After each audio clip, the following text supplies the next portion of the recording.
You are now entering a dangerous liberty zone where God-given natural rights are held sacred and exercised. This is your warning. Tyranny, fascism, and censorship will not be tolerated. Ideas will be exchanged freely. Rigorous debate and open discourse is encouraged. If you are weak and your beliefs are fragile, you should leave now.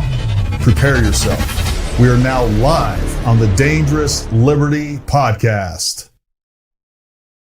What is happening, everybody? Happy Friday. Happy Friday. Thank you guys for tuning in and spending the weekend night with me. I appreciate that very much. I want to say hi to everybody. Well, first of all, let's just do the obligatory thing. Make sure you like, subscribe, share this. Folks, share this. Tonight's going to be an important night about information assurance, to say the least. We're going to go through and talk about some evidence that has been shared by...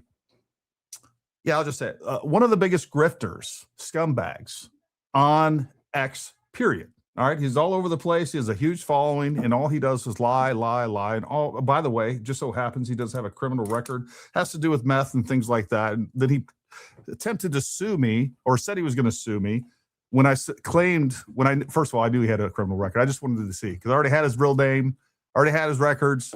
I just wanted to see what he had to say about it. And he's like, well, if that's not true, he asked Grok, if that's not true, if I don't have a criminal record, Grok, can I sue Gary? And of course it said, yeah, you could sue Gary possibly, but you have to prove malice, as in I'm saying something in spite of knowing. And I was like, dude, don't play this game. I already know your real name.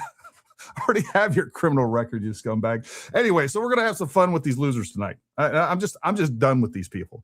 They are so disingenuous. They are so fake. And here's the thing: all of these people, they constantly manufacture evidence.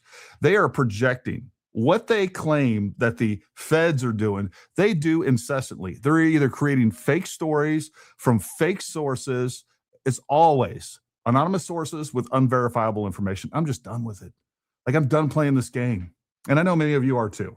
And when we get them on the space, oh, and by the way, for those of you tuning in and you don't know what's going on tonight, because I haven't told you, look, tonight is going to be a little different. In the past, what I've done is I've streamed or live stream onto X Spaces. Tonight's going to be the opposite. We're basically holding this live stream to feature the X Spaces. And there's going to be some discussions and things like that. So that's how this is going to go. And I'm not sure how that's going to work. We'll see. Maybe after this, you'll be like, Gary, don't ever do that again. But what the benefit of this is this is also live streaming on X as well. So the people that are on the Spaces, and there's people that just love Spaces. It's just typically audio only. They love it. But what I will say is we're going to be able to show media. I'll be able to play media as we go along in our continued search for truth. So that's how this is going to go tonight. Again, if you're on X, you're welcome to tune into the space. If you're on the space, you're welcome to jump over here and actually see the visual of some of the things I'll be showing. I'll be posting things down in the comments of the space and putting it up in the Jumbotron. And if you don't know how Spaces works in X, don't worry. I'm still getting used to it too. It's interesting media, to say the least. So anyways, I appreciate you guys for tuning in tonight. I really do.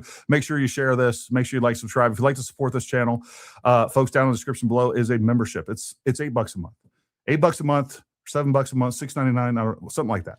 But it's basically 2 cups of coffee a month. And by the way, YouTube gets 30% of that, as they do with everything. Jen and I were just talking today. We're going to implement some things like the Buy Me a Coffee and some other ways that we can try to monetize the channel a little bit more efficiently, better. Because I know a lot of people do want to support what we do. We just have limited options, and that's because we're kind of moving to where we're doing this more. And folks, it just takes a lot of time and effort, and quite frankly, a lot of money. So I appreciate those that support us. I appreciate all the super chats. But one of the biggest things you can do, it costs you nothing, is to share this and obviously follow us regularly. I do want to get some super chats before we go live over on the space. We got Dr. Altoids. Dr. Altoids, let's get this party started. Colton, holy cow, did I finally show up almost on time? I was a couple minutes late too, Colton, so don't feel bad. I literally had like 7 minutes, and I was doing some other things. I'm like, oh, I got 3 or 4 minutes, and I looked at my watch, and I was like 3 minutes past start time. So I got busy too. GMB in the house with 10 Paramount Tactical memberships. Love you, GMB. Thank you. Even if we disagree on JD Vance, buddy. I'm curious, GMB, and you don't have to Did I sell you on the idea that we might be concerned about JD Vance? What's your thoughts on that? What's your thoughts on that? Tell me. Oh, you know what? Here's something I'm going to do too. All throughout this, because I want to get people on here, because again, the space will just be audio. And I want to get some people on here and be able to talk into the space as well. So I will invite some guests. I'm going to throw some guest links down from time to time. And we'll throw it just down in the chat. If you want to jump on here, audio only, it will play your audio as you're talking to me, will play into the space if all the technology works correctly. Inshallah. So anyways, there is a guest link. And if somebody wants to jump on here, audio only or video, I'm cool with either one. So feel free to jump in. You're not going to get away with these lies. Gary, you're a traitor to the U.S. You know what happens to traitors? Rem McCarthy, you're probably a bot. I would love the opportunity to meet you and give you the opportunity to call me a traitor to my face. I promise you it won't work out well for you. It just won't. But you're the traitor. You're the gullible moron. That's the way this works. And you're banned, by the way. Banned. Yes, Dirtbag, I remember you from Gary's channel. I've asked about you. I enjoyed you being there. I think you were Justin Moto too. Oh yeah, Dirtbike. Justin Moto. That rings a bell. Oh, of course we know Dirtbike, but Justin Moto does ring a bell. Who else we got in here? Your concerns are valid. I just haven't written him off. Yes, I still think Charlie's endorsement counts. I haven't written him off. That's not what I'm saying yet.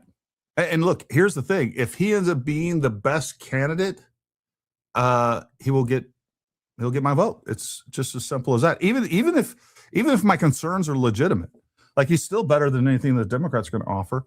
What I'm saying is that I have a waning opinion of him now, and I want to see what else is out there. And right now, I will tell you, if it became, if it was between Rubio and Vance, as things stand, it'd be Rubio all day for me. I'm still toying around with the idea of Pete Hegseth leading the ticket, maybe a Hegseth Rubio, but I would definitely like to see a Rubio Hegseth. That's the ticket. I think that's what I want to see. I'm with you. Look, I just we have to be skeptical going into the primaries or the decision, and then just coalesce when we get to the general, when it's time to vote. So that's what I'm about. We can throw all the slings and arrows in our own direction during that decision process and during the primary. And then after that, let's get together. Let's put all the differences aside. Let's not nitpick the candidates. Let's not take our ball and go home and lose the country. That's not what I want to do either. So this is where we're at with all of this.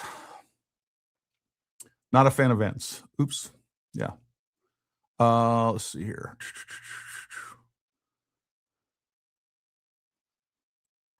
I'm still new on X, but I'm very surprised that I haven't gotten dumbass comments like Candace Russia bot. All you got to do is start talking about Candace, and you will. I might even take you guys, if I have time. Things always get hectic and busy once we start talking and get into this.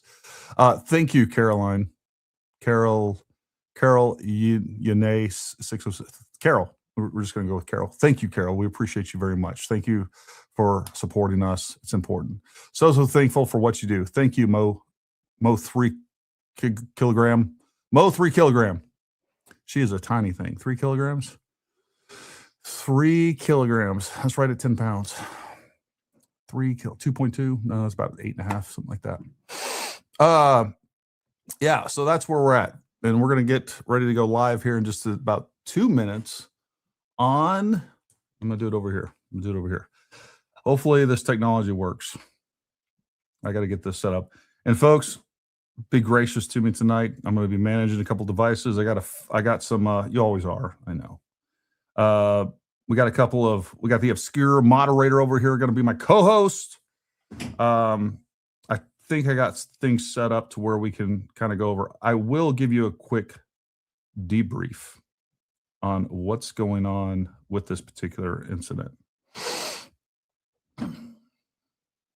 We're We're going to go ahead and start this now. I'm going to turn my microphone on. We'll try to get an audio check over there, make sure this is all working properly. I got this audio running through the mixer and then this audio running through the mixer to this and vice versa. And it should all work. Folks, can anyone, I see a few folks getting in there. Matter of fact, I'm going to go ahead and start designating our co-hosts. We got Ben, the obscure moderator. He's going to co-host. And then, why not? SK Double Dub, she's co-hosting too, whether she wants to or not. Get in there and co-host, girl. If you guys can, give me a thumbs up if you guys can hear me okay through at the space. Let me know that you guys are hearing me okay. Or just jump on here. Obscurity there, talk a little bit because I don't think I'm hearing you. Yep, I'm not hearing you. Hold on. Let me fix my audio.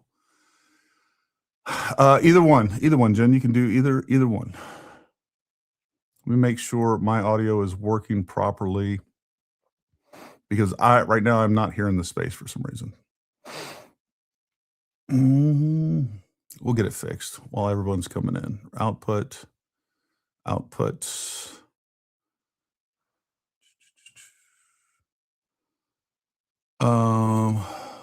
Let me see. Hey, Ben or somebody that has speaking privileges, go ahead and talk a little bit for me. Let me see if I can hear you guys. Talk to me, Ben. You talking? Yeah, you're talking. And I'm still not hearing you for some reason. All right. Let me go check to make sure, see if there's something else going on over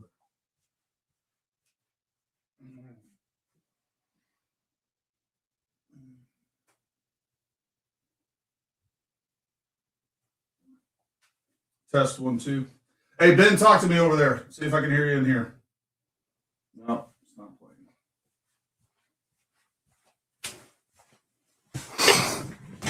Don't worry, folks. We'll get through the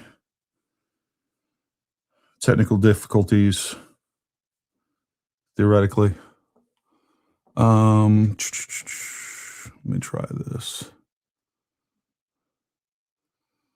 Ben or anybody talk real quick. Try this. Yep, still not getting you. I may just log out and log back in out of the space. Sometimes that's all it takes. Put main stereo output.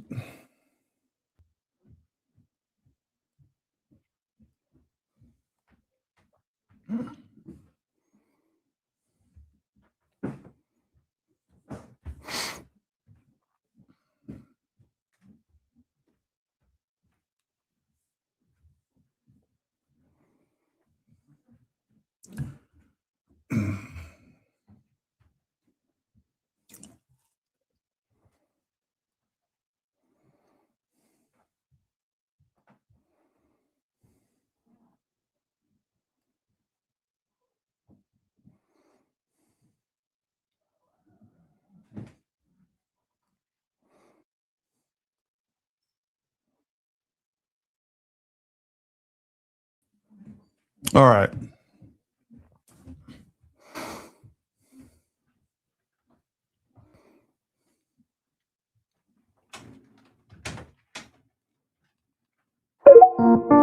All right.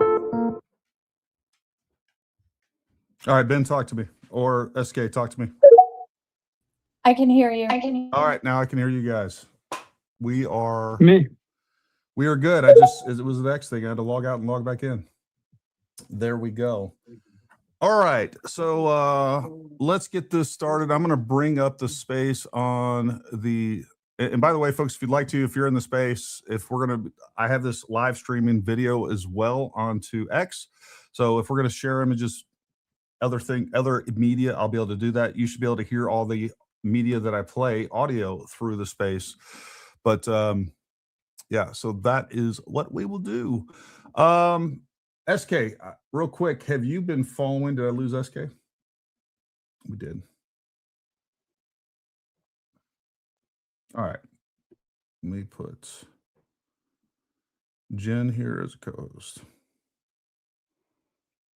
All right, folks. So for those of you who don't know, the last couple of days, there's been a story going around where Diligent Denizen has been saying that he has a receipt. And I'm going to play a couple pieces of media to predicate where this story started off. Because essentially, not too long ago, he was claiming that he didn't have a receipt. And then I'm going to add some additional information behind this. Because just like I was talking about on our live stream earlier, the problem that we continually have is that the pod sloppers, the people that are just so stuck on a narrative, they will not accept any evidence. They are constantly projecting and saying that the feds are manufacturing evidence.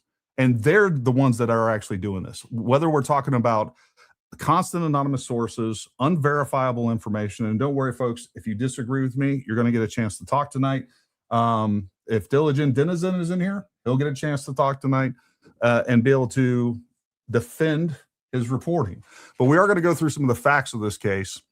And one of those facts, let me share this tab instead that we have here, is just not too long ago. And I put it down in the comment section below as well. But it's really strange to me that he actually played this just a couple days ago. Steak, a couple beers. He ordered a steak, a couple beers. He ordered a steak, a couple beers. So for those of you listening, basically we have his witness, couple beers. Which, by the way, I did talk to Ralph Perkins, the owner of this, and we'll bring in some of that information as well. I've talked to him twice now. He called me today after he was saying he didn't really want to get involved with any of the stuff. On his own volition, he called me. So what we have is his receipt. And on his receipt, it says a steak and a soft drink. And when we look and we listen to what he actually said, there was... That's not what's going on there. All right. We have a soft drink, not a beer or a couple beers. So right away, his own eyewitness completely contradicts what's being said. And we got a couple of people requested. I will try to get as many people up here as a speaker. Let me go through. And by the way, Obscure Moderator and Jen, if you guys can start letting people jump in here, Insurrection Barbie is going to be invited to speak. She's just gonna get a perma mic. Can you guys hear me? I can hear you. Okay, good. It wasn't working a minute ago for some reason when you had me as co-host. Yeah, no worries. It was the same thing was going on with me. I had to log out and log back in to the space. So what we constantly have, especially from Diligent Denizen, who yes is a criminal, is manufactured evidence. We're constantly seeing this from their side, and this is just become the norm. And they are the ones that are constantly lying. It wasn't the Fed slop that gave you exploding microphones, gave you camera phones, the iPhone gun, shooters underneath tunnels, the French Foreign Legion. That isn't the Fed slop. That's the pod slop. That's Candace Owens and her ilk that are making literally millions of dollars off of this. Insurrection Barbie, welcome to the space. Glad to have you. We definitely want to get you on a show sometime. But tell us what's on your mind. I'm just here to listen. I haven't been following this as much as I should, because I have enough with the rest of the narratives that are constantly on this platform. But I just kind of wanted to catch up and see what was happening. Sure. No problem at all.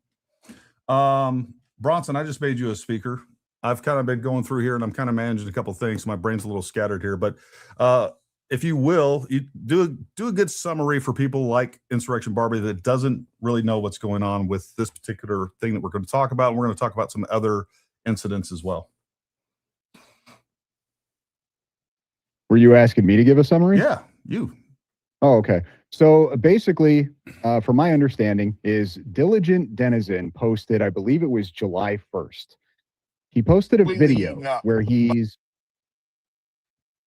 Oh, go ahead. Okay. Anyway, he posted a video on July 1st where he's basically making the claim that he just did this 30-minute interview with the owner of Cowboy Smokehouse.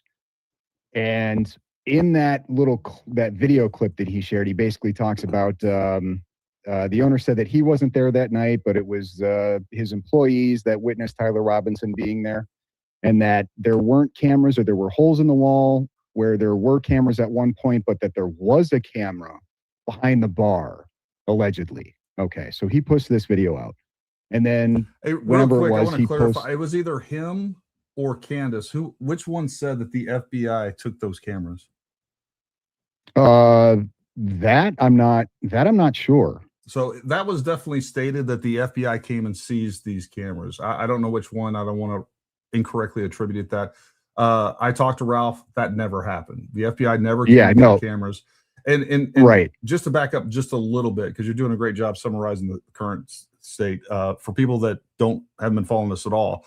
The issue here is that allegedly, and we'll get into that portion because it's a big one. Allegedly, Tyler Robinson shows up at this place around 8:55, eats a steak dinner, and then leaves around 9:50, 9:45, something like that. And so what they're trying to say is that because it's allegedly 2 hours and 45-minute drive from UVU to this location, I believe it's like, what time did he interact with the law enforcement? I think it was around midnight.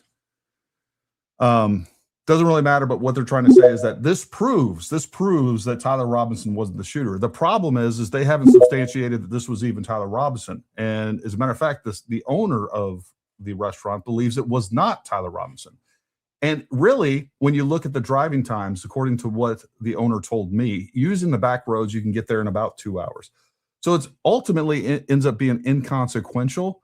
But the fact that he suddenly produces a receipt that also the owner said looked odd. He said his words were, "It looks AI." So he's like, the top of it looks different. I don't know about all that. I'm trying to get the owner to send me an actual, one of their legitimate receipts that would kind of reproduce exactly what was ordered. So far, he hasn't replied to that. We can't even do a comparison. But at 1 minute, Tyler Robinson or Diligent Denizen didn't have a receipt, and now allegedly he does. Take it away, Brunson. Sorry. Sure. And just to continue on from that, Diligent makes this post on July 1st. July 11th, the owner responds to that post. Establishment. Sorry, my video keeps turning on. No, you're fine. You're fine. The owner responds to Diligent's post, correcting Diligent, basically saying that, no, there's no camera behind the bar. There were holes where cameras were at one point, but since they bought the building back in 2023, there have never been cameras there. So he basically calls Diligent a liar, and that he said that they didn't really have an interview. Now, I would show this, or I would bring this up or point to where you could see it, but the owner has since made his posts protected. So unless you follow him or you're an approved follower, you can't see on any of his posts. And where we're at now is Mr. Exclusive apparently called him and spoke to him today. And the owner, I guess, from the sounds of it, told Mr. Exclusive that he doesn't think Tyler Robinson was actually ever at the restaurant. Yeah. And this is, and here that's we are. The exact. And it sounds like Gary's been able to speak with him as well. So I'm really curious to see what Gary found out. Yeah. So I spoke with him for over 30 minutes the other day. He told me the exact same thing. I was recording the call. At the end of it, he said that he did not want to go on the record. So I'm not going to, I just want to be as respectful as I can. But I can tell you that everything that Mr. Exclusive has reported is exactly what he told me. So this is just another, these people are just desperate to get Tyler Robinson off, the murderer of Charlie Kirk, allegedly. All right.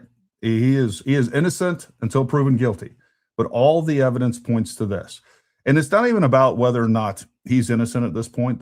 These people don't even care about that. What they care about is continuing their grift. And this is just one more thing. They're going to move. Last week, it was the exploding mic. This week, it's this. Next week, it's going to be something else. They're going to find some more cracks in the story that they're going to attempt to exploit. And their gullible followers are just going to be like, yep, this is true. And this is the problem that we constantly have. And folks, you all people, like everybody here, it's not just me and, Bronson and Insurrection Barbie that should be out there fighting for the truth. Like, we got to get everyday people in on this too, because that's what their side does. They're not afraid, and liberals are the same way. And by the way, the same tactics. I mean, it's so similar between what's going on with this, the whole conspiracy industrial complex that we have, the way that they lie, the way that they twist things, the way that they have complete double standards constantly is so different.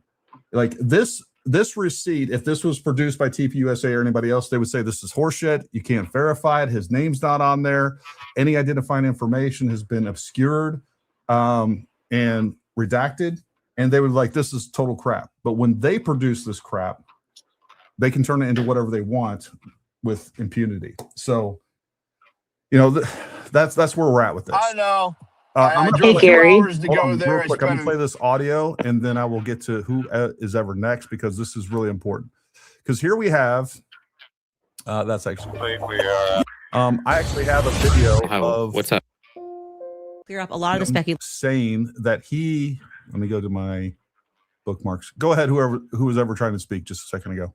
It's Glory right now. I want to bring something up. Yep. I was listening to Diligent Space not long ago, because he's on one now, and he is right now claiming that that Ralph called him the second time he showed up. He went to the steakhouse or the smokehouse the second time, and that's when he interviewed the kid. Anyway, he claims that the owner walked up to him and or he said, "Oh, I'll give you you wait there an hour, and then when I get there, I'll give you the receipt." And he showed up, and he just Ralph just put it on the table for him. And I just want to put it out there that people don't realize, like, Candace put this story out there in January, and so he had to do that Fox hit, or that, the article, or if I think it was Fox or whatever. Yeah. Because people are attacking him. And now Diligent has opened this back up.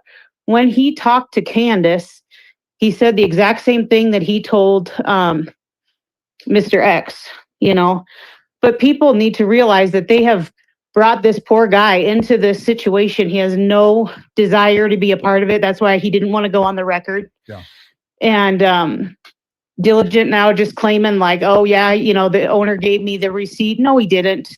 I talked to the owner too. Yes, that is a fact, that the owner did not give him a receipt, or at least that's what the owner's saying. And one of the things that Diligent keeps saying when you impeach the testimony of his current witness on here, that is not a really good witness to begin with, he's like, oh, what? Or you're telling me that a Mormon's going to lie? Well, guess what? Mr. Perkins is a Mormon too. Everybody in Utah is a freaking Mormon. And they're all saying that, all the credible ones are saying that you're lying. And he said that Diligent was full of shit. That was his exact words, by the way. Yeah. I just wanted to say that because I'm just tired. It's just frustrating because now he had to, put his, not that he was really on X ever, but, he had to protect his tweets and stuff like that. And it's just the fact that, I mean, I ain't gonna lie, I called him, and I talked to him, but like I said, he said the exact same stuff. He said everything that he said to me, he said to Gary, he said to Mr. X. So it's not like the poor guy just wants to be left alone. And he's just not, and Diligent is now like doubling down, and it's just, they got to think about the guy, I guess, and just take the establishment into consideration when you're claiming that Diligent is telling you the truth, because he's not. And I'm not one to come on these spaces ever, so you can take me for the fact that I don't talk like this on these things, and I'm nervous as hell. But just think about the fact that he's going to now call this owner after he's already lied and called him a Fed because he says that they took the cameras down and they hit him when they realized it was Tyler. They had to do it really fast. Like the stories he was putting out about this, the owner right away. So anyway, I just put that out there. Yeah, go ahead, Barbie. I think my biggest problem with all of this, and it's not even about the specific people making these claims, is that I'm very surprised by how many people just take them at their word without any actual real evidence. Like, we have not seen any real evidence. Like, this is the scary part about this conspiracy culture, is that anybody can say anything they want, and tribalism just governs, and you have everybody piling on, and nobody has even asked for proof. Like, what does a receipt prove? What does that receipt actually prove? It proves nothing. It proves nothing. It's one person's word against another person's word until somebody goes on the record under oath and makes a statement that's like has some like with credible people pushing back or whatever the case may be. I'm not an evidentiary expert, but I can tell you it's not evidence, which is all of the stuff that they presented, like the maroon shirts, like all of it. Like, maroon shirts were the #1 biggest color in fall of 2025. It was in every fashion magazine. This is things like that, but like this has been it's an industry made up of no claims, no evidence, and it boggles my mind truly. It was in every fashion magazine. No, I like literally looked it up. I swear to God, I looked it up. And I didn't know this like off the top of my head. I looked it up. and I don't doubt that you would, Barbie, without a doubt. No, it is a problem, and like that's something that on our side, we are evidence and logic based folks every single time. We're not here to push narratives. We're here to push truth. And I'll say that's what I'm doing. I can't speak for everybody. And by the way, I know there are people on our side that we have called people out on our side, myself, Bronson, many other folks out there, when we see them doing some of the same tactics as Candace. And by the way, I constantly get people saying, Gary, why haven't you come up with this story or looked into Candace's family and all, like, because I don't want to be that guy. Like, there's other people out there. And by the way, I think what's good for the goose is good for the gander. I don't think there's anything wrong with it. That's just not what I want to do. But as far as like using sensationalism and then you get into it and it's not what it is, or people insinuating things without bringing facts and evidence to it, like, I'm not down with that. So there is one side that consistently does that. And that's why that all of this series of conspiracies have thrived and just continue on. And this is why, even being wrong time after time after time after time, these people still have some sort of credibility amongst their viewers, and they shouldn't, right? I mean, when you get it so wrong, when you're saying that I think it was somebody that took the shot from the crowd, I think it was somebody taking a shot from underneath the table, I think it was a camera gun, 3 different camera guns. There was 3 different camera guns allegedly. Then we have people saying that there was like some gun shooting device off from Charlie's left that actually took the shot. We've had the Bushman shooter, the iPhone shooter. It's like, at what point do you guys say, you know what, these people aren't presenting evidence to us, and like move to somebody credible? And it's okay. And it's okay if we get things wrong. We're all going to do that from time to time. Another thing that you can consistently see from their side is they will not admit they were wrong, and they will not retract anything. We have Ian Carroll that for months and months and months pushed the idea that the rifle picture from the New York Times was a stock photo. And then he went further on. He created an entire another lie and said that the New York Times confirmed that what they posted was a stock photo. Those don't exist anywhere. It was a lie to undermine the idea, because he was saying, oh, what it really was this antique firearm, this relic that couldn't have even taken the shot to begin with, which in of itself is false, but he doesn't know any better. And then he said, hey, we know it was a stock photo because it had a synthetic stock. So we see one side pushing narratives, pushing propaganda, wrong time after time, never retracting it, never making it right. And that's all you need to know when it comes to who the honest brokers of information are on this. SK, did you have your hand up? I did. I was going to say something about the maroon shirts. I was just going to say, we also need to remember there's a technical school, like I think it's less than 2 miles from UVU, and their colors are maroon. And there were students from all different schools there that day. Yeah, without a doubt. If you guys will, between my co-hosts, we make sure that all these speaker requests get answered, allow them up. So I'm not having to manage that as well. I'd appreciate that. So we want to get as many people in here as possible. Whoever was just approved, if you'd like to speak, go ahead. Me? Sure. Max, send it. Cool. Yeah, I've clipped a bunch of your bunch of your stuff lately. I've been on kind of a clipping spree, so very good appearance on the Jeremy Boring program. Thank you very much. Yeah, I don't know if you saw when I was like, yeah, so Gary Melton, who actually works with this stuff, explains that everything that is being explained by the prosecution is completely plausible.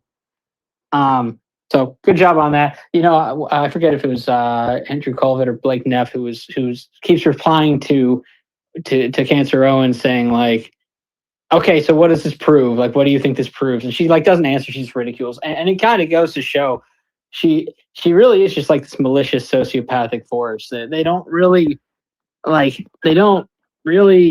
care about the truth. They're just kind of throwing stuff out there and just like, and then Ian Carroll just this demonic presence. Like, who is this guy? He's like, oh, we all know that a 30-06 can't do this. Like, who are you? Like, what do you mean we all know? Like, he has this like expert. It's so. I mean, he's by far the creepiest of all these people.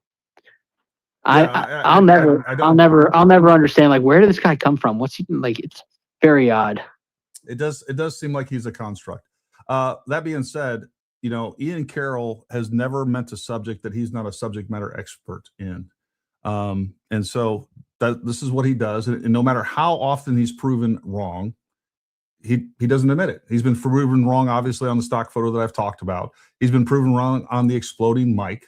It is impossible. We had Matt Tardio on here. I've said it for months. Look, I've dealt with enough explosives that I understand basic physics. You can't have something that's going to explode with enough force to destroy the microphone, as they claim, and kill a man. But yet we have no equal and opposite reaction. We have Petin or any other explosive. Petin itself, which is what they're claiming it was, burns at a flash point of 4,000 degrees centigrade. It's literally hotter than the sun. You're going to see smoke. You're going to see an explosion. You're going to have burnt material, including the shirt itself. And none of that happens. We don't even see so much as a residue. And yet you want us to believe that that's what took place. And by the way, we haven't even talked about the auditory. All right. It would actually make a sound. And there's not a single person out there that says, you know what, I heard the sound come from Charlie. We could take a firecracker, which obviously has a lot less force than what we're talking about, put it underneath his shirt, set it off, and somebody be like, oh my God, something just happened. And by the way, you would also see the residue from it as well. But none of that happened. So we're just now into science fiction, and we're going to push that all over the place. And even like there's several people that have been pushing the exploding microphone for months and months. And, going back a month from now, I was like, when it would come up in my comments, I was like, look, let me explain to you just how retarded the exploding microphone is. Not even Candace Owens herself will push it. And yet here we are. She's pushing it because she's at the bottom of the barrel. Everything else has been proven wrong. The Egyptian planes, like everything. We have no evidence. Does she talk about the Egyptian? Has she talked at all about the Egyptian plane? I guess it's just like she'll just come back to it in like a month and it's like, remember this? There's a new lead on it. We're so close to this, guys. What about the French Foreign Legion? What's happening with the French Foreign Legion? She got like 100 million. She got like 90 million views for that post. Like, this is the most important thing ever, and then just like zero follow up. Obviously. Well, what she said was that she realized, because Kaneko the Great, completely among others, it wasn't just him. A lot of people went through the flights, and the first thing they debunked, which I didn't even realize this was the claim, as she's addressing this debunk that people are putting on.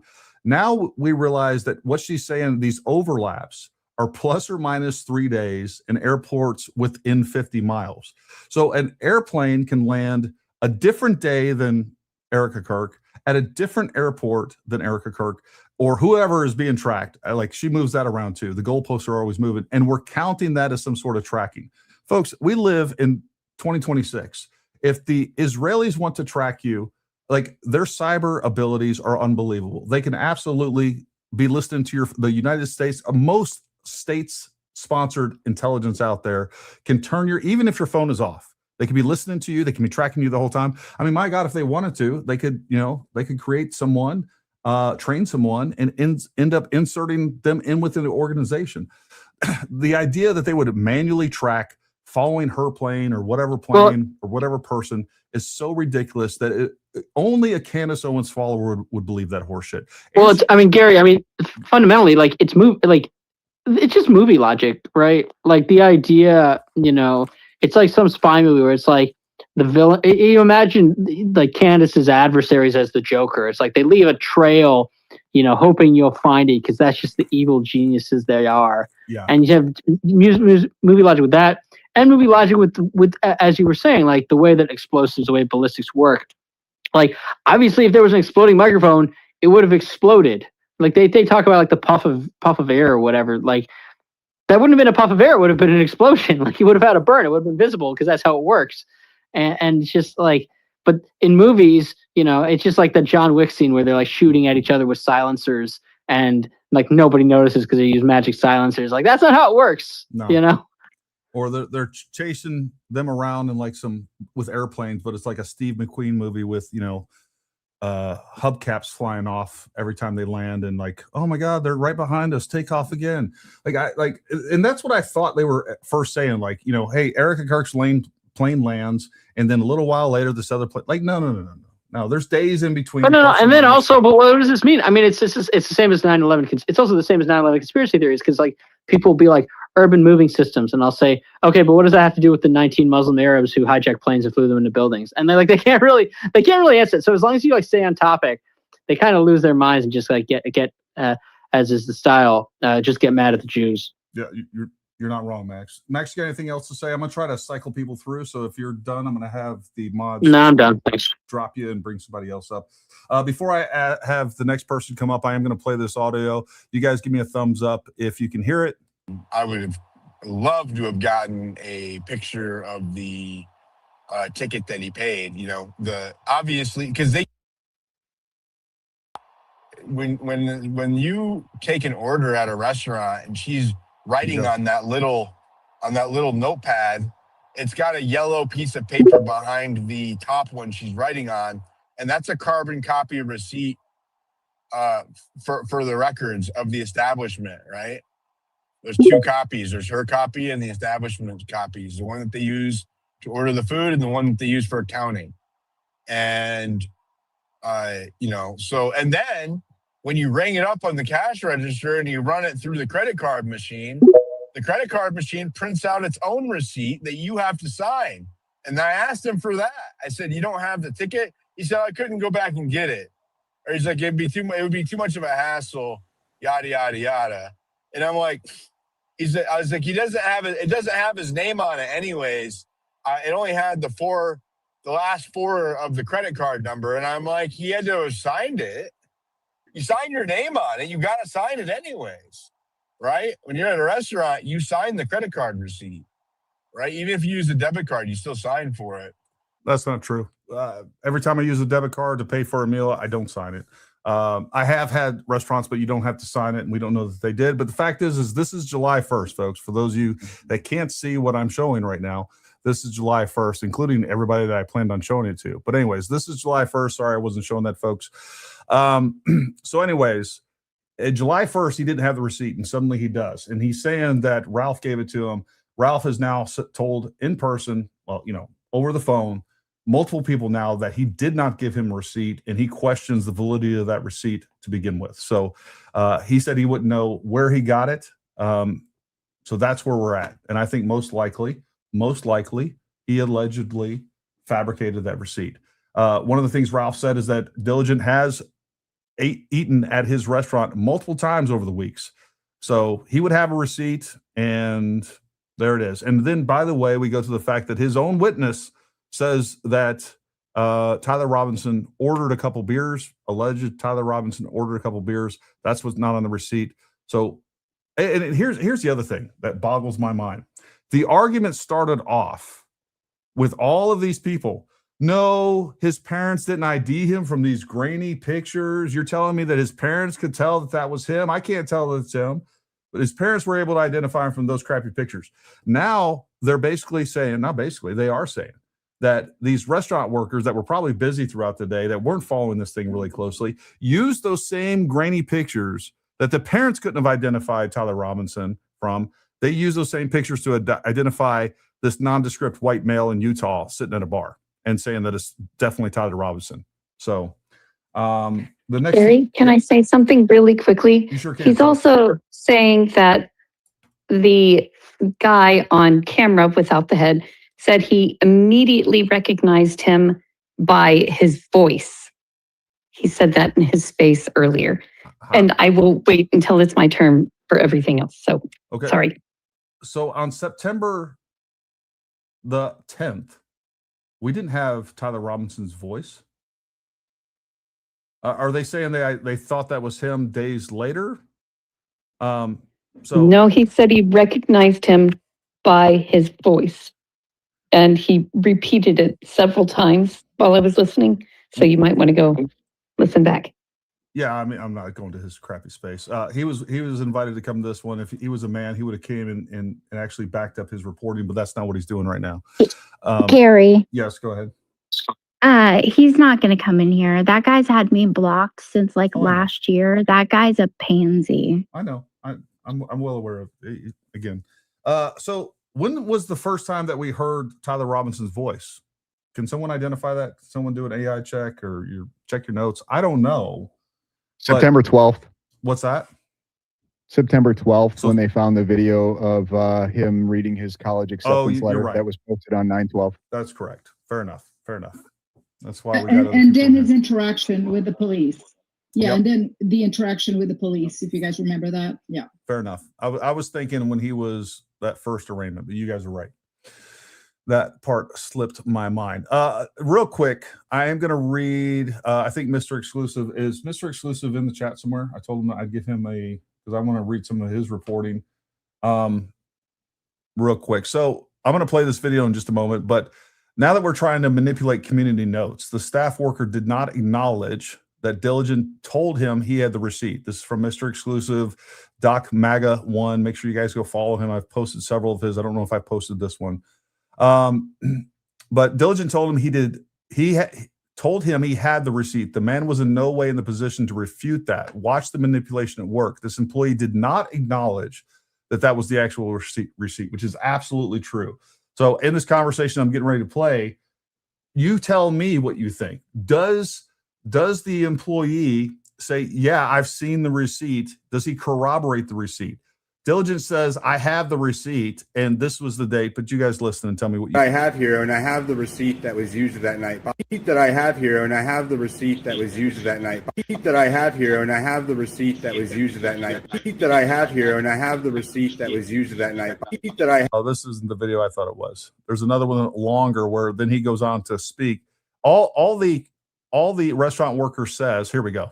that was used that night by him says 9:47 on the checkout time. Does that sound about right? Sounds about right. And I was the one who helped him check out, too. And you were the one that helped him check out? So Yep. you're the one that you took the card from him? Yep. Okay. And The receipt that I have here, and I have the receipt that was used that night by him, says 9:47 on the checkout time. Does that sound about right? Sounds about right. And I was the one who helped him check out, too. And you were the one that helped him check out? So Yep. you're the one that you took the card from him? Yep. Okay. All right. And So receipt that I have here, and I have the receipt this is Diligent Denizen's response or post on this. Your that I lie- have here, and I the have the worker receipt that was used that acknowledged night. me holding the receipt in my interview. He does not acknowledge that he's holding the receipt. That's another lie. And that's the language that these people use. They always use these sneaky ways to try to corroborate their own BS. That is not what was said ever. So just stop it, Denizen. We're on to you. We know what a grifter you are. We're on to you, Candace Owens. We're on to you, Baron Coleman. We know you're all liars, and we're going to continue to push back on all your BS. You're not going to get away with it any longer. So you better be careful. You better be thinking hard every time that you put out a new video. And because we're going to be right there showing the world and exposing you for the liars, the grifters, the con men and women that you are. Kimberly, go ahead. Thanks, Gary. You're welcome. So I can't stand the sound of Diligent's voice, but Both. I listened to his space for a few minutes the other night because I quit listening to him months ago. But he was also saying that George Zinn, he called the jail, I think it was, to talk to him. Yeah. And George Zinn hung up on him. And then he claimed that George Zinn called him back on like a private number from the jail, making it sound like the jailers allowed him to call him back, and it wasn't a collect call or anything. So he was making it sound like they were in on it too. But so I want to just say, I don't think that we are giving enough credence to the spiritual aspect of this, because the Bible says that people who tell lies long enough will give themselves over to a lying spirit, and they will believe their own lies. But also, I really sensed a spirit of pride all over Diligent the other night when I was listening to that space, and he was being rude to people and said, "You will not interrupt me in my space when I'm driving." Just a huge sense of pride. And so I think that is a big factor in this too. They're so full of pride that they will not admit that they're wrong. No, you're 100% right. You're 100% right. And this is all ego. It's hubris. It's narcissism. And the thing is, I literally think there's such a disconnect with some of these people, including Diligent, and this goes with Candace Owens too. They can literally fabricate a story. They know they fabricated the story, and they literally indoctrinate themselves. I like they get to a point to where they believe it. There is some sort of mental defect that allows them to say things that they know are completely untrue, full-throated, and they probably pass a lie detector test. And that's why these people become what they become, and that's why they're successful at the bullshit that they're selling. That's my thought on this. I'm going to throw up a few super chats and read these and then I'll get some more of you guys that would like to talk. Hey, Gary, can I quickly say something really, really quick? Sure, and then go I've ahead. got to check out because I'm afraid. I actually know this guy. He lives about 20 miles away from me. I had to block him. What guy? I reactivated this account for the sole purpose of sending you a DM because I actually know this guy, and I will send you screenshots from texts. I had to block him. I know way more than most people do. I think that you guys really need to look into the furry pup fetish stuff. Because again, I know more than most people do, and people aren't connecting the dots. If a person who may or may not be involved in, the gay furry puppy fetish stuff. Are you talking about the other guy, the other creator that he was associated with who was trying to go No, I'm talking about Alfred? I guess I'll call him Diligent Denizen. I'll call him Alfred. That's his real name. Yeah, it's Alfred. Can you send that information to me as well? I'll send you guys whatever you want. I am going to lock my account again. I only reactivated just so I could send Gary information because I know more than most people do. But also, I have been dealing with trans people trying to break into my home, stuff like that. Had to delete my original account, had to deactivate that one too. I only reactivated to send you DMs. So I'm going to drop down and I will send you whatever you want. We can talk via DM, and please carry on. I'm just going to be a listener and go lock my account and then let me know what you need. Okay. Sounds good. And Thank fellas, you can you. also watch us on YouTube as well if you end up locking it down now or whatever else. Real quick. I always do. Have a good night, guys. Thank you very much. Hold on. Did you just call Diligent a puppy? Is he a furry puppy? It's a puppy fetish furry thing. Unfortunately, there's also, unfortunately, several young, like even 12-year-old boys. He was sexting young boys, teenage boys. Allegedly. Allegedly. Again, yeah, allegedly. But there's so much more information that it's actually really easy to look up, but that's there. He knows me. He knows where I live. And so I shouldn't be saying any of this in a recorded space. Do this for me. Let's do this the right way. So I don't want to put out bad information either. And I don't want to accuse somebody of something that they're not guilty of. Even insinuating, and I mean this. So send me that information. 100%. Let me vet that information, and then I'll see if it is worthy of putting out there. And let's just kind of keep it at that for now. I agree completely. Awesome. I recommend looking up Raw's Alerts and yes, Raw's Alerts is who Diligent Denizen, and there's one account that has every single screenshot of all the texts and what have you. So with that, I'm going to drop down, lock my account. And if you guys need anything, just send me a DM, and I'm going to deactivate my account soon, but I'll make sure you have my phone number or whatever. Hope you guys have a good night. Thank you, Shells.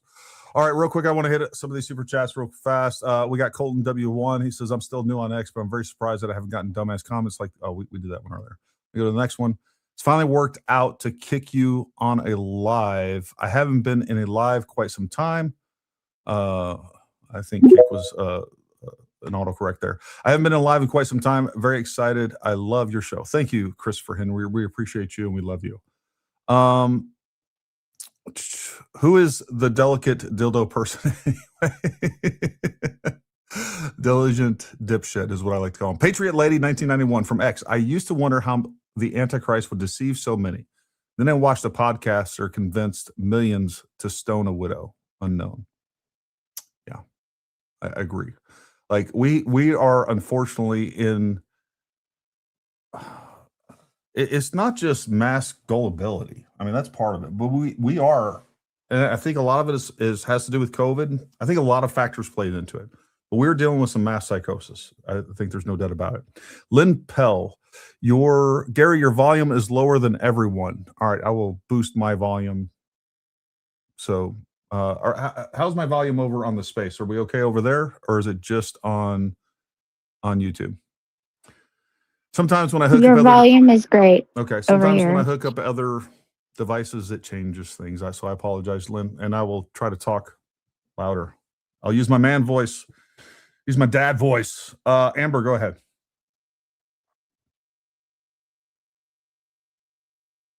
Amber. Okay. Anybody? Go, Amber. I'm sorry. No, I'm it's okay. sorry. I was muted. I'm so sorry. You mentioned earlier, Gary, about Diligent going into that restaurant a couple of times to eat, is what the owner said. Do you happen to know when those dates were? I don't. I'm just curious Yeah, if he's the original source for Candace back in. She said she broke No. that story back in like January. Okay. That wasn't. I can not. tell you that he was not the original source. The original source was an in-law of the owner. I'll just leave it at that. They were a big fan of Okay. Candace, and they wanted to. They were deputized. She created a whole new genre. It's this murder mystery. Choose your own adventure. You get to participate. You get to be Nancy Drew, freaking Matlock, Yeah. and she gets to sit in her chair and make millions. And everybody else just outsources all of her content, and then we can get anonymous sources with unvetted, unverifiable information and just spew it all over the place like it's got the gospel, and just confuse millions. And by the way, it's completely agenda driven as well. So whether we talk about political or just to destroy TPUSA, that's what you do when you're best friends with someone. As soon as they die, you just destroy everything they built. And I don't know if you even saw, like, from Viva, I don't know if he's trying to connect the dots between Barron and Diligent, almost like, are they revenue sharing or something? So I don't know if he's onto something, but I'm like, that would be very interesting to know as well. Look, this goes back to all of this stuff, whether we're talking about, people are like, when we talk about these psyops, it's not like China, Russia, and the Islamists need to pay anyone directly. What they do is they're paying millions of dollars in these bot farms, and they're boosting these people. And as long as they're on message, they're going to get boosted.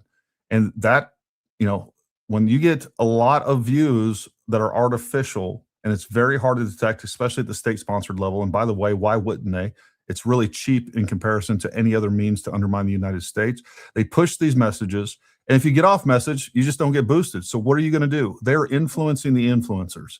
And they've seen now, everybody sees how, this is the gold rush for influencers. Now all these channels that were nothing now are something, and they're getting lots of views. And then on the flip side of that, they're going in there and they have a huge demoralization operation as well. It's not just boosting what you want to hear, it's going and attacking people that are in opposition. And that's what, go to anything to do with Candace. Matter of fact, probably the space. Go in there and look at all the bots that are just flooding my comment section. Everybody talks about it, but it's just obvious.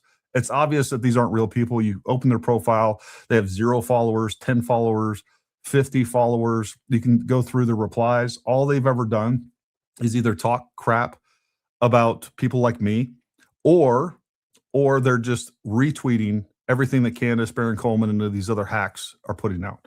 So it's super simple, and it's insidious because it looks organic, and it's also insidious because it's hard to prove. Unless you're the United States government and or you have the analytics of X or YouTube, there's no way to prove it. I mean, you can see it; it's obvious. You know, it's as obvious as gravity. Find me the source of that. Yep. Gary, I just have one more thing to say, and then I'll shut up forever. Don't do that. I just wanted to put this out there because in case anybody wants to research this, and maybe you guys all know this already, but I just stumbled across it because I was wondering, why are these people like Mappin and Dugan and all these people boosting all of this stuff? And I saw that John Mappin had on one of his threads that he was introduced to JD Vance in 2019 by Charlie, which was super interesting. I did not know that they knew each other. And I'm like, Vance wasn't even a senator back then. And it just so happens like he started like a political nonprofit and some kind of venture capital firm. And he converted to Catholicism in 2019. So a lot of stuff going on in 2019. I don't know if there's a connection there, but I just found that interesting. No, it's probably when the op started. I mean, it really was. And look, I've been saying this for a couple. I think that JD Vance was the Manchurian candidate of the woke right. I'm leaving it on the table to change my mind. And let me tell you something. I was talking to somebody on our live stream earlier about this. If JD Vance ends up being the candidate, he's going to get my vote because he's still 10 times better than a Joe Biden type, a Kamala Harris, whoever ends up on the left. So I'm still going to vote Republican. That being said, I think JD Vance was friends with Tucker Carlson. Matter of fact, it was Tucker Carlson and Donald Trump Jr. that really convinced Donald Trump to take him on as vice president. And we know that JD Vance was not friendly with Donald Trump in the beginning. We know what Tucker Carlson thought of Donald Trump, and we definitely know what Tucker Carlson thinks of him now. And they're still friends. And I think this is an op to usurp the MAGA party. There was a lot of Republicans that hated Donald Trump, that hate everything that MAGA stands for because they're globalist on the right. And that's what this entire thing is just the globalist agenda repackaged for the right. But, I'll still take a globalist Republican, which I hate, over a freaking globalist Democrat because they're nothing like the DNC and the CCP. They're the one and the same. I don't know. So hopefully that's not true. I hope I'm wrong about JD Vance. But the more he talks, the more he sounds like Tucker Carlson. Real quick, I do want to say, number one, Christopher Henry just became a member on our channel. And Lynn Pell says, one more unrelated but important fact, the kid pitching right now, our ace for the Detroit Tigers this year is definitely next year, is named Troy Melton. Well, he must have good genetics. All right. Speaking of which, folks, if you haven't done so already, make sure you like, subscribe, all those things. And if you're in the space, do me a favor, retweet the space. That costs you nothing. But if you do want to support us on X or on YouTube, we offer subscriptions or memberships, and we appreciate that. And by the way, it's not just about me. I also want you guys to go follow Insurrection Barbie. I want you to follow SK Double Dub, Bronson, and several others in here. Zach Kaizen, and I'm sure many more. Jay's down there as well. Go follow him. These are great accounts that are dedicated to the truth, that put truth before narrative, and that's what matters, and that's what we need. I'm tired of these people that don't deserve to be famous being famous and just flooding the zone with confusing, un-American propaganda, anti-American propaganda, by the way. Slippery, go ahead. Oh, thanks, Gary. Okay, so first time on a space. I usually come in and listen. Now I'm not sure what to say because everybody stole my thunder. But I think I would like to say, with regard to the owners of the Cowboy Smokehouse there, they don't deserve any of this. They don't deserve any of this. I guess at some point, somebody thought they saw Tyler Robinson in their restaurant and they reported it and they said something and it amounted to nothing as far as the FBI is concerned. And then now they're just kind of being bombarded by a bunch of people. And I don't think they really deserve it. I know folks out here I live in Idaho myself, in Boise, Idaho, and I know the kind of people that live out this way. And if you live out this way, hallelujah, welcome. But I would just like to say, if any of you are out here, go there and patronize the restaurant. Go visit them. Because they don't deserve the kind of heat that they're getting from this kind of controversy. And really what it is ridiculous. This Diligent Denizen guy, Alfred, which is kind of a weird name to me, but this guy, he's just a scumbag. Agreed. I mean, he's nuts. I mean, and he has pushed this so far that it may actually damage the reputation of the restaurant itself, and I hate to think about the fact that, a small business like this in a small town, and I looked up the population of the town at one time, I think it was 1,789 people, and that is a small town. They rely on largely tourism and just kind of being the local joint. And they don't deserve this kind of heat.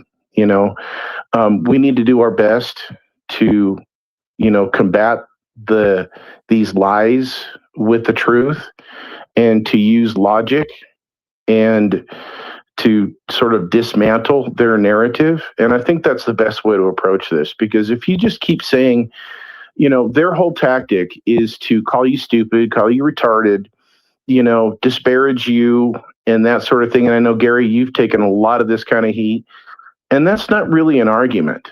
No, it's not really an argument. It's all they got. And and it really is. And when you approach it from that perspective, when you see how ridiculous those arguments are, when you see how ridiculous those comments are, then you can just dispel them. You can just disregard those people as honest truth seekers, because they're not truth seekers. They're conspiracy seekers. They're these kind of people that watch these, we've said it several times, these like wine moms that stay at home and watch these true crime mysteries, and they want to be a part of it. And that's the atmosphere that these people like Ian Carroll, the delivery driver, the woman who doesn't know that the sound of lightning or the sound of thunder is what lightning makes, and I mean, right. a failed lawyer, you know what I'm saying? These people, they're just not honest, and they're almost caricatures of themselves. They're absurd people, is what I'm trying to say. Yeah, they do not deserve to be taken seriously. And when you're talking about Baron Coleman, he's literally the archetype of what we are disgusted at as a lawyer. Like, he is the slimy, lying. He is that guy that is going to take your money, is going to fool you, and that's what he's good at. Because he sure as hell wasn't good at practicing law. Exactly. And I just want to encourage everybody, pray for these people. Yeah. You could pray for Candace Owens, as hard as that may be. You can pray for Baron Coleman. You can pray for Ian Carroll. As difficult as that may be at times, with the language that they use and the way that they use it, and as diabolical as they may seem, that is our duty as Christians. And especially pray for the people that are caught up in this, because I guarantee you that they don't care about a small business, in Panguitch. They don't. They don't care. They don't care about who they damage or who they hurt. They only care about their narrative. So thank you for your time. I appreciate it. Yep. Thank you very much. Insurrection Barbie was just here and she had her hand up. There's something I was going to add. My hand up? My hand up, Gary? I can't see who's talking, to be honest with you. Is it Sean? Sean, go ahead, buddy. Send it. Okay. You had asked me the other day on one of your podcasts about the whole Blake Bednar situation, where him, Leslie, and a bunch of people who follow Baron Coleman, they were going off about you, me, Nate, and a bunch of people for a couple hours yesterday in their space. But I spoke with Officer Peterson today from the UVU campus. I'm the one who originally reported Blake Bednar's for his drone violation on the campus. Mhm. And I spoke with Officer Peterson today. He's the DFR officer on the campus. Blake has officially been charged with trespassing, and the case has now been referred to the FAA case officer out there in FSDO, which is in Salt Lake City. So they have Blake on campus. They've gone through their security footage. They have Blake Bednarz on camera admitting, and then they also have that audio space that I recorded, but they have the full space because I had backed it up and sent it to him. They also have his drone video, which he thinks that he's erased, and all of that's been sent over to the FAA.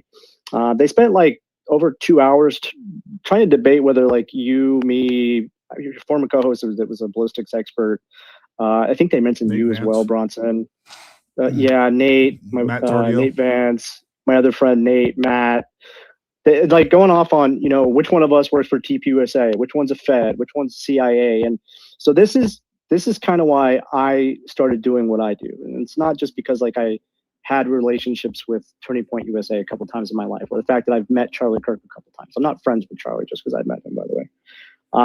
I wanted to show people, and I think Slippery kind of brought this up, like right, what these people do for a living.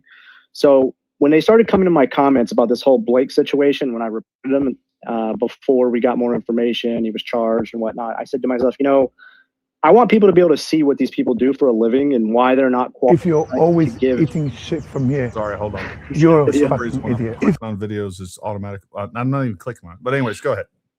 Sorry. So I wanted no problem. I wanted the public to be able to see what it is these people do for a living, right? Like, so the Australian guy that goes in their comment section is an Australian real estate broker, right? Not puppets, the other. Love to have No problem. I wanted the public to be able to see what it is these people do for a living, right? Like, so the Australian guy that goes in their comment section is an Australian real. Gary, you're playing through. So I want the public to be able to see what these people do. Not puppets, the other. All right, folks. So I got. I'm sorry. Like I'm trying to get this to not play through this, but it is. Anyways, go ahead. Sorry to interrupt you, Sean. Keep going. So like these are nurses. Blake he sells insurance out there in Utah, or Texas or wherever he's claiming to be right now. But his whole life he's been in the insurance game, right? You got these real estate guys. You got all these people who have no qualifications in ballistics, forensics, anything computer related, analytics. They've never worked for any agencies. They bring people up that claim to be experts. Like last night, they had a guy that he is a former Army infantryman, and credit to him for serving in the Army. I'm not trying to discredit that, but I went through the guy's resume. He has no background in computing, analytics. Claims to kind of so-called worked around like these intelligence agencies, but nothing on his resume would suggest that. Although it's still possible he could have, I guess. And it's just not accurate. So when you listen to these people, and there's a reason why Gary has these spaces where he brings actual experts up. And I mentioned this the last time. I said, I've been shooting guns since I was 5 years old, but that doesn't make me a ballistics expert. You get guys coming out of the military, that doesn't necessarily make them a ballistics expert. And I believe it was you, Gary, that even said that you learned more about ballistics when you became a civilian. Yeah. So that's why I do what I do. And I also wanted to let people know that the Blake Bednarz thing is continuing, regardless of what Blake thinks, as far as what the FAA is going to do. And the FAA is a federal matter now, so that's in the hands of a case manager at the FSDO, and they're going to review everything. So Blake's facing at least, and I don't know everything they're going to look at. They have several things, but he's facing up to at least a $10,000 fine and 6 months in jail. Typically, I mean, this depends because right now, I know. I'll tell you, I spoke because he flew that drone specifically, and Gary is actually. I actually went through some of your old tweets. You used to talk about like drone regulations and stuff like that, all the way back in like 2024 and 2023. And I tried telling people, I'm like, when Gary went to the campus and flew a drone, which anybody can go get the 3D mapping for free. Yep. You can, if you want to use Google software, like myself, I use Pixel 4D. And the whole campus is mapped, so you don't need to do something like this and get yourself in trouble. But he did. He was trying to use a drone to simulate what it would look like when you're on top of that building. Now, I've spoken with a LEDA instructor. For those who don't know what LEDA is, that's the Law Enforcement Drone Association, who's been on top of that building. And I have the text. I'll send it to you, Gary. I don't mind sending it to you. He will tell you that you absolutely have a view of Charlie Kirk from the Lucy building. So Blake was trying to simulate what a drone would look like, which would be just a drone camera looking looking down, but like perched while it was parked. And then and I'm just like, okay, well that's not scientific. Like, I've been flying drones for 10 years before the 107 even existed.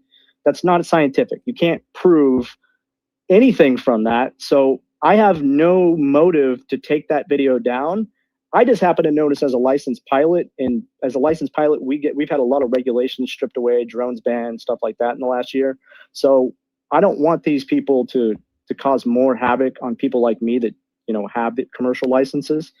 That was my motive, and now it's just seeing them do what they do, try to discredit people like Gary or anybody else who is an expert in their field, and show these people that these are regular people who have regular jobs, just like people in here are listening. And there's nothing wrong with those regular jobs.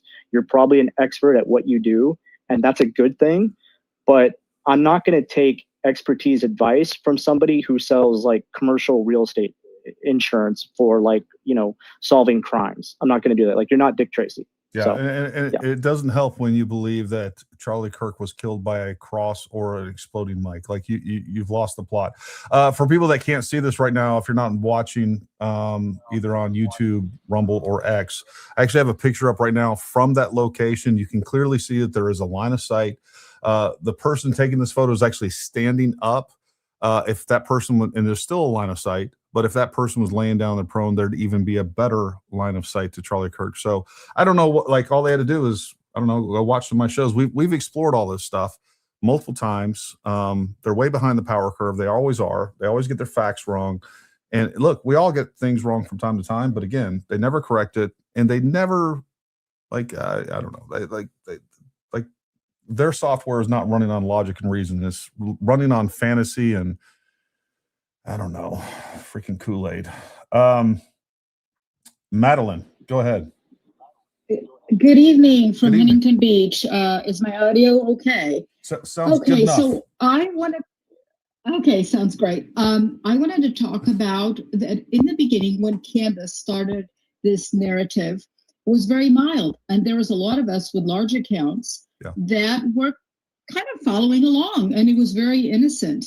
And Denizen, the creep, used to follow me and send me messages because he was banking on big accounts. So he was literally using people to retweet him. And then I started to push back. And the moment I pushed back, I said, no, I'm starting to see something that's very devious. And a lot of people were like, oh, she's not talking about Erica Kirk. But I was like, no, she is talking about Erica Kirk. And a lot of really good accounts were defending her and saying, no, she's friends with Erica. And little by little, it just all of a sudden, it was all about Erica. And he blocked me. But so I wanted to, this was a very organized, manipulative way that he was doing things. And I think people that are weaker or haven't been around as long as I have could very easily be manipulated, because I saw a lot of great accounts all of a sudden were just, following along. And all of a sudden, just going after Erica and doing all of these hideous things. Also, the bots, I wanted to recommend this. Like I said, I've been around for a while. Just do not comment or get into any arguments with the bots. If you have something to say, debunk what they're saying under one of our posts. Because the moment you start arguing with them, that's exactly what they want. And it bumps them up, because normally they'll just end up in spam. So anyways, I just wanted to make some of those points, and I'm going to go out for dinner now. But Gary, I've been a huge fan from the beginning and watching all of your podcasts. So thanks for everything that you're doing. I really appreciate it. No, thank you. And I just, I followed you back, Madeline. Thank you very much. I think your points are valid. Look, folks, what these bots will try to do is they try to, when you give a valid, logical explanation, and then they either just like reject it, and don't get me wrong, some Candace real people will do this, but they'll like get you in a circular argument. And that's what they want. They just want you down there.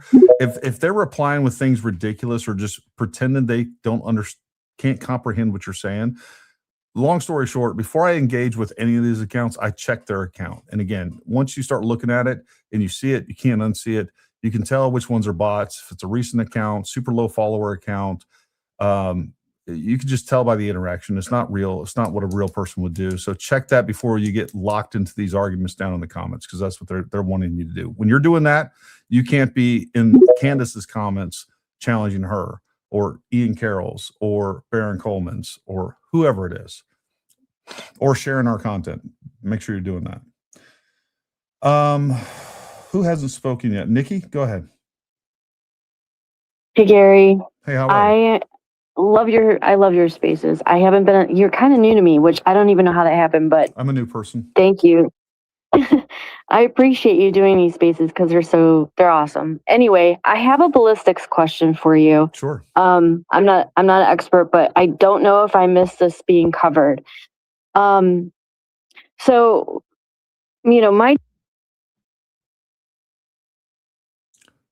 I lost your audio, Nikki. Give me a thumbs up. If you Sorry. Okay. All right. I just want to make sure it wasn't me. No, it's my phone. So my dad was in the military back in the day. Like when he shot, he always loaded his own bullets. I know when they searched Tyler's apartment, they found a specific type of bullet.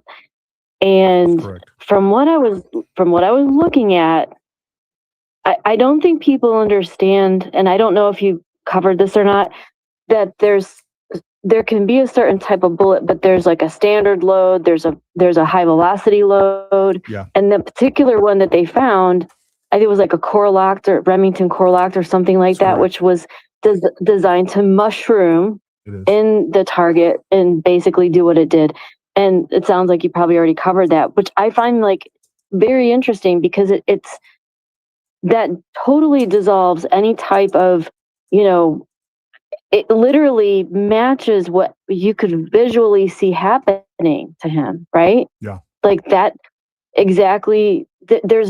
That's not a microphone like exploding. That's not a small velocity. That bullet, that designer bullet matches his injuries and exactly what we saw. So yeah, I guess you covered it and I appreciate that, but I feel like it needs to be reiterated because people seem to forget that, we saw that happen, I don't know. It drives me crazy.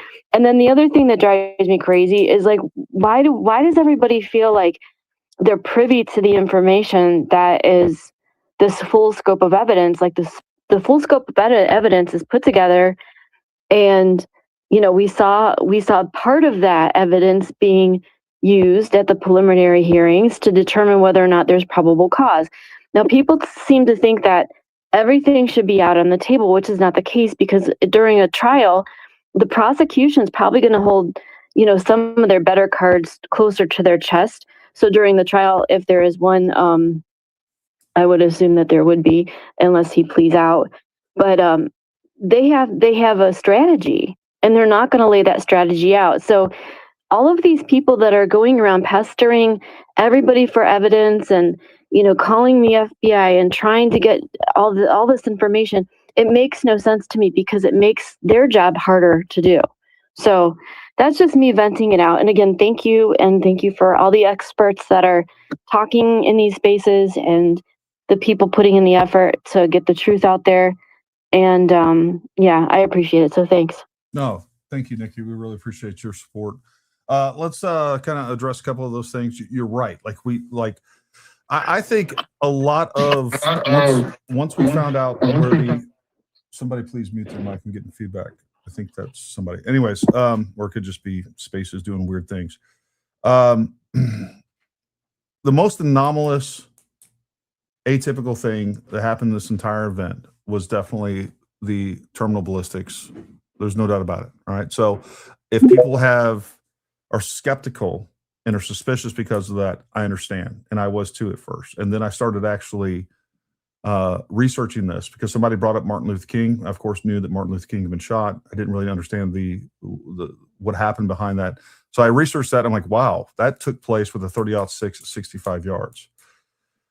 So almost exactly double the distance.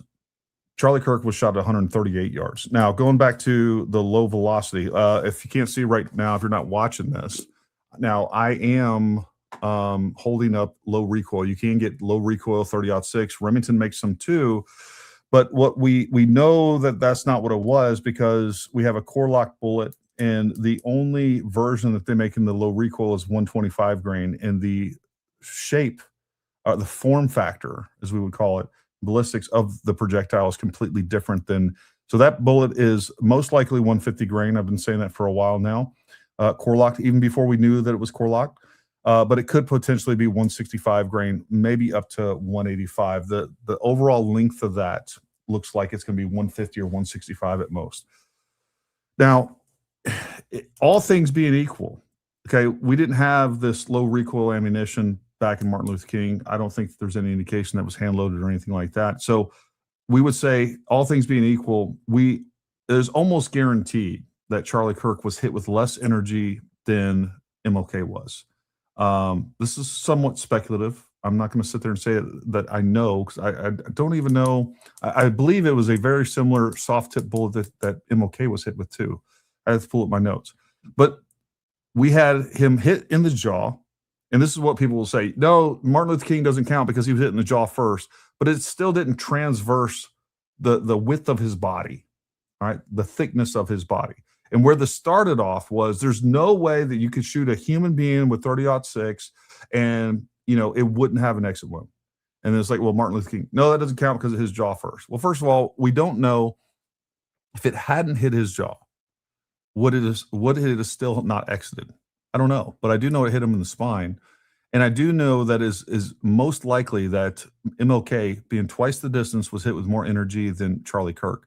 So we go down to, now we go to 138 yards, and we have a very similar round hit Charlie Kirk in the spine, deflects downward. We don't have an exit wound, and core locked is designed to do exactly that. It's, as soon as it hits bone, upon hitting skin, it's going to start tumbling. It's going to deform. Well, let me get those in order. It's going to immediately deform. It will immediately start tumbling, and when it hits bone, it is going to shatter into all the pieces that we saw, which is going to decrease the overall energy, or it will disperse the energy, right? So the likelihood of an exit wound, because what you want if you're going to have an exit wound or deep penetration projectiles is you want it to maintain mass, which is why they build solid copper. They have bonded bullets where the lead is actually bonded to the copper jacketing. And those are meant for deeper penetration. That's not what core lock is, and that's not what it's designed for. The other thing I want to talk about real quick before we get another person up here is they intentionally intimidate witnesses. They don't want witnesses speaking out unless they're on message. I've had 5 or 6 eyewitnesses on my show. I've spoken to well over a dozen eyewitnesses, and all their stories align with minor differences. All of them, by the way, believe that we have the right person. But the 5 or 6 eyewitnesses that I've had on my show, man, you should see the vitriol that these people are met with. They're immediately, people start claiming that these are plants, that they're part of the op, and that intimidates people coming forward. And they're like, why won't everybody come forward and tell us the truth? Well, that's because when people do tell the truth, you won't accept it, and you are vicious and malicious, and you go after these people. And that's intentional. Because, we don't, like, if somebody came out today and said, you know what, I saw another shooter on another, you wouldn't see people on my side going after the reasonable among us. But everybody on their side will go after a witness that is contrary to the narrative that they're pushing, the pod slop. If I hear of a witness that witnesses something completely contradictory to what I think takes place now at this point with the evidence before us, I would want to talk to them, and I wouldn't lead them. I would just get them on the show. And this is also why we constantly have experts in different fields, in law and forensics, and you name it. So anyways, there's that. Kit Kelly, give us some questions, words of wisdom. Thank you. Gosh, I wish I had some. You guys usually give the words of wisdom to me. I just wanted to, I'm kind of at that ending part of the Candace and the Diligent thing. So I didn't really know the whole thing from start to finish. But I wanted to ask, I did see the tweet from her where she said she had spoke to the owner of the restaurant, something about passing information to the FBI. Yes. And I just trying to get a feel. So is the status of this that it's basically us saying it's us against them, like our word against their word? Is that what we're down to in this process? Because it just seems like she's kind of sticking to what she said. She talked to Mr. Perkins. Yes. And then Exclusive said that he did as well. So I was just wondering if you could give me a little breakdown of that. Of what Candace is doing? I mean, she's sticking to her Well, I guns. mean, like, You're yeah. correct on that. She's going to say, she's also saying that the receipt that she saw wasn't redacted at all. I will tell you, like, putting it mildly, Mr. Perkins said Candace is lying, and Candace's agenda is evil and corrupt. That's what he thinks, and he's someone that has talked to her directly. So, I mean, this is what we see time after time, and even when she's proven wrong. And I have a chat up here from YouTube, and it says Nine Toe says, and when the facts are presented, they never said, maybe I should rethink that. They never do that. They never reassess their worldview. They never reassess the facts. What they do is they'll actually literally go to experts. People will come to me and, Gary, what do you think about this? And I tell them what I think about it on ballistics or whatever it is. And immediately it's like, nope, you're just the Fed. They require their confirmation bias. And everything they believe is based on complete trash. So, take it for what it is. I did see Blake Neff in here. Where did he go? Ben, did you block Blake Neff? Did you boot him? How freaking rude, bro. I did not block him. I actually had him as speaker. Where'd he go? I don't know. I was going to pull him up next. He probably got booted. It's Spaces. I don't know who was. You're fired. Still in here. I don't know. Gary, can I share real Janice, quick? go I ahead. don't think you see my hand. Thanks. I'll be quick. I'm glad to see Blake here. I just wanted to take a moment to just thank you so much for your insight, your professionalism, your fact-filled information, just your character and disposition and the way you treat and talk to people, even the opposition.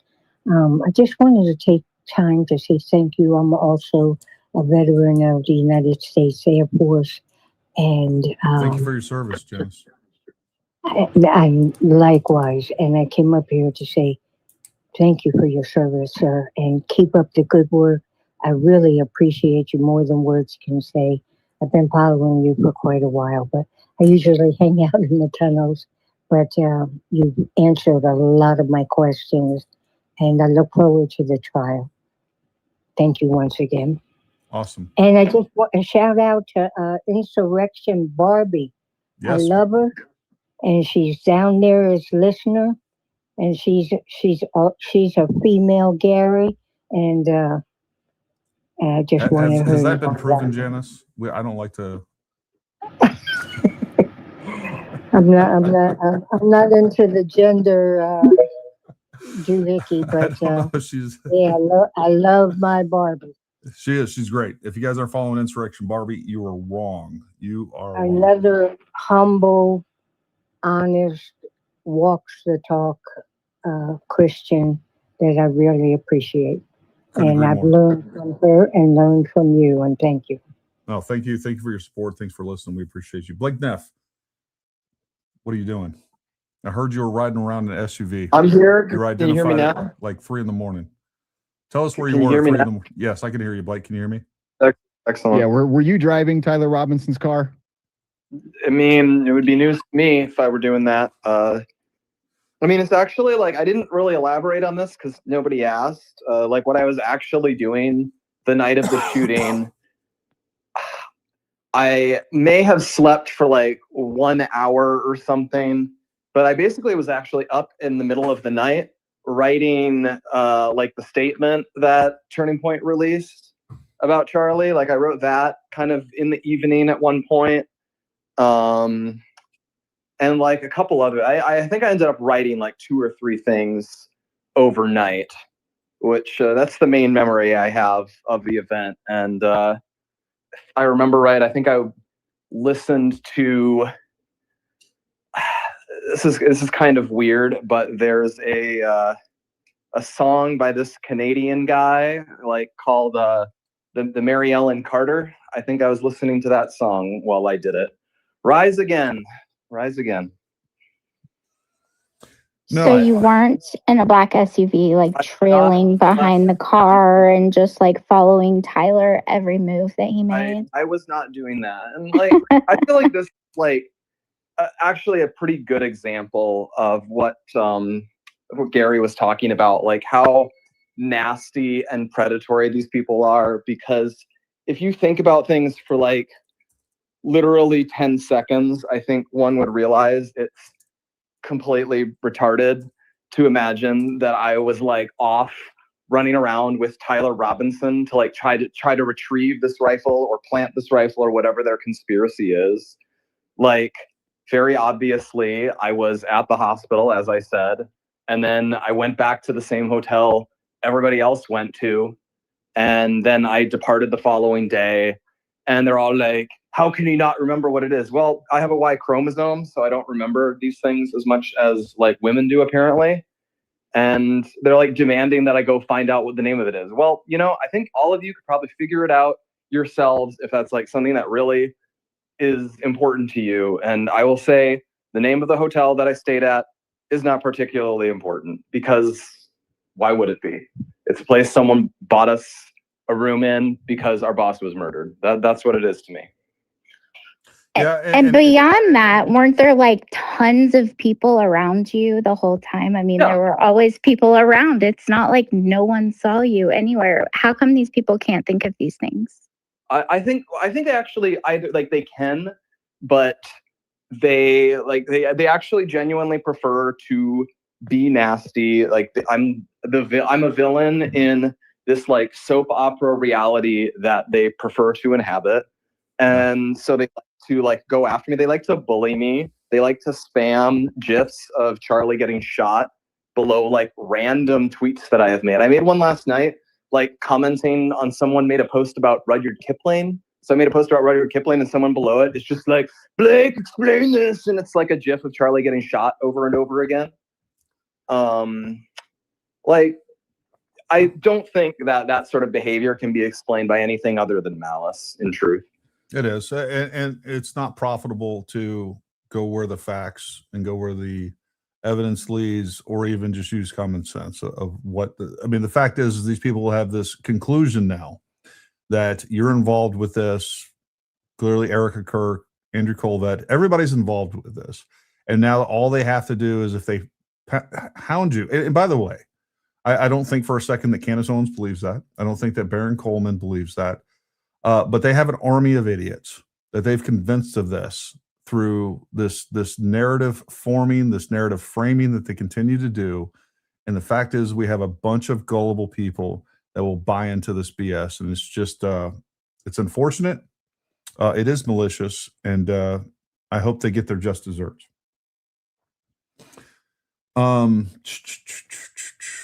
Who's next? Jarbot. And then CJ, you're after him.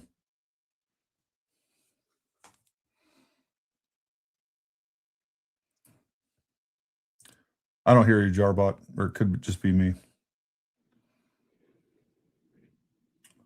Okay, my turn. Can you hear me? I can hear you now.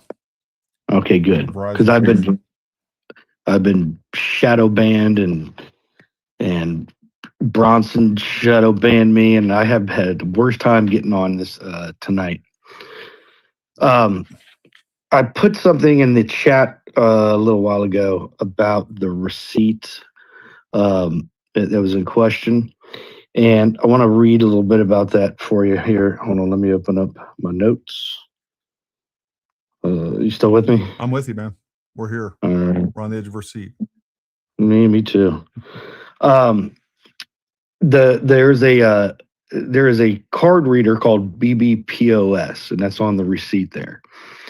And they're a hardware manufacturer, of course, but they also have these countertop like smart readers at bars, so people can put their PIN number in if they're using Apple Pay or whatever, right? So we know that's true. So if this bar has that, it's going to be running probably through a Stripe terminal.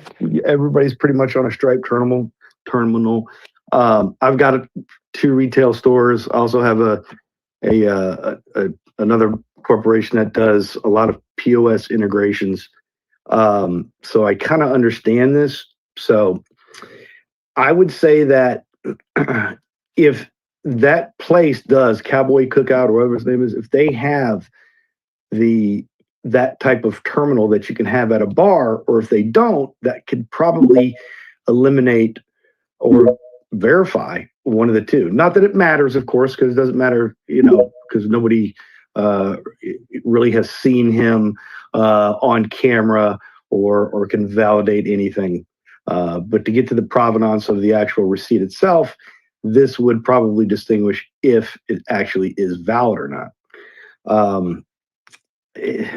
Outside of that, and I really got nothing else to tell you. I did talk to Blake Bednarz, I think it was last week, and he went on that same rant about could have been Tyler, and he flew his drone, and he was 8 foot back, and I debunked all that. He tried to coerce me in last night to go on X-Base, but I kind of didn't do it. No, I mean, that's good information. Like I said, I mean, the owner of the restaurant has come out and said that is not only not the not only what did Tyler not eat there, but according to him, he's gotten information from the FBI that was not Tyler entirely. So there's that. Mixture Exclusive, I know you're saying you're in here, and I'm trying to find you and pull you up. In the meantime, I do want to read off Mr. Exclusive's kind of report on this, which is exactly what was told to me. He says, and let me just make sure I'm sharing this and I'm not to everybody that's viewing. Mr. Exclusive, breaking news, Charlie Kirk investigation update, the steakhouse. I have just got off the phone with Mr. Perkins, the owner of Cowboy Steakhouse, and he confirmed the following to me directly. I'm also tagging him in this post. It was brief but important phone call. According to Mr. Perkins, Tyler Robinson did not eat at Cowboy Steakhouse. It has been officially verified to him from law enforcement, and he is sure himself. Mr. Perkins has also addressed a receipt that is circulating on an X. He told me that the receipt being shared is not Tyler Robinson's receipt or the one thought to possibly be Tyler Robinson, nor it is the receipt shared with investigators. Mr. Perkins was polite, but clearly has been bombarded with calls. He told me people need to use some common sense. I don't know if the receipt is a legitimate receipt, but it is not the receipt in question. He did not call anyone a liar. However, he did tell me that many reporters, investigators coming into the steakhouse could easily get a receipt. Mr. Perkins made it clear Tyler Robinson did not eat at his restaurant. I've always believed in going directly to the source whenever possible rather than relying on rumors and secondhand information. I contacted the owner myself, and this is what he told me. Mr. Perkins' statement directly contradicts one of the narratives that has been circulating online regarding Tyler Robinson's alleged whereabouts. As always, I will continue to verify information and report what I can independently confirm, and he shows a picture of the receipt. And you can see here the receipt contradicts Denizen's own witness that says he had a couple of beers and a steak. So on this receipt says $3.25 for soft drinks. There it is. I don't know. The debit card information is not there. And one of the things that Ralph told me, the owner of the steakhouse or the Smokehouse, is that when they pay with a debit card, it only shows the last 4 digits. So there's no way to even know who that person is. And look, I'm not saying that the person that Denizen talked to is lying. Eyewitness testimony is always, well, it won't always, it's always questionable. All right. You can't just take eyewitness testimony. You need some additional information. Quite frankly, Tyler Robinson, and this is one of the things that Ralph brought up. He's like, look, Tyler Robinson looks like 80% of the kids that come in here. I mean, the skinny white kid from Utah. And, when suddenly you have this event and you're looking back and like, oh yeah, this kid kind of looks like them. It's no wonder if they got something wrong. Honestly, right? I mean, it's just, it's not like they're trying to spin a tail or whatever else, but eyewitnesses get things wrong all the time. All you got to do is go watch brain games or go study some of this stuff. It happens and it is what it is. But according to them, And not only that, according to everything that Denizen has put out, he said he didn't have a receipt. I think it was like July 1st or something like that. And now he does. How did he get that receipt? Ralph says he did not give it to him. I don't know where he got it from. And I do think there's a high probability that he actually created that receipt because they put. Hey, Gary. Yeah, go ahead. One more thing. Stripe, which is you can only use Stripe with those handhelds. You're right about that. If you use a debit card and you put your PIN number in, which it says on there, it's not going to show your name. Yeah, 100%, and that's what he said. There's something else I was going to add to that. I don't know. I forgot. Maybe it'll come back. I think Jen is wanting you to ask Mr. X to request up, maybe. Yeah, please, Mr. Exclusive. If you haven't requested, please request. I'm feeling generous. I might even get Eco up here and somebody. Eco. Somebody that disagrees with us, get up here. Zach, go ahead, man. And then we'll get Ricardo Law up here. Thanks, Nick, for showing up. We appreciate you, bud. Yeah, so I spent most of the afternoon looking in this. So there's a few things I wanted to bring up. One, the whole carbon copy thing you mentioned in that recorded space that you played earlier. Yeah. That's complete BS. I don't know of a single restaurant that still uses carbon copies. And if they're using Stripe, they definitely aren't using carbon copy print. So that's just a load of crap that would have been applicable about 20 years ago is no longer applicable. But the other thing is with him saying that he got the receipt from Ralph, he's basically accusing Ralph of violating a whole bunch of PCI DSS regulations that would get him fined from Visa and MasterCard for doing so, and violating Utah privacy laws that could get them in trouble. So there's no way that Ralph, being a business owner, is going to do that and risk his business for some low life that's coming in off the street. So that's a load of crap. But on the flip side, because Candace and Diligent are pushing this out and basically effectively defaming him, he actually has a pretty good case for defamation. So if he hasn't, I would recommend him capturing all this information and talking to a lawyer whenever he can, because it could just be another list of lawsuits. And yeah, in terms of the receipts, the last thing I wanted to say was Southern and I were talking earlier in the chat. I think what he likely did with his receipt is I think he probably ate there July 10th, in the evening of July 10th, and he timed it so that the order would go in at approximately the right time, and that he would check out at the right time. And then all he had to do was change the month on the receipt. Yeah, look, I wouldn't put it past him at all. I mean, as a matter of fact, one of the things that I was told was that, Ralph heard some of the things that he was saying, and I haven't seen this. And I don't know if somebody can find it and bring it up and we can throw it up in the Jumbotron, but apparently Diligent at one point did do a retraction, and that was because Ralph confronted him on it. The other thing that I did ask Ralph for so that we could get a comparison is basically, hey, can you send me a sample receipt and have him run his own card or, create a receipt. I don't want him sending me someone else's receipt, but, create a sample receipt so that we can do an AI analysis or just a visual analysis to see if we can see any differences in font or anything else that's going on with that particular receipt.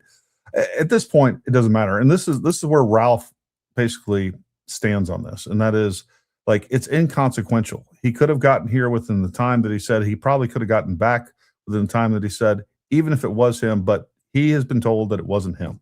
And that's most likely right. So, what they're trying to do are constantly push these narratives. And these are strategic. When Baron Coleman is lying and saying that against all other evidence, including now we have witness testimony, telling people that Tyler Robinson was in custody at, around 3 p.m. on September the 11th, and that he was being interrogated at 6:25 p.m. on September 11th. That is a lie. And he was not interrogated until the 12th. And he wasn't even officially arrested till 4 a.m. on September 12th. That is what the prosecutor and the defense consider the official arrest time and date. But the reason he's trying to do that, it is trying to undermine or create doubt amongst the viewers, and because it's exciting, he wants to try to tell his viewers, trick his viewers that there's this huge agency, multi-agency conspiracy going on where he did not send that Discord chat at 7:57 p.m. Mountain Time. But he did. He did. And as a matter of fact, I meant to clip this. The number one, they also said there was no video of him at the Washington County Sheriff's Office. Well, guess what? All the video they said didn't exist does exist. And we saw that a clip of that video in the preliminary hearing. And during that preliminary hearing, when he's in the interrogation room, Tyler Robinson has his phone and he puts it in his pocket. You can zoom in, you could tell it's his phone. So even when he was there, they were handling him with kid gloves and they didn't take his phone. And why would they? Why would they? If he's going to sit there, and they weren't leading the investigation, they specifically said that the Washington County Sheriff's Office did not do any interrogation. They did not attempt to question him because they were not the lead investigators. I would let someone like Tyler Robinson sit there and continue to incriminate himself on his phone, because guess what? SBI is going to be here in just a few minutes, and they can look through his phone and they can see whatever. They're going to forensically examine it. So let him do and say whatever he's going to do and say on his phone. But the fact is he wasn't in custody until after 9 p.m. on September 11th. That's what all the court documents say, but they created this false narrative to convince you, because unfortunately, if you believe that, you're gullible and you're just excited and you love this stuff. And quite frankly, if you also participate in going after Erica Kirk and the other victims in all of this, you revel in evil. That's what you do. You're participating in something evil and disgusting and so fundamentally un-American. You should be genuinely ashamed of yourself. And if you're not, you need to either get psychological help or go talk to Jesus. Probably both. Breeze, go ahead. What's up? Can you hear me okay? I can. Perfect. Loud and Okay. clear. Good to talk to all of you. I love all of you in this space. You're my people. I just wanted to lighten the mood a little bit. Since we have Blake Neff in here, I just wanted to ask, what did he eat that day? I'm trying to be funny because I know they've asked him the most ridiculous. Oh yeah, right. Yeah, that's okay. That's okay. Yeah, sorry. I'm messing with you. I'm just trying to be funny. Oh God, here we go. I mean, the funny thing is, if you're asking what did I eat or what did Charlie? Because Charlie only ate like 4 things, which is one of the, I actually try to relate, positive stories or fun stories about Charlie. Yeah. People like it. And one of the funny quirks about Charlie is he ate basically like 4 or 5 different foods tops, except for like very rare occasions. So he was always getting the same thing. He would get they would order from like places like, I think True Food Kitchen was one of the places they'd order from. And it would just be like rice with like chicken, and like he would open it and like he'd like only eat the chicken, like not even the rice. It was like he would eat like cabbage or like lettuce, grilled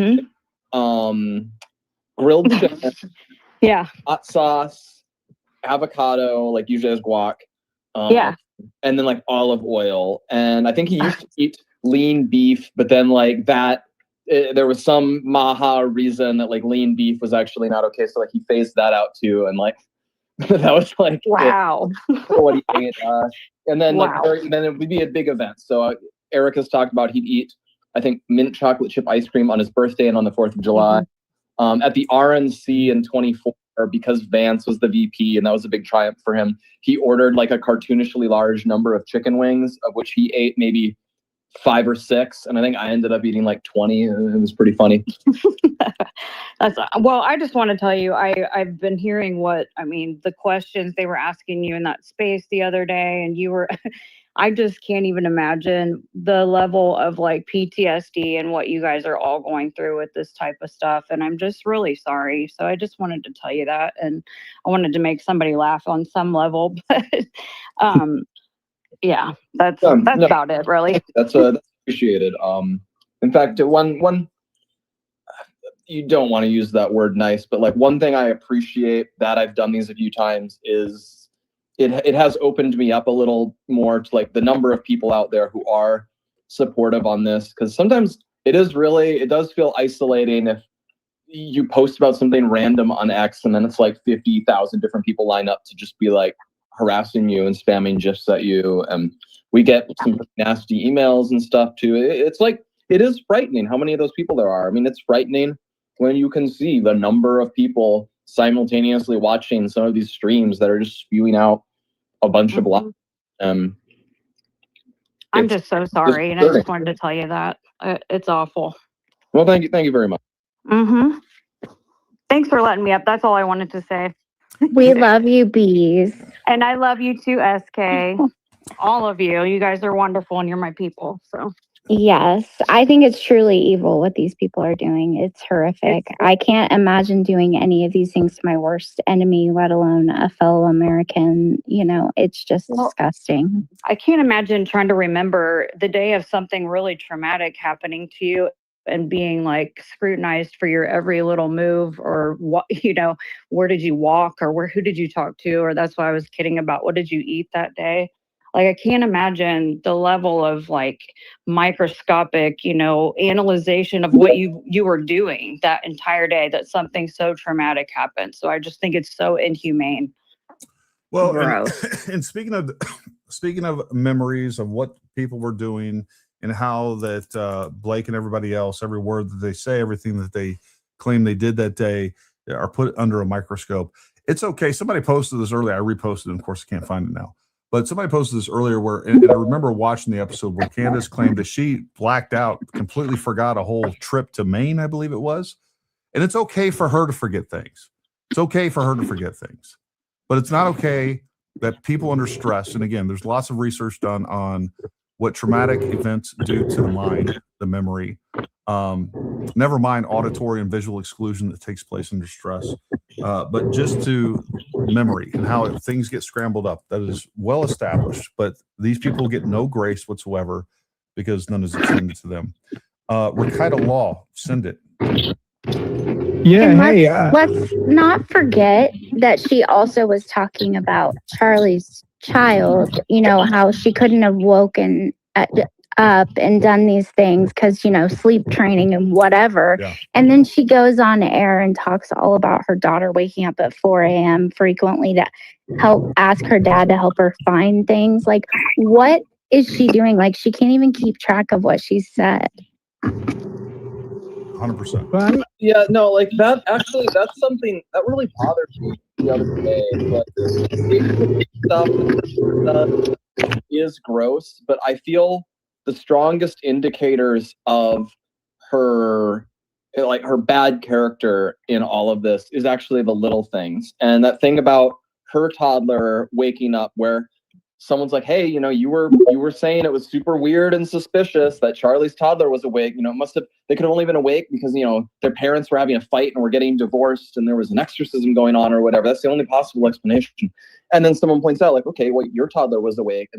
And then she has a ready-made excuse. Well, you see, my toddler, I have the valid justification because my toddler had jet lag.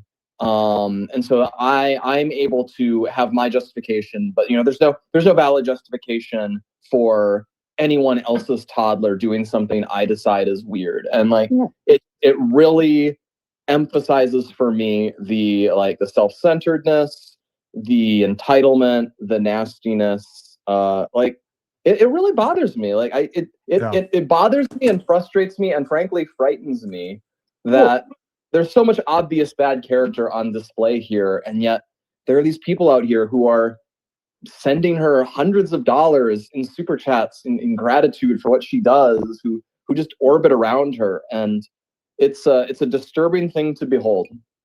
I agree, and anyone with children knows that you can't predict anything your kids are going to do or when they're going to wake up in the middle of the night randomly or frequently, for that matter. Some kids wake up frequently in the middle of the night. Anyone with children knows this. Even between your own children, they're different. No, there actually is a reliable way to predict when your children are going to wake up. It's whenever you're going to have sex with your spouse. When your children wake up and come to your door immediately, they're like, "Hey, mom, dad, what's up? Can I snuggle? I have a nightmare." It's like, that's true. You opportunity for them to learn self-reliance because you know the parents have to always respond right away. Yes. I can't believe you have paid FDA shill Blake in here to lie about Charlie Kirk eating explosive Jewish matzah. We all know he did. We all knew he did on that day. And the explosive Jewish matzah is actually what killed him. And I can't believe you brought Blake in here to misrepresent. Well, the only reason. Don't forget he's a racist too, Rackets. Don't forget he's racist too. Well, I trust him more now. The only reason I did was because I was paid enough BB bucks to let him into the shop. And then I also got my Fed check today. So I was like, all right, fine. I'll let the one bald man in the country, the only bald man that was ever stepped foot in Utah, that was clearly driving an SUV that day. So that's where we're at with this.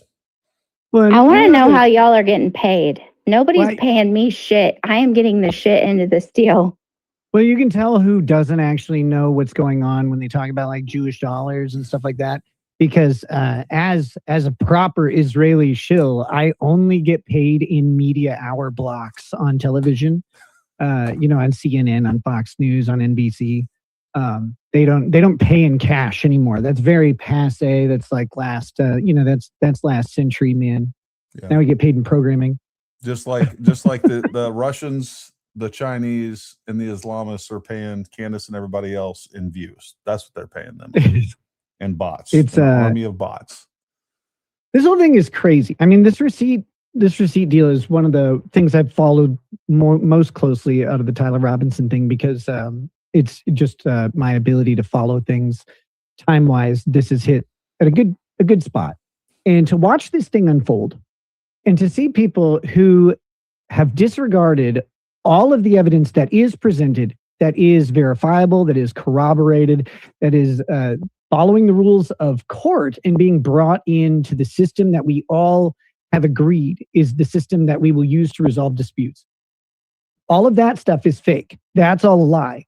But a guy who's not even on camera, who's unnamed, with a t-shirt on, says, yeah, actually, Tyler Robinson was in my restaurant totally on that night. And I swearsies that it was him. And he paid, but for whatever reason, we can't show you any evidence of it. And we told the FBI, but they didn't care and nobody cared. And it's all because they're all in on it. And it's like, or maybe they looked at it and they're like, this debit card doesn't belong to Tyler Robinson. Like the simplest answer is the most obvious one. Occam's razor, the simplest answer is usually correct.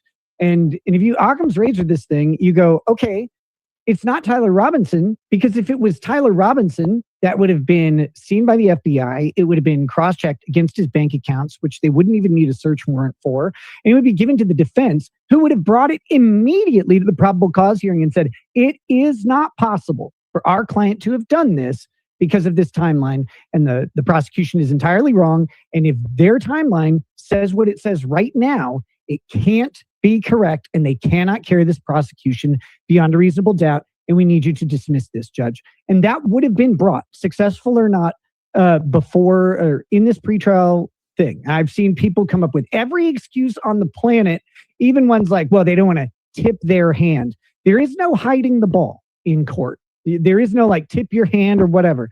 You can kind of strategize some things, but once you go to trial, everything's known ahead of time. Everybody has all of the cards.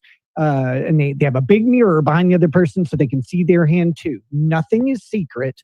Everything is, how do these, which factual scenario is reliable? The reliability of this has not been tested because no one believed it would work. Because if they won on this, they would win. It would be over. There would be no trial, not guilty, dismissed, lack of probable cause, game over. And they didn't do it. And there's no reason to not do it, because a jury is not going to be convinced by a receipt with a mismatched debit card number on it. No matter how much blurring Candace does while she says, I saw the unblurred receipt. How? You can't even see, like, you can't see what's in front of you. You're the dumbest woman I've ever seen in my life. Oh my God. Hey, throw her in a fucking dumpster. Nick, did you know that I was today years old when I found out that smoke was caused by fire?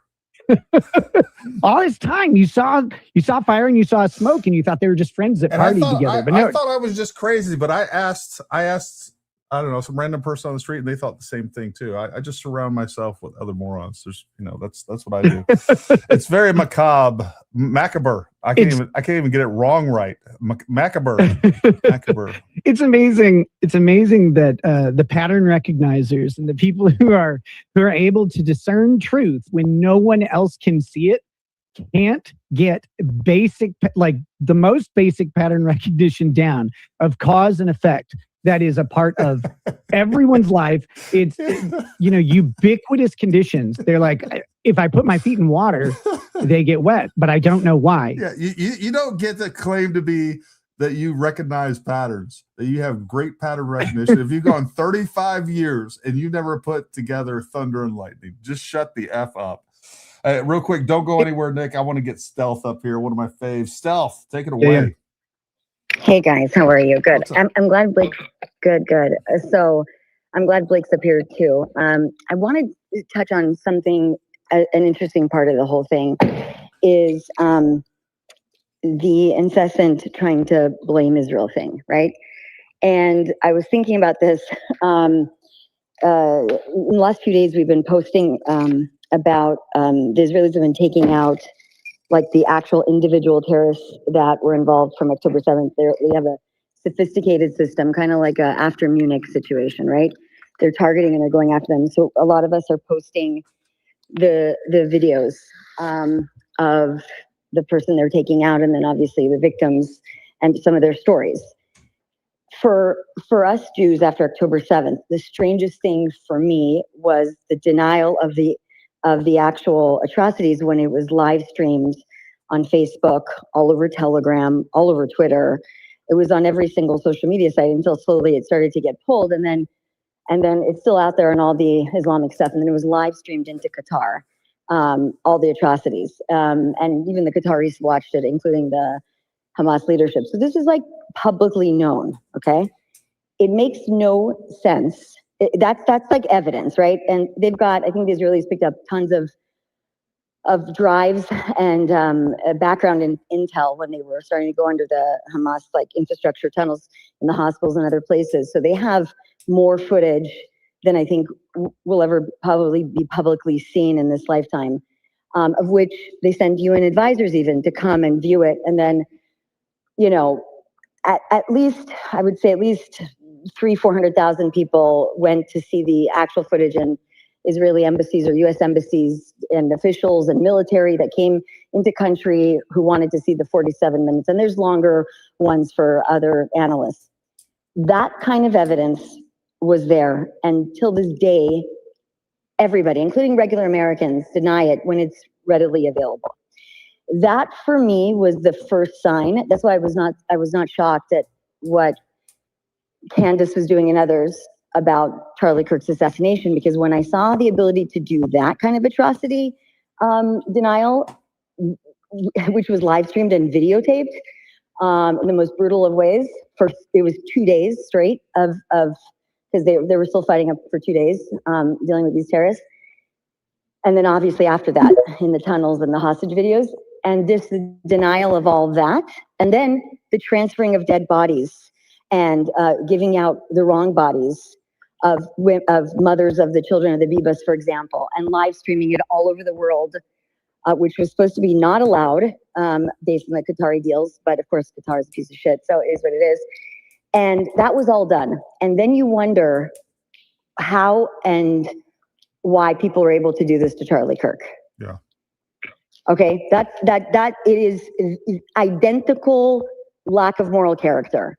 And so that is why the narrative shaping, like I quote tweeted, Linda Sarsour came out and she's talking about dismantling the U.S. Constitution in America. And I was laughing. I'm like, dude, if you think that the Mossad was going to be taking out people on U.S. territory, you don't think there would be, maybe, I don't know, 10 billion people before they would ever, God forbid, ever think of Charlie Kirk?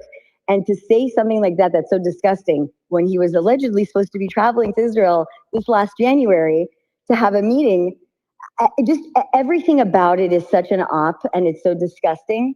And it's another blood libel that Jews are going to carry forever. Well, I mean, you say that. And this is a guy who wrote a book about Shabbat. I mean, this is the level of insanity. And there's so many mistakes, because I wasn't watching Charlie Kirk's show very often, and I was live streaming since the beginning of the war. If there's anybody that's seen more content and more information, it's been me. Okay, I have so much of an archive of my Twitter spaces that it takes 3 months for Twitter just to give me 6 months of my archive.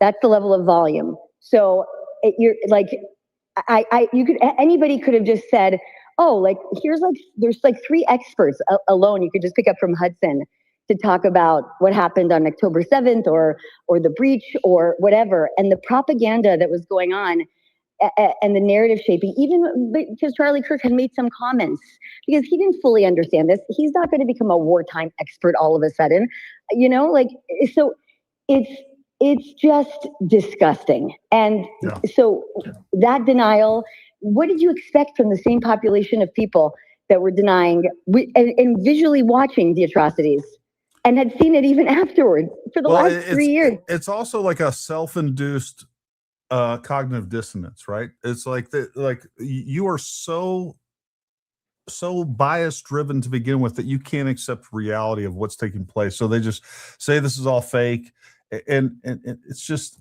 it's disappointing to watch. This is like some third world peasant bullshit. For Americans, I don't know, maybe it's not as surprising as it. No, I mean, the minute we allowed Americans to say 9/11 was Project Blue Beam or whatever the hell, or there wasn't a plane. I mean, we had people calling. We had patriots. People knew people on the planes that went in. You had calls from people saying goodbye to their wives. These are like live streamed. Like that kind of denialism on regular Americans on the right is insane. It's insane. There was like 15 countries that warned the U.S. prior. Okay. Days before, even what was the country that called up the U.S. and said, hey, they just took out this major guy in Afghanistan. What's his name? I don't know if it was the French or somebody and said, hey, this is a sign of something's coming. Like, we're really concerned. We just didn't know how, when, or where. So I don't know. Anyways, and I was thinking what Rubio said today or yesterday about the amount of violence that occurred, for I don't know how many years, between 1970 and whatever. And over 5,000 bombs were done by left-wing extremists. They blew up the U.S. Capitol, and they called our people insurrectionists, and they blew up the actual U.S. Capitol. And affiliated with the Vince Ramos brigades in Cuba. Anyways, I'm very frustrated because we should have done something in Cuba 40 years ago. And today we had Billingsley.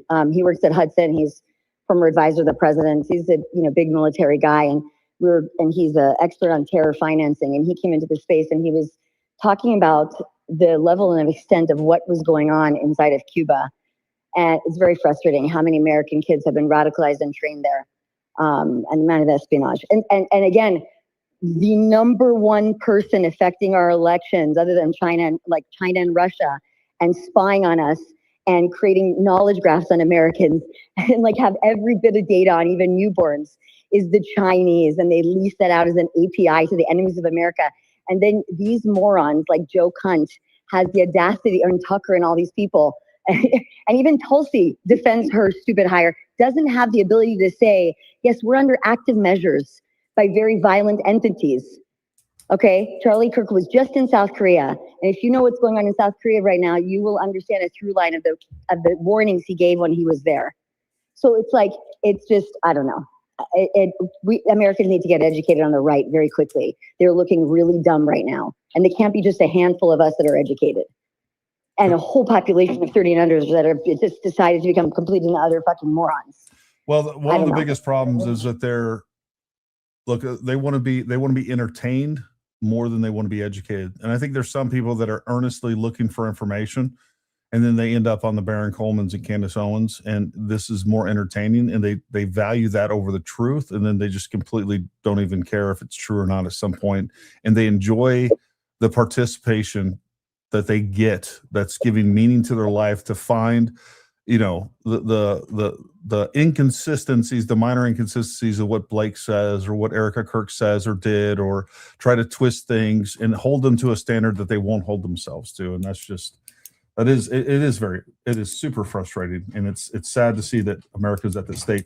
I do want to let Mr. Exclusive, who's done extremely good reporting on this. If you're not following Mr. Exclusive, make sure you go follow him.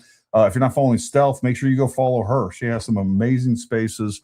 If you want to get educated on this stuff, there's no one better on geopolitics, politics in general. She does, again, make sure you go follow her as well. Mr. Exclusive, take it away. Or give me the silent treatment.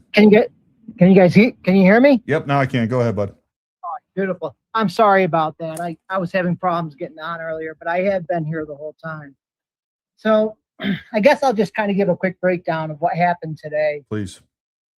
Earlier in the day, I actually had made a post regarding Diligent Denizen there. I had called the restaurant early, and they had confirmed that he actually had spoken to the owner. I wasn't even thinking about the receipt at that time. Just, I'm behind in this investigation. I got in it late. All of you guys are leaps and bounds ahead of me. So when I got involved, it was just trying to verify information, just trying to call people and see what's true, what's not true, because of everything that floats around that. So when I got back on, my first post today was, hey, he did call. He did speak to the owner. Why would he fake a receipt? I didn't see any reason he would fake that receipt. And then people started saying things in the thread. So I called back and got him on the phone immediately. And within I introduced myself, told him who I was. And he immediately said to me, Tyler Robinson did not eat here. We had just been confirmed that. We just found out. He made it sound like, he had just been recently told, possibly by law enforcement, that, in fact, it isn't Tyler Robinson. And then I asked him about the receipt, and he said, people need to use some common sense here. They come and go. People can come and go every day. They can get a meal. He didn't, like I said, he didn't call anyone a liar, but he certainly implied that it is very possible for someone to make that receipt. And I was very respectful with the way I reported it. I even emphasized that he didn't call anyone a liar. He said how this could possibly be done. Didn't expect it to blow up the way it did. But this entire time with the reporting, all I've done is call people. Anyone on X could call people. They could call people and verify anything I've said, anything I've done. It's been very easy to reach people. Now, granted, most of these people, like Sergeant Lopez, the K9, the head of the K9s, Tina Rodriguez, the lead agent. Yeah. Most of the times they won't comment. They won't give you any comment. They'll giggle and laugh with you off the record, but they won't give you anything substantial. They've got that locked up. They've been told not to say anything. But what I've been repeatedly told is that the FBI won't comment on ongoing investigations because I keep trying to find out if there's something more going on here. In regarding the armed queers of Salt Lake City. And I've always been respectful to people on the other side. But the venom and the vitriol has been off the charts. And I see after I made the report today, Mr. Perkins locked his X account. But you notice he didn't get on there and correct any of my reporting like he did with Diligent Denizen. Yes. I also did record him, Gary. And before I just released that recording, I wanted to get his permission first. So I did call him back, and I spoke to Shannon at the restaurant, who told me that these people are just off the charts, that it's harassment at this point. And then I'm looking at my threads, and I'm seeing people threatening him over his liquor license, that he doesn't have security, and it's a liquor license violation. I mean, this is ridiculous what's going on at this point. And there's so much more that could be done. I happened to catch what they did to Blake the other night. Blake Neff. Yes. Yeah, where, the hotel situation. And that was, this is what they're experts at doing, taking a little, even if you have just a you forget something for a split second, you misspeak, they are all over it. They twist it. It's just horrible. And I've been watching Diligent Denizen here for a little while, Alfred, whatever his name is, and I suspected that his entire conversation with a member of the Robinson family was made up. And I kind of, I did, well, they didn't come out and say he was lying, but they did tell me that nobody had spoken. They told me they weren't going to speak to me initially, and I wasn't even a member of the direct family. So there's just been so many things going on that's been very unfortunate. Mr. Exclusive, can I ask you, you said something, you actually you reached out to Salt Lake City Trans Tifa? Or no? Yes. What's happened is I have tracked down one of the people who made a predictive post. One of those posts before September 10th. And their motivation was not to speak to me at all. And just so you know, here's how I'm approaching this interview with this person. It's what I've been working on mostly lately. I've contacted a Candace supporter who I get along with, actually. We see things differently, and we chat all the time. We DM each other. And I said to him, hey, why don't you come to this interview with me? First of all, I'm really not sure I want to be there by myself, but why don't you come? We'll meet up in Utah, and I'd love to have one of her supporters there that I know is not. I know he's going to be honest about it because he's an honest guy. And let's see what we can find out here. And this person did make a predictive post, which I thought was really interesting. Okay. Are you unaware that an honest guy, that the and let's see what we can find out here. And this person did make a predictive post, which I thought was really interesting. Okay. Are you on? Sorry, is there an issue with the comms? Can you hear me? I was going to ask Mr. Exclusive. Are you aware? Really interesting. Do you guys hear him on repeat? Is there an issue with the comms? Can you hear me? I can hear you. I was going to ask Mr. Exclusive. Are you aware? I thought was really interesting. Oh, Gary's got like his feed is like looping back into it. There we go. Weird. I think I fixed it. Sorry, guys. Go ahead. Hey, by the way, while we have a quick break, Mr. Exclusive, great job, great reporting, great investigation. The thing that you've done that is the most irritating to them is you are poking holes in, not only obviously in the evidence collection, but you're also poking holes in an essential part of sort of the conspiracy reporter's toolbox, and that is to create the urgency of danger to the reporter. All of these people are in danger for bringing out the truth, right? Like they're constantly talking about how dangerous it is to be like a podcaster. It's the bravest job you'll ever see, actually. And they're out there really risking their lives to bring you this absolute schlock and drivel.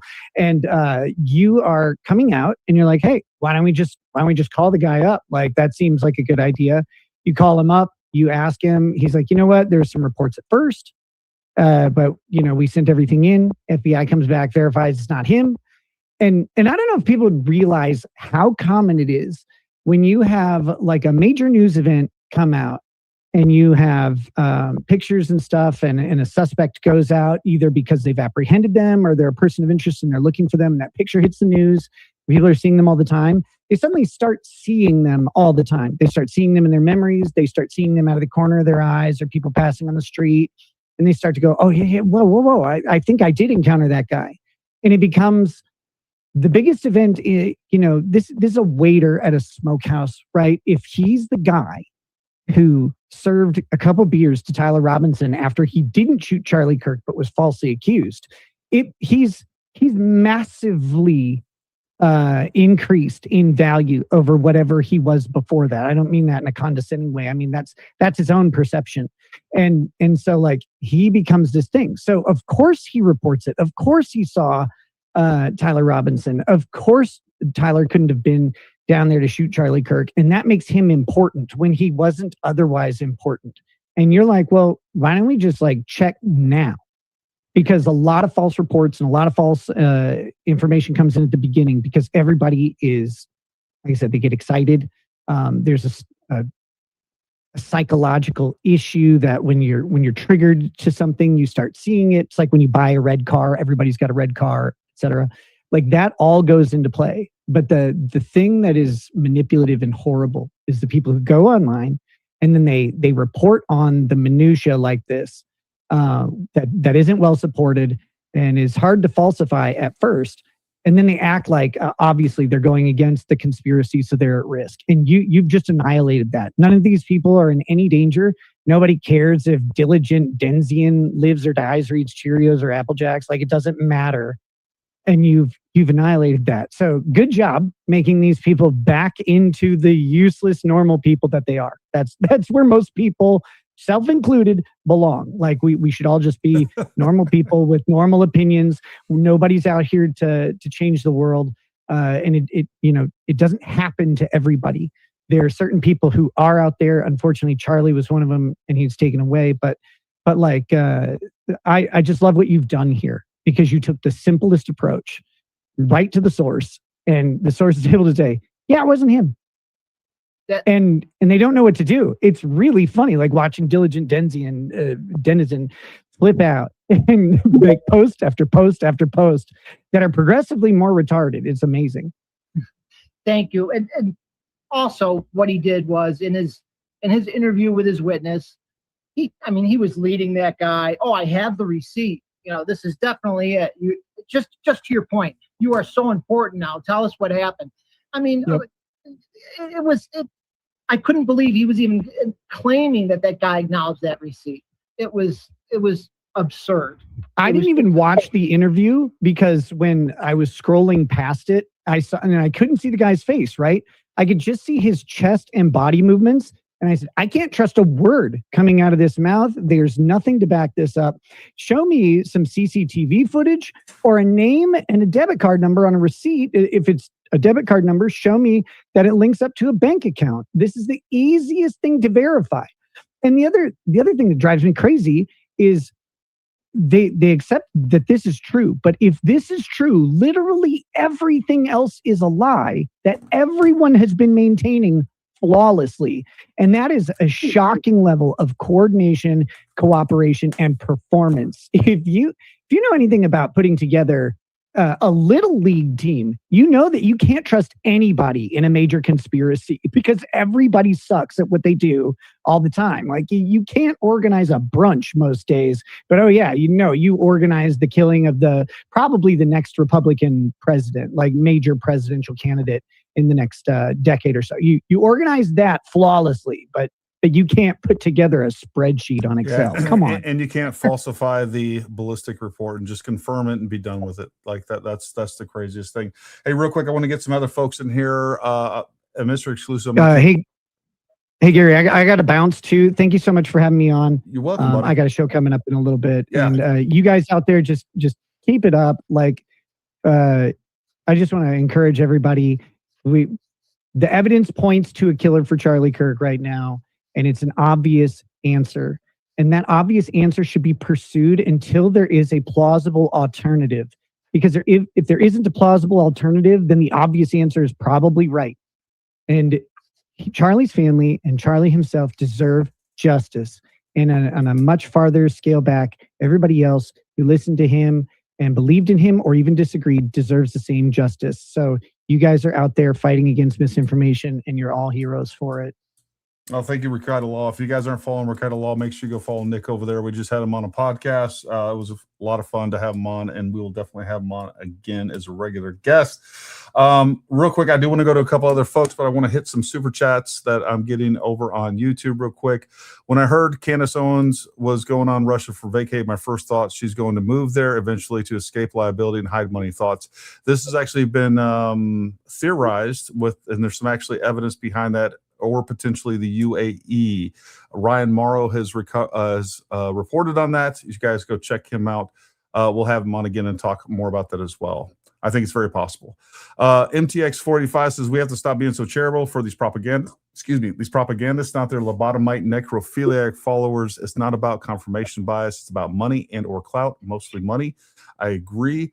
Look, yeah, no, I agree. I'll just leave it at that. Caitlin J. Shoot says, Blake, I worked less than 1 mile from where Charlie started TPUSA. I'm so sad I never got to meet him. I live by the high school he graduated from. Love you all. Boggs. Oh, well, for that. And it's maybe mildly off topic, but I just thought of it because she mentioned the high school he went to. I don't know when we'll release it. It might only be closer to the 1 year mark, but we actually recently did an interview with the guys who put up a mural honoring Charlie in Serbia, like where he's wearing his basketball jersey, and it called him Charlie Kirkovic, which is not his name, but it's kind of a tribute to him and like the local dialect. Oh, that's actually pretty cool. Boggs Chip says, Scamdy came to me in a dream and told me she did it. Please tell Blake that so many of us stand with TPUSA and Erica, those of us who were actually fans of Charlie while he was here. These people were into QAnon before. They'll move on to something else. I agree. I couldn't agree more. If 90% of these people didn't know anything about Charlie, didn't follow Charlie, don't know what, and now they're just trying to remake him, completely recreate who he was and what he thought and what he said, and just using him like a ventriloquist doll. And it's disgusting. It really is. And obviously profiting off of his death. Gary, you are Life's Driving. Adam Bartholomew. Thank you, Adam. We always love you, buddy. Gary, you're a true warrior of the truth. Thank you for taking on this fight for all of us. I am in your debt, sir. We're in your debt. You provided some of the best audio and video from that day. It answered a lot of questions. It continues to resonate and answer a lot of questions to this day.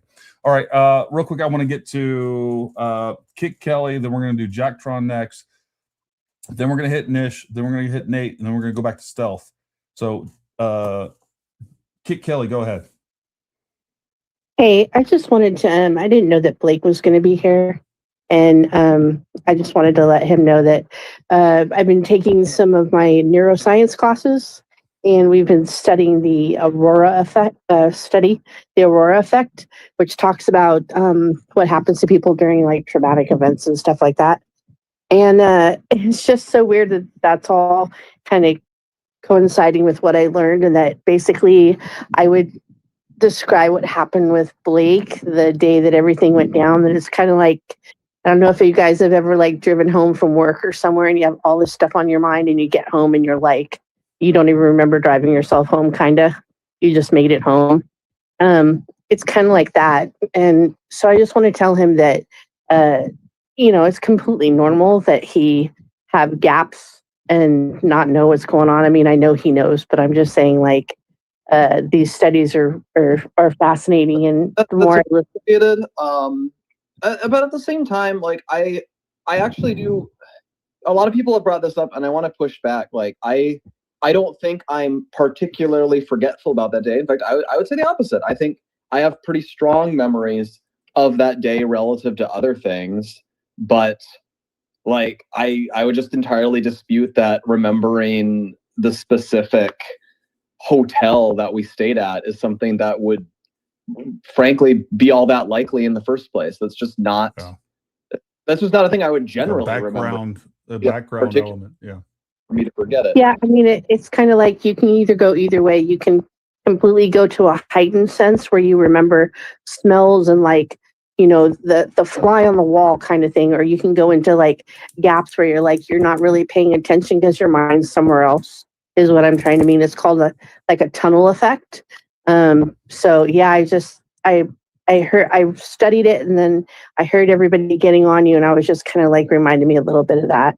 And before I go, I just want to tell you, Blake, that I have watched Charlie for a really long time, and I'm just so glad that you and Andrew were his friends, that you were his inner circle at the end. I'm so glad that he was able to have good friends like you. So that's what very much. And I've even had that thought. Like, I actually didn't go to most of Charlie's like campus events. I would usually go to the evening ones, not a lot of the tent ones. Because in the evening ones, he'd have a speech, and I'd sometimes like help him work out what he wanted to say if he was doing a speech. But like,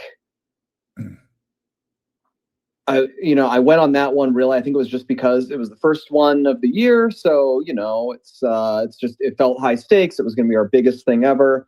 And I just think he felt like bringing me along. And I'm glad. It sounds weird. I'm glad I was there. I'm glad I spoke to him on the flight down. I'm glad I had the text conversation with him on the way over. I'm glad I was working with him on the last day. I think I would have felt worse if I never spoke to him that day. Awesome. Thank you, Kid Kelly. Folks, I want to try to keep everything. We got like 15 requests, and I do want to get as many people in as possible. So try to keep your comments as pithy and succinct as possible. Try to limit to about a minute, and then we'll just try to get as many people as we possibly can in here. I think we had Jacktron or Nish. I forget which one I said first, but one of y'all go ahead. Whoever speaks first goes. Nish. I have a baby that might wake up any moment, so I have. It's not baby trained yet. It's not sleep trained. No, I don't have the. You must be doing ritualistic murders if your kids. I disavow sleep training. I'm just going to say that. Thank you. No, no, I do too. I don't do that, but I wanted to talk because you were talking about how don't battle the people in the comments. And I feel hold on. Oh, no, I think we should battle with people in the comments. I just make sure it's not a bot. Like try to confirm it's a real person. Yeah. So maybe we can have a space just for this and have Andrew, not Colvett, but Paleo Christian come on and train people, because I have a personal experience of 10 years of in and out of court with a narcissist. So Candace is giving me that's why maybe I'm so passionate about this, is because she gives me flashbacks of the worst 10 years of my life, with the way that I had to make sure I didn't say the wrong thing, or if a word can be taken in two different ways, I had to make sure I said it correctly, because if not, it would be twisted. I had to make sure that if I wanted something to be done for my son that was good for him, I would have to make it to where it was his idea, not mine. And no explanation ever mattered, and no matter what was said, it would be twisted around and put against me. So I feel like if we are going to fight in the comments, it needs to be like Charlie did. It needs to be just question after question after question, forcing them to rationalize their ideas. And it's not because we want to convince who we're arguing with. It needs to be because we're trying to target people that will scroll through the comments and read. And just like that's what Charlie did. He didn't try and convince who he was arguing with. Never. He never said, I want you to think like I did. He always said, I'm not trying to convince you. And that's why he chose that space, that dreadful day, is because he wanted people to be able to walk by and hear the arguments and catch those people that are, maybe on the fence or don't have a strong opinion, because we can't do anything with the people that are in it, but we can at least, kind of get the people in the outskirts. So I feel like we need a space just for that, to see okay, what questions do we ask? Like when they say, oh, well, we know 30-06 didn't do it. It's like, well, then ask a question that will expose their lack of knowledge. And don't sit there and try and write a paragraph trying to explain yourself. Don't explain the idea. Expose them for their ideas and kind of mind shift. Because I felt so defeated the last couple of weeks. Like, oh my gosh, these people are so almost disingenuously on purpose, just trying to get you riled up. And I'm like, no. And I prayed about it. I read my Bible, and I was like, no, we need to switch it around. We need to just ask them questions and not give. Not be about them, but be about exposing. Well, the other thing that I would add to that is that these they're really tropes at this point, but these talking points that they come up with where they're trying to undermine the actual evidence. The other thing I would say is there's a lot of people, not just me, but there's a lot of people that have addressed these things at length, ad nauseum. Mm-hmm. And I would actually, encourage people to find those people, whether it's my content or somebody else's, and you can share that content and also kind of move on. And the other thing I would say is Everything, I agree with everything you said. The other thing I would add to that is make sure you guys are asking these questions or challenging the Baron Colemans, the Candace Owens directly. And, and then also, again, just making sure that you're sharing other small creators' content. So I was having a conversation on the phone with a very important person in this industry. And he's like, you know, this is exactly right. We get conservatives. Conservatives will go out there and they'll rail against, you know, whatever movie or whatever else. And they're like, this movie sucks and this is a culture war and whatever else. But what they never do is they don't endorse like good movies, like conservative movies. Like we're really good at criticizing things, but not promoting things. And we got to get better at promoting things. And we got to get better at promoting each other. And that's why I try to have as many people like smaller content creators on my channel all the time. Like we gotta start being better about that. And it goes back to something I've talked about before. And I've been guilty of this. Like I'll see a post that I absolutely love. But like for some reason I'm hesitant to share it. Like I don't know why that is. And I think, but like their side isn't like they promote everybody. They promote Baron, they promote Candace, they push their stuff. They'll like they are good at marketing and we suck at it. And it's this weird, it's like our strength is our weakness, and that is we're very independent minded and we don't want to full-throatedly endorse everything, but we got to get better at building that muscle of like promoting one another, sharing each other's content. Yeah, sanity check it. Make sure you don't, because sometimes like I just had someone recently that I shared and come to find out I didn't look at the video and it was a little crazy. But regardless, we got to get better at that and promoting what we believe in and not just tearing down or criticizing the other side. And that was something that Charlie did on a really regular basis. And no, thank you for that, Nish. Jack Tron, go ahead, bud.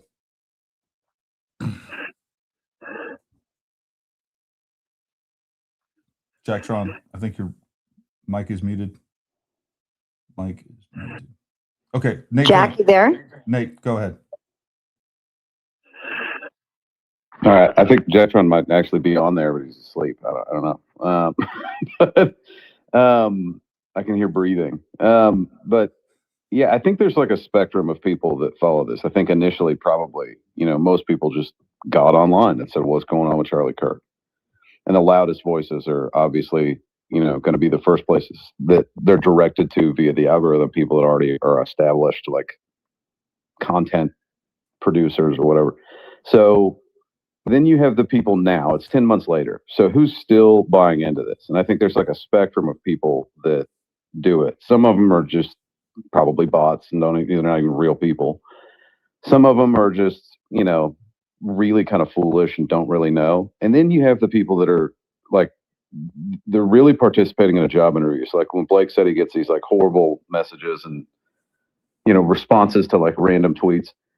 I honestly think there's something in the human psyche that says they'll sit there and they'll watch somebody like Candace Owens and they'll see them getting like $100 super chats every 3 minutes.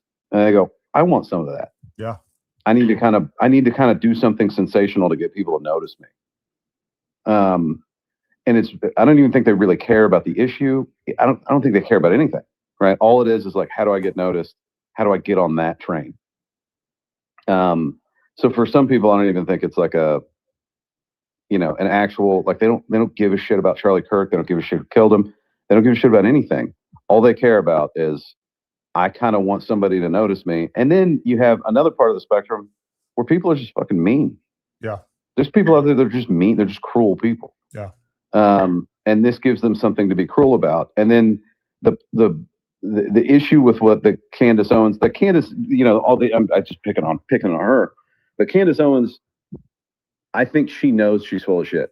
Oh yeah. I think she knows it. But she's doing it anyway. And what happens when you call somebody a killer? So when you say Blake Neff is actually the guy that's driving around, you know, he's actually in on it and he got Charlie Kirk killed. That gives mean people an excuse to be mean. Yep. Because you can be mean to a killer. There's nothing wrong with that. It doesn't make you an asshole, right? And like you're just. Let me add something to that because, you know, going back to the NCRI, that really eloquently pointed to the fact that what Candace doing is inciting violence against Erica Kirk at a minimum. And the fact is, there are these people that are going to go out there, they're going to stalk, just like there's like serial killers and there's people that are thieves. Like there are people that, and or people that will target someone for an assassination, like Tyler Robinson allegedly did Charlie Kirk. But there are these people that are going to be doing that, but they need some sort of a justification. And what people like Candace Owens does is she provides that justification to indulge in their mental illness and insanity. And that's one of the things that she's doing. And while I have you on here, I just wanted to throw this up here because since, you know, we're always talking about ballistics, but Jay Whitley at 101 Whitley Farm says, I have hunted since I was little with lots of calibers, one being 30-06, and I had lots of no exits, neck and spine shots, and I used core locks. So did my dad and my grandfather. It's the most common. Clearly, this guy is paid by the Jews. Clearly, that's the only way this could even be true. So go ahead, Nate. Oh, yeah. I mean, clearly I'm paid by the Jews. I'm just waiting. It's all in escrow, I think, all the payments, because I haven't got any yet. And then just, you know. Is that where it is? I don't know. It's magical, mystical money that is going to be promised to me 3,000 years from now. I don't know. I've been wondering where it is, and that makes sense. They've just got it in escrow. I've been looking for my money. We all are. Stealth, I got mine. I don't know what your guys' problem is. You freaking Jew. Stealth, go ahead. Somehow Stealth got taken down. Stealth, go ahead. I didn't boot her. I'm sorry. You're fired. Freaking. It's because she's Jewish, isn't it, Ben? You freaking Jew-hated son of a gun. You know it. Stealth, go ahead. You had your hand up. Yeah, Jack, so I jump wanted. in here at some point. I don't know what's going on over there. Is he awake? Is Jack there? I don't know. Okay, so this is for Mr. Exclusive. So you had mentioned something about reaching out to the person that made a prevented, like a pre-post prior to Charlie Kirk's assassination. So just really curious, just from the legal perspective of reaching out to that person, if they've been already, you know, called or spoken to by the FBI, more than likely. But apparently what I've learned is that prior to a lot of Charlie Kirk's events, almost all of them, he was always having threats saying that he was going to be, like, you know, harmed the next day or, you know, a week before or whatever. This was a normal thing to occur. This occurs for celebrities as well, and threats to high profile people on the regular. Before all their events, they'll receive that kind of statement. So I just curious if your thoughts on that, and then I have another thing for you. I'm sorry, Stealth, could you repeat that? I was getting a lot of feedback while you were speaking, so it was kind of reverberating. I only caught part of what you said. Okay, sure. So it's very common for people that do events that have any type of notoriety to have threats a week, a day, same day, 2 days, doesn't matter, prior to those events. And Charlie Kirk was no different than that. You know, allegedly, he always received threats prior, especially in universities and locations that were highly contentious, or, you know, it was just a regular thing. So number one, this person that you may or may not be meeting with that had made one of the predictive posts, I'm assuming they're already reached out to by the FBI, and is that needed something to be cleared with the FBI? Will that interfere with anything? And then secondly, are you aware of that concept that there was always these types of threats towards Charlie Kirk and pretty much any high prominent person? Yeah, Stealth, I was very much aware of, now they've been researching it a lot. I'm very much aware of the threats that Charlie got. I mean, I'm not aware of the extent, but the person that I sought to track down, try not to give, the person I sought to track down made a specific comment, was following Lance and was very close to the university that day. They have not, and when I tracked them down, I mean, I was literally almost ghosting X there for a week, 10 days, 12 days, tracking them down. They've made no mention of the FBI to me. They absolutely have no motivation to speak to me. I'm trying to be careful what I say, because basically what I've said to them is, hey, I just want to talk to you. I won't release your name to anybody. But I figured out with this help who you are. And that led me to reach out to somebody else who was kind of doing his own investigation, was on the other side. I said, hey, I'd like you to go with me to this. Because I felt there's always something more there. Maybe this is where I don't see eye to eye with a lot of people. I absolutely think Tyler Robinson did it, but I happen to think that there was more involved there than meets the eye. And I think that the targeting of TPUSA is, I think they're going after them for reasons. You know, when you want to undermine a country, the first thing you do is you go after the youth. And Charlie was so effective, and TPUSA was so effective and has become so effective that I honestly believe there's more to this than just Tyler Robinson. Yeah, that's exactly what I've been saying for months now, Mr. Exclusive, and you're exactly right. I mean, there's, Charlie Kirk was personally responsible for 2.5 million votes. We beat Kamala Harris by 2.3 million votes. If you want to divide the right, destroy the MAGA movement, which all of the globalists hate, including Europe, and we saw what the MI6 did, sharing intelligence that was damaging to Donald Trump intentionally with the Obama administration, and ultimately within his own administration with James Comey and Clapper and the rest of these scumbags. But yes, this is why they're going to boost Candace Owens. This is why they're going to boost Baron Coleman. This is why they're going to invite Candace Owens to Russia.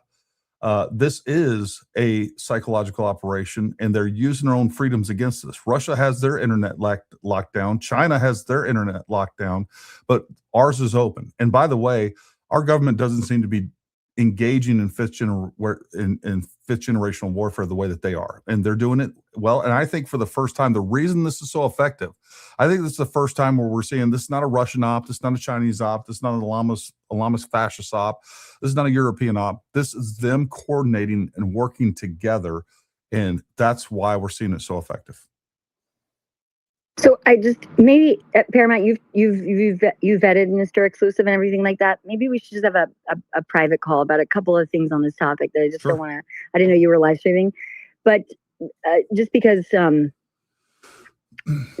analysis that I made from like day one, had borne fruit, and so the most important thing is that Tyler Robinson is responsible for shooting Charlie Kirk. Okay. Yep. Period. Full stop. Period. Full stop. Yep. These statements, and I don't know, Mr. Exclusive, you've seen the statements that came out of Rep. Anna Luna, but she had done a small podcast where she said, we've picked up signals intelligence that the Chinese and Russians had within seconds of Charlie Kirk's assassination, started a cognitive warfare campaign. Okay, those statements didn't come out of nowhere; they literally came from MySpace. Okay, so the reports and analysis around tracking narrative shaping, including when you're dealing with people using very advanced cognitive warfare tools, like Kajuju or Galaxy, if you don't understand the method within seconds of Charlie Kirk's assassination and other events that have been significant, to see that is separate, and you're right, separate from the groups that were aligned at the university and other stuff like that. My only concern is that please, at least at some point, if you decide, if this goes forward, that the FBI is aware that you're having or potentially researching this. I don't know how it works with journalists, and I don't know what the rules are. I just take everything the FBI. But and I do have trust in the people working Charlie Kirk's case. But the most important thing is that the malign foreign influence ops, whether it be before or after, okay, it is irrespective of the fact that we have a shooter. Now, if the conversation was that there's people on the ground or ones involved with the DSA or with the Trans-Tifa or with the Cuban groups at the UV University, I could bury you with hundreds and hundreds of pages of evidence that you would have to study and sit and look through and understand just how they're doing this. One of the best ways to look at it is there's a PBS documentary about Jax Teixeira and his online recruitment and his Discord channels prior to releasing the largest tranche of information, not just about the Russia-Ukraine war, but about other things. And he's in jail. He was at a U.S. Air Force base, and 13 other members of the military were also got into very big trouble from that base because of his prolonged access to information and hacking. If you look at that and you mash that on top of like an 09A or 764 kind of strategy, and then you look at the Golaxy or the Kujuju documentation of how foreign adversaries can specifically target and look for individuals to radicalize, okay, at some point, and it could be completely separate from the fact that Tyler Robinson did what he did because he's on a Discord chat and he was radicalized online or, and had whatever. But you can look at the Christchurch situation in New Zealand. You can look at the repeat of that in San Diego. There's stuff like that we feel comfortable talking about publicly, but we have tried, we as a community that are concerned that Charlie Kirk gets the proper justice, is that Tyler Robinson took the effing shot and he did it. He did it and he admitted to doing it in every possible way. And whether he says he regretted it or not, 25 seconds later, does not matter to me. This is justice. He did it.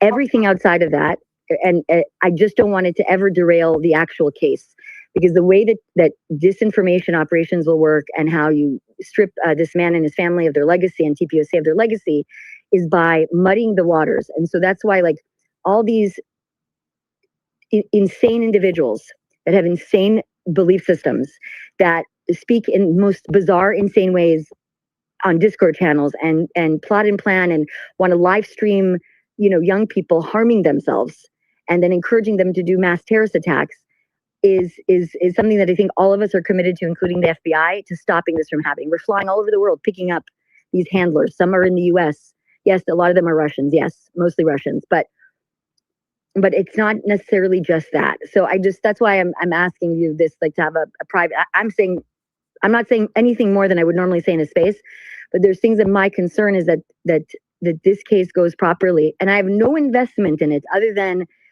for Mrs. Kirk and her being a widow and her having children, and that you cannot commit political violence on the right or the left because you create that environment and it is catastrophic to America's integrity. So, but first comes her and her children, and second comes the nation. That's how I see it. So, yeah. So I just wanted to say that. I agree with you 100%. And I hope I didn't, when I say there's more to this, I'm talking more about what's happening now with TPUSA and, the money behind some of the misinformation and I'm not, he did it. There's no doubt. I mean, I'm not going after that. I'm trying to find out more about what's going on and where the money's linked and where I think possible connections are after the fact. Okay. Yeah. That's what I'm more interested in right now. So, but I understand your point and your concern. So, yeah. So that's good that you bifurcated that. Yeah. And if you're looking for the money and all that kind of stuff, that also is already been, it's already been organized out. Just there's so much data on that in regards to about individual influencers. I'll get you linked up with Mr. Exclusive for sure. We can have that discussion. Adam, go ahead, buddy. Or Bronson, whoever speaks first. Adam's hands. Hey, what's up, guys? What's up, Adam? How are you? Can you hear me? I can. Doing good. How are you doing, Gary? Good, man. Dude, props to you for taking on this fight. I really appreciate you, just kind of spearheading this fight against the disinformation. There's a real conspiracy out there with these ex-posts from the DSA, the Trans-Tifa, whatever you want to call them. And I think it's pretty telling that people like Baron Coleman, Candace Owens, Sam Parker, Project Constipation, whatever. They're just ignoring these people that Jen, the producer, brought up that were posting about this in advance of the event, the shooting, whatever you want to call it. YouTube terms and conditions. There's a real conspiracy out there, beyond the fact the school system, the indoctrination that led Tyler Robinson to think this was his best solution to counteract Charlie Kirk. There were real people that posted about this before the event.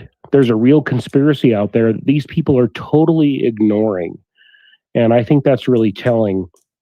But, Baron Coleman, he made 40, 50 minutes of content over a 6-second clip of my video that, happened to traverse over the alleged sniper's nest. And, look no further than the recent Political article covering what happened to Terrell Farnsworth, a video that I recorded where he was inundated with death threats and, hate messages and all kinds of stuff.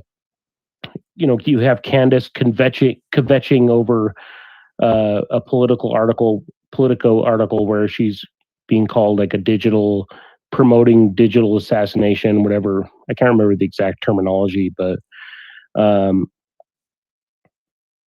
it's pretty funny that these people are totally ignoring what actually happened in the real world, and they're constantly trying to create these fake narratives with this receipt and whatever else with Project Constipation and Diligent Dipshitizen. It's pretty funny. They're ignoring the real world and what's happening with people like Terrell Farnsworth. The guy had to move I'm totally broken up about it. Based off of my footage, recording Terrell Farnsworth taking the SD card out of the camera, he had to move his house. I'm sure Blake Neff could speak on this a little more, but he had to uproot his child's lives and completely move and go into hiding based off of, what he thought in the moment was the right thing to do. And so, I don't know. I think a lot of that stuff's being ignored, and I think that there's a real conspiracy with these people that were posting in advance that seemingly predicted the shooting, with their X posts and whatever else they were. I think there were some on Instagram, that kind of thing. They predicted this event, that's totally being ignored by these conspiracy people that are making hundreds of thousands of dollars on their content. They're totally ignoring the real conspiracy. Not to mention the school system that led Tyler to think this was the best course of action. There's a local lady on Twitter. She talks a lot about the school system in Utah and the activists that are involved in indoctrinating our kids. There was a real conspiracy here. Yeah, and that lady is completely being Lisa ignored by it's completely being ignored by the lead conspiracy theorists and lawyers that are involved in producing content on this subject.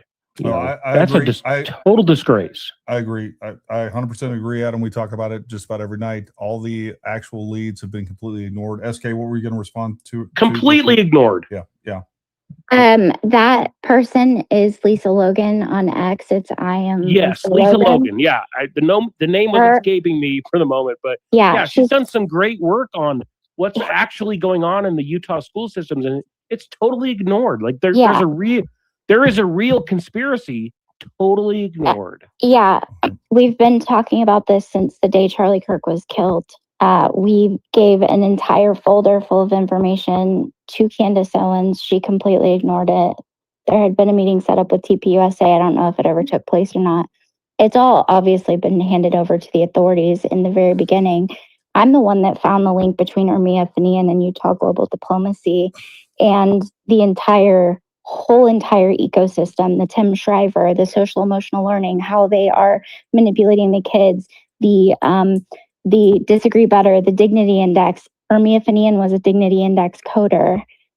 That's Tim Shriver, whose dad is Sergeant Shriver, who started the Peace Corps. His mom is Eunice Kennedy, who started the Special Olympics. We have this all mapped out. There is obviously, again, just to be clear, Tyler Robinson is the one that killed Charlie Kirk. No one disputes that has any sense at all. The question we've been asking and researching since day one is, how did somebody like Tyler Robinson become so radicalized to do something like this? And it is very easily explained. And people need to be paying attention to this, because if your kids are going to public school, they are being exposed to these exact same methods, just like with the Braver Angels. I don't know if anyone remembers Data Republicans' post about Braver Angels. And then they had the balls to come out and try to go against her. It didn't work very well. But the workshops that they have, they use all of these methods in these workshops. They say it's reds and blues, and they're just trying to have conversations, all the living room conversations, all of the different organizations. There is an entire ecosystem with tons of different arms. The interfaith arm, you have MWEG. MWEG literally registered the website that they've been using to push all of these things less than 24 hours after Charlie was killed. Governor Cox, disagree better. Off the top of my head, sitting here this late, I can't remember everything it is that I should be saying, but it's all over all of our X accounts. It's all over our podcast that we do. We've talked about it a little bit, I think, on Gary's show. Lisa came on Gary's show and talked about some of the things as well. You can look at Data Republicans' X page, my X page. Lisa Logan has things from 2020 all the way up until 2024 when she took a break from X. She has her YouTube. You can go watch her YouTube channel, Parents of Patriots. She's done things about the social emotional learning in schools. Tim Shriver, who's Project Unite with Tammy Pfeiffer. They're the ones that started the Dignity Index. He also has a social emotional learning nonprofit called Castle. It's CASEL. These things are all very important to pay attention to. And when you look at the ties between these furry people, the people that had supposed foreknowledge, and some of the people that they were associated with, and you look at the armed queers and their associations with Cuba, you look at the different countries that are doing the manipulation through these NGOs on our kids and on the public, you see exactly how it is that they've been planning all the way back to the federal plan and before. This has been going on for decades. Yeah. This is exactly how they're doing these things. You're absolutely right, SK. Bronson, let's pull you up. I just had a question for Mr. Exclusive. I don't know if he's still in here, isn't he? He is. Yep. Okay. It was just, were you saying that you were in contact with one of the people who made one of those early posts about having maybe prior knowledge of it? Is that what you were saying? Yes. Yes. I tracked one of them down with assistance from somebody who's far better than me at doing things like that. And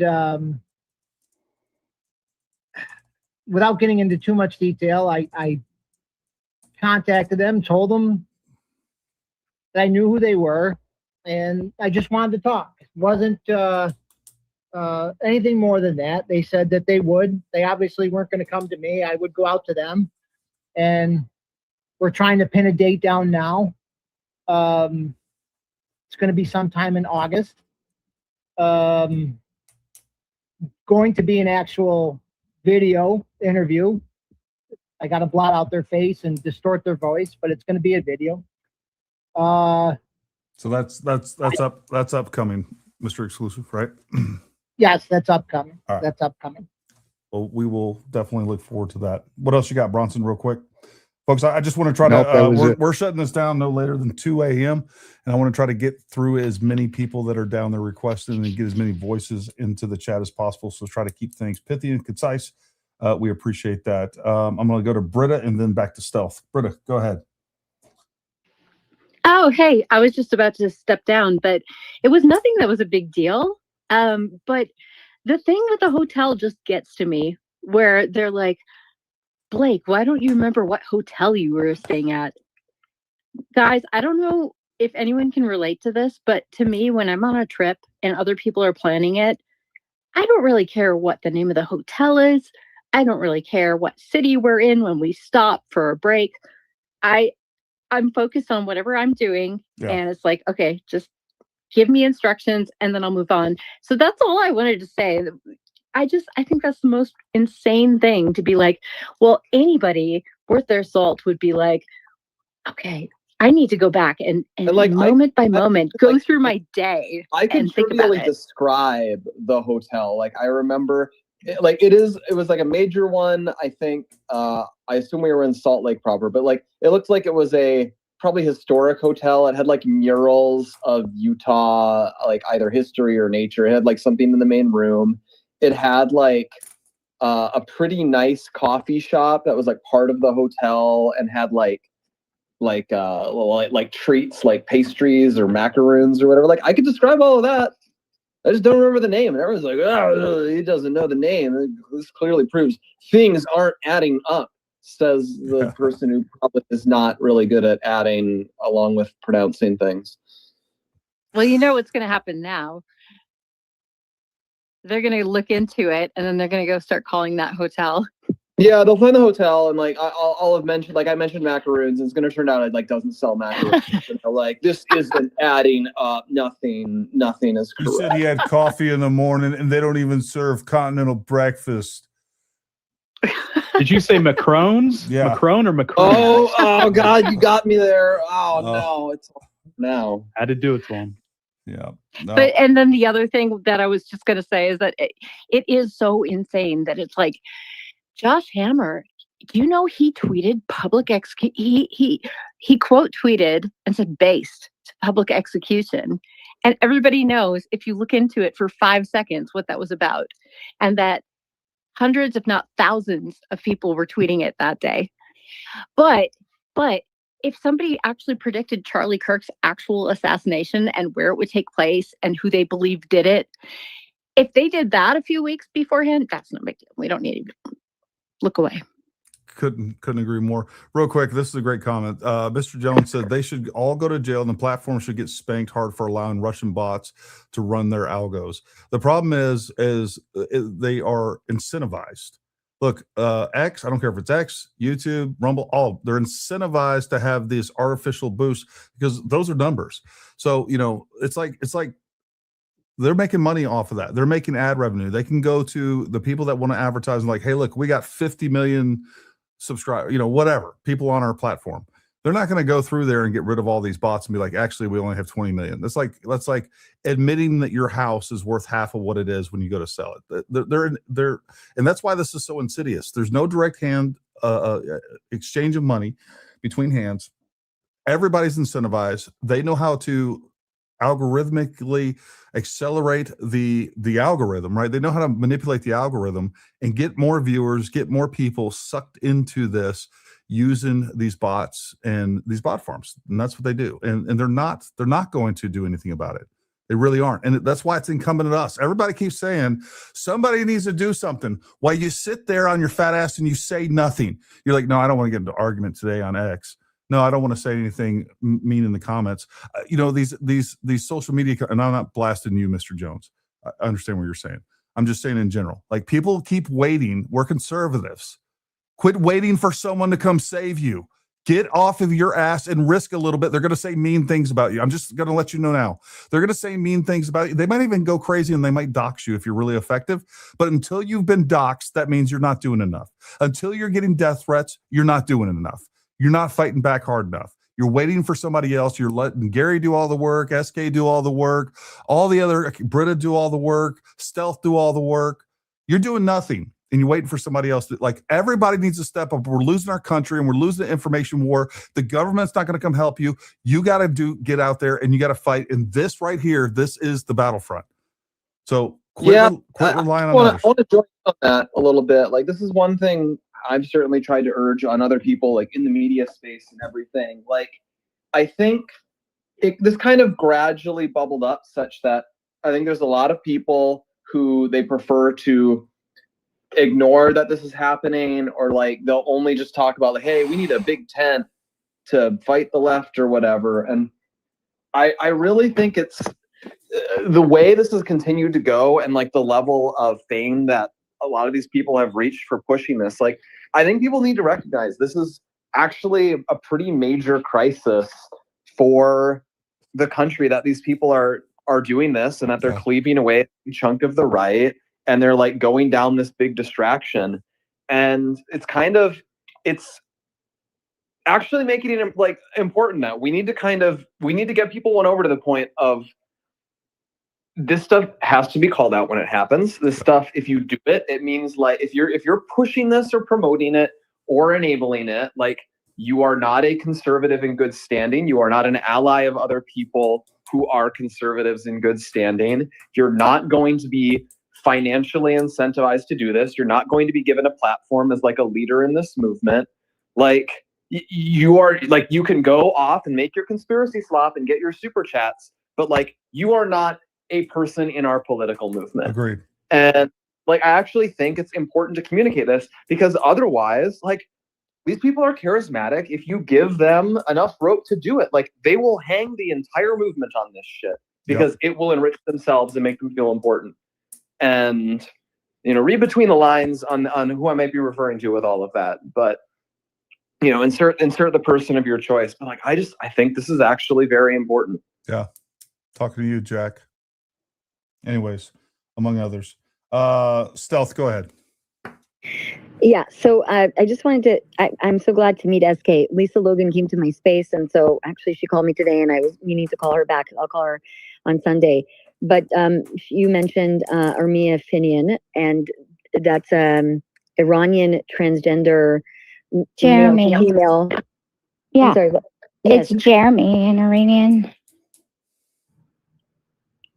I'm sorry, I don't know if you could hear what I said. It's an Iranian transgender male to female, and went to Cuba for training.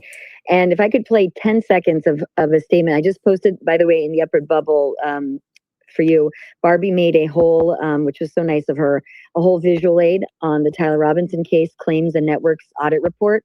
So you can see the visuals. So I put it in the upward bubble. I hope that's okay. If you need to remove it, I can remove it. It's good. Okay. And then I put a clip of Urmia Finian. Okay, so this is just from July 4th. Now this person from the Salt Lake City Transtifa group was in Cuba right before Charlie Kirk's assassination as well.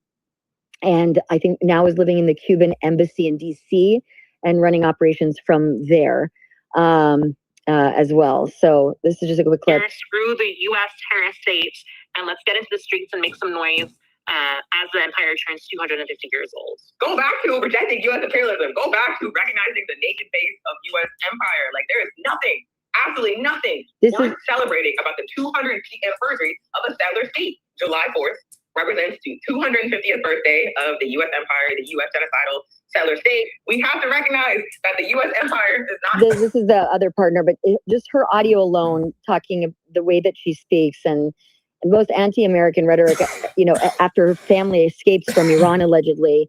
And this is her at the Armed Queers SLC explaining why brigadista is it treated as a rite of passage for political organizers. Building something worthy of the sacrifices made by people across the world. Out of Utah.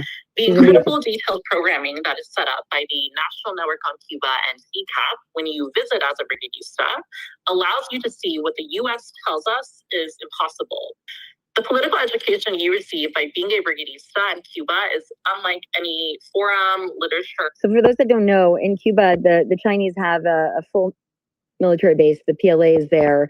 You also have, we have a lot of Cubans because I've been running by myself the Free Cuba movement for my spaces for like over a year and a half now, after Elias Rodriguez's assassination of a U.S. citizen and a German national who was living in Israel at the time, but in D.C., same network, same Cuban training. But this is like just like, imagine the radicalization at the UVU campus with their Cuban groups that are all part of this. They have a Pink Pistol group. They have all this extensive stuff.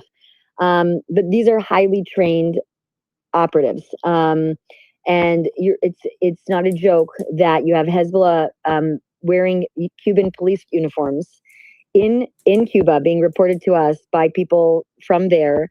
They're speaking Arabic. The Iranians have had a base there, still do. This is a national security concern. I brought it up today with Marshall Billingsley from Hudson Institute of My Space. So he was giving details. I'm like, oh my God, the presidency we need a whole 8-hour thing on Cuba alone and how they've been infiltrating, and they have the greatest intelligence agency. They have all signals intelligence up and down the East Coast of everyone's cell phones, any kind of data, they collect it there and then they sell it to the enemies of America and others. We also need to talk a little bit about, not tonight, but it needs to be discussed, some of the things that Donald Trump talked about as far as declassification, the things that China are doing as well.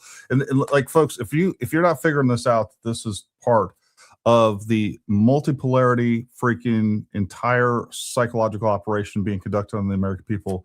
Like, these are serious people doing very serious things, very sophisticated. They're using useful idiots like Candace Owens. But yeah, like this. But they're also using our children. They're using our children.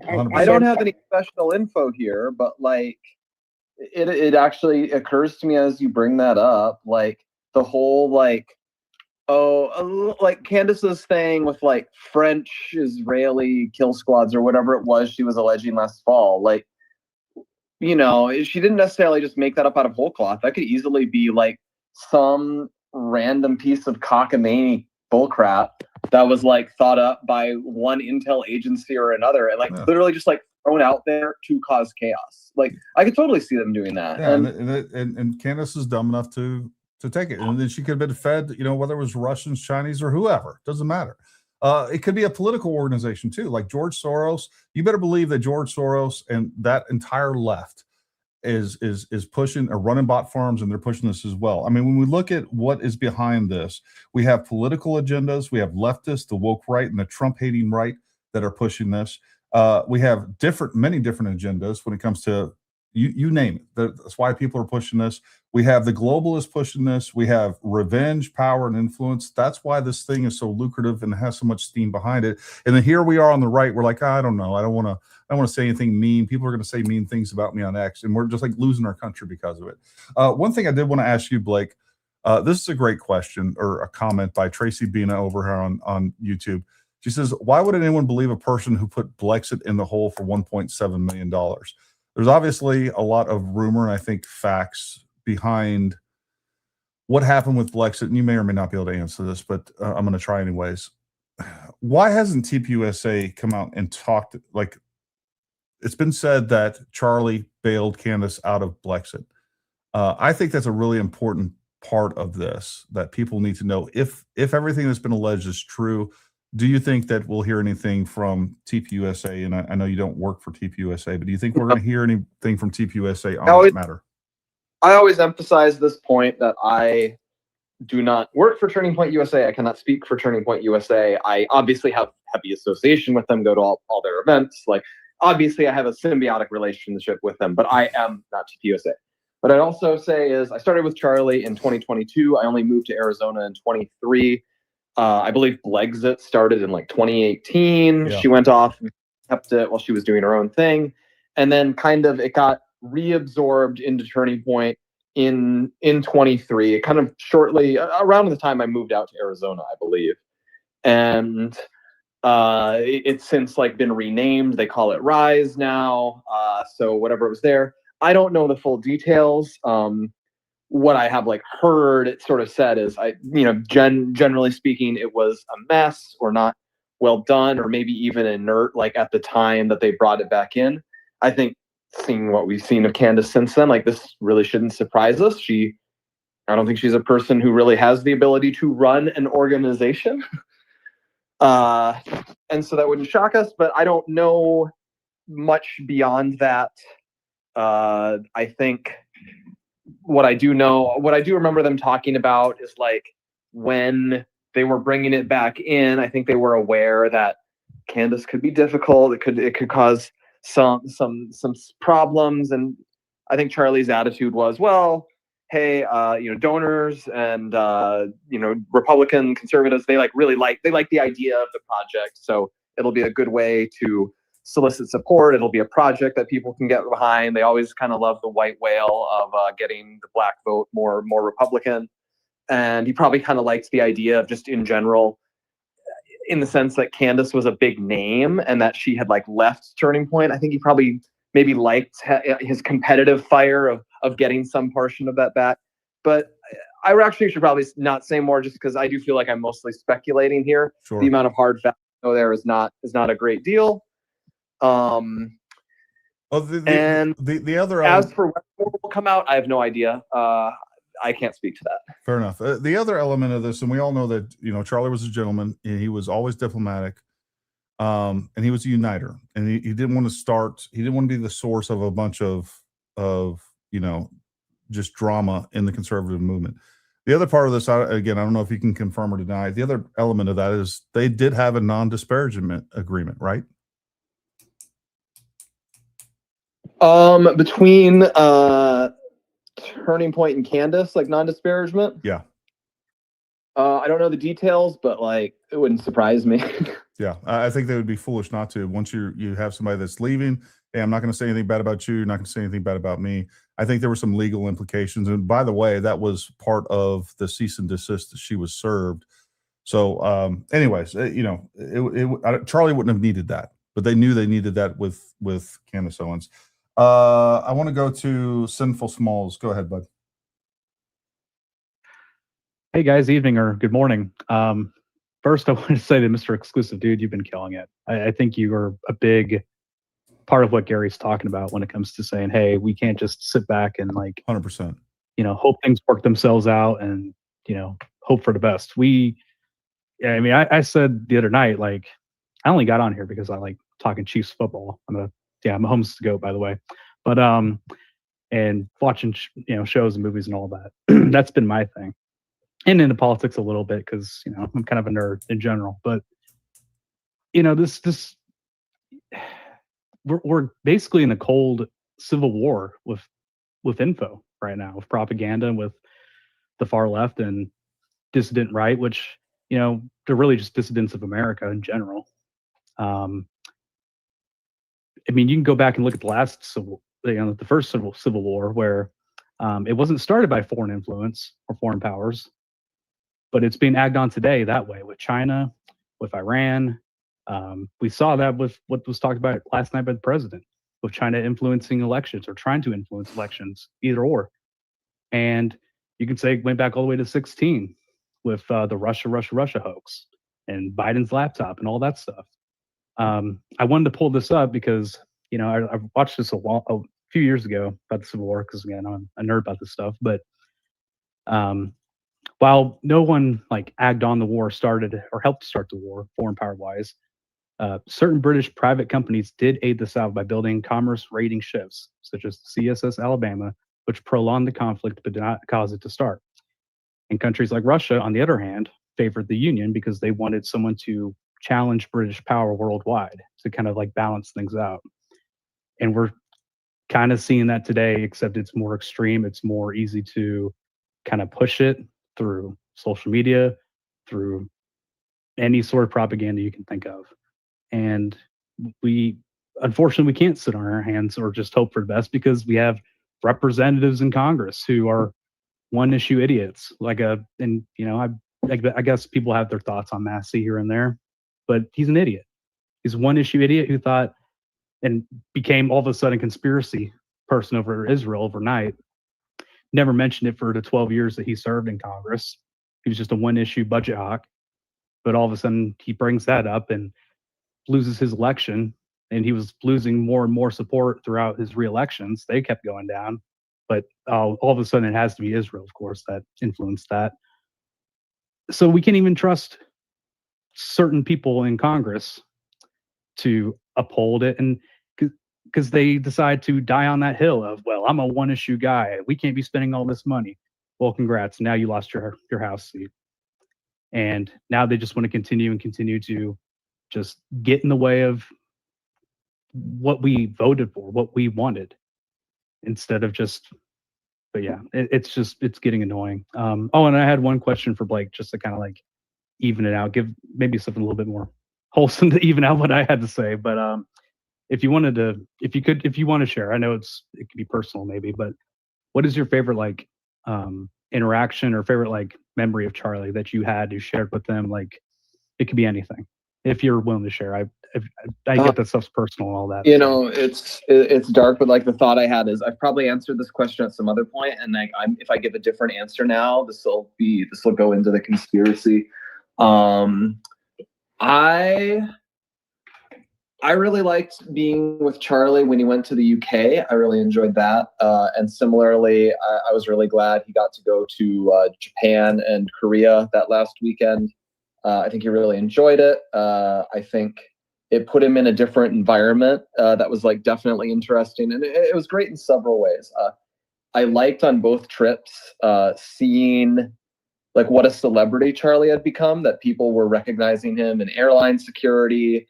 When he was at the Meiji Shrine, like these like guys were walking up and they're like, oh, get to photo with Charlie Kirk. And like he was getting recognized by people from Italy, from the Philippines, from Korea, from Japan. I really enjoyed all of that. When we flew, sometimes he would ask Mikey to whip up like AI generated trivia quizzes on like geography or American history or the Bible, and he would have us like kind of go back and forth against each other, like trying to answer trivia questions or seeing which of us would answer a question first. He liked doing the Bible one because he could actually usually beat me at Bible stuff. Whereas like his geography, we could both get some, but I was usually better. And then history, I could usually mog him. I'm a bit of a history dork. But we would do that. I loved all his like just kind of his Charlie eccentricities. You know, he would quiz me for facts that he needed to know about this or that. And you know, he'd be like, "Okay, tell me more." And I'd be like, I'd say a thing, and he'd be like, "Okay, what else?" That's how he would just be getting stuff out of you. He'd just say, "What else?" And he'd harvest information from you, and then he'd be like, "All right, I need to nap now." And then he would just like tilt his seat back, and he could like go to sleep very quickly, and he would sleep for 20 minutes or whatever. So I have a lot of fond memories like that. It was fun to do that. Charlie was like so not into most pop culture. So it was very funny whenever he like did have some intersection with pop culture. So like he listened to like no bands ever, but we opened the second hour of the show even now with that serious song, dun, dun, dun, dun, dun, dun, dun, dun, dun. That's because it was like the Chicago Bulls, I believe, would play that when Michael Jordan walked out in the 90s. And of course he was a kid in the 90s, so he remembered Michael Jordan. Stuff like that. So I guess that's not any specific answer, but like all of that comes together. One thing, I really enjoyed being his tour guide in Korea, which was a very funny thing I was able to do. It was entirely because I got invited to a friend's wedding that by total dumb fluke was like 5 days before Charlie was going to be in Korea. So since I was going out anyway, I just said, can I go out like a week early and go to my friend's wedding, and then I'll just hang out in Seoul until you guys show up? And then we did that. And so like I had explored the whole thing. And then when he got there, he had like one open morning. I mean, Charlie's entire life was like run like the Prussian army, like very timetabled out, very far in advance. But he did have like a couple free hours during that time he was in Seoul. And so he goes like, all right, let's go, Blake, pick a region of Seoul. We'll go there and like you show us around for a couple hours. And so we went up to this kind of historic palace that the Korean kings used, and then kind of this historic neighborhood area. And we just kind of walked around it. And of course, he was getting recognized. I think we've posted some like videos from when we were doing that. And I also remember that it was like it was like Florida there. It was like 95 degrees and really humid. And I was wearing that sport coat that I wear everywhere. And I was just sweating like a dog. And that was a lot of fun. And and then I think that it's a photo of me, Charlie, and Mikey. My ex photo is either from Korea or from Japan. I can't remember which, but it was part of that. So that's a long rambling answer, but I'm really fond of all of that stuff. No, it's great. Awesome. It's funny you bring up the Chicago Bulls thing because I saw a clip a few weeks ago. It showed him like throwing around the football on a football field, and I was like, "Damn, he's slinging it like he's Mahomes or Brady." I was like, "I didn't know he was like that." I mean, he was a tall guy. He'd done some sports. He really liked sports. Like that's probably the closest he got to pop culture. I've mentioned this a few times. One of my early Charlie memories. You might remember the 22 World Cup was in the winter because due to FIFA bribery, it was held in Qatar, and so the World Cup was happening like in December. And I remember that Charlie, like he had an iPad and he was literally watching the world, like when the US was playing, he was watching the US World Cup game during the show, I believe. And so, and it was straight up like during the segments, not even in the breaks, like we have some guest on and he asks them some question they can ramble on, and he is 100% not paying attention to what they're saying, and he is watching the game on his iPad during the show. And I think like we scored or something, and then immediately in our Telegram chat he's like, "Oh, score or shot on goal," or whatever it was. And that was super funny. When like during AmFest, it was also like a college bowl game. I don't even remember if it was like one of the teams he cared about was playing, but he like had a big TV that was playing like one of the football games, either NFL or college football. And he just had it on like in the backstage area while prepping for whatever. And like, that's how he would consume it when he was doing events, or like we would be driving somewhere for an event he was doing on and like it happened to overlap with like an Oregon football game, and he just straight up like had the thing on his phone as we were driving. So, he was never most of the time that was, he did his Shabbat thing. And so most games he was actually able to see because that was his day off. But on, when it was not avoidable that he had to be on the road or doing a thing on Saturday, like, yeah, he would have it on his phone. And it was just really funny the ways he would go out of his way to have that little bit of normality in his very hectic and pretty pre-scheduled life. Awesome. Thank you, Sinful. That was really good. Thank you, Blake, for sharing all that with us. Let's go to Mitch. Mitch, please keep it under a minute. We want to get some more folks in here, and we got about 30 minutes left. Okay. Just wanted to say great job to Mr. Exclusive.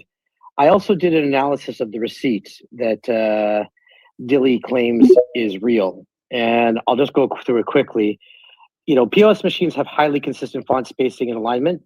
And if you look at their receipt, the T in table A, the E in table and stake are all not consistent with the actual font everywhere else.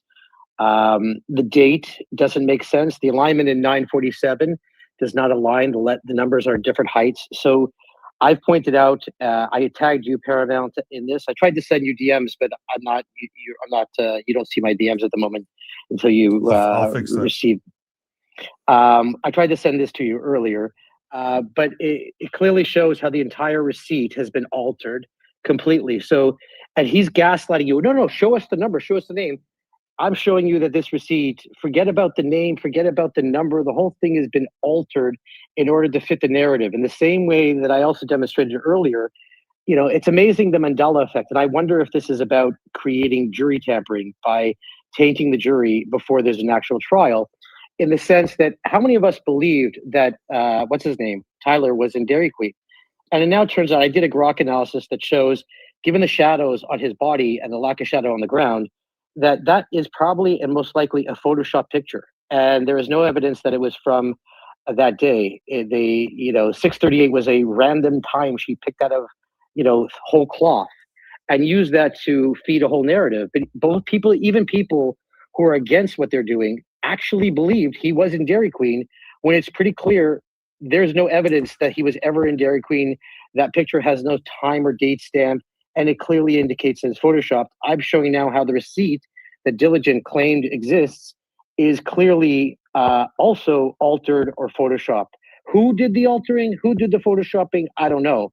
But there is no escaping. Also, just another example, the menu item online has the price for a steak at $21.95. On the receipt is $27. Let me so real quick, Mitch. They did find an updated, as I understand it. There was an updated. The price on the steak is correct, but I want to actually. Okay. Everything else I'm pointing out is clearly inconsistent with POS machines that have consistent font and alignment, and everything is moved around, especially the 9:47 time. And I want to reinforce what you're saying here. There's been several times where she's put things out into the zeitgeist and into this conversation that even I have taken as like, okay, that's verified. Or as time goes by, you go back, you're like, this is a fact, and you realize it came from her, and then you look into it and it's not. And one of those, by the way, is that dogs missed the gun. It's total BS.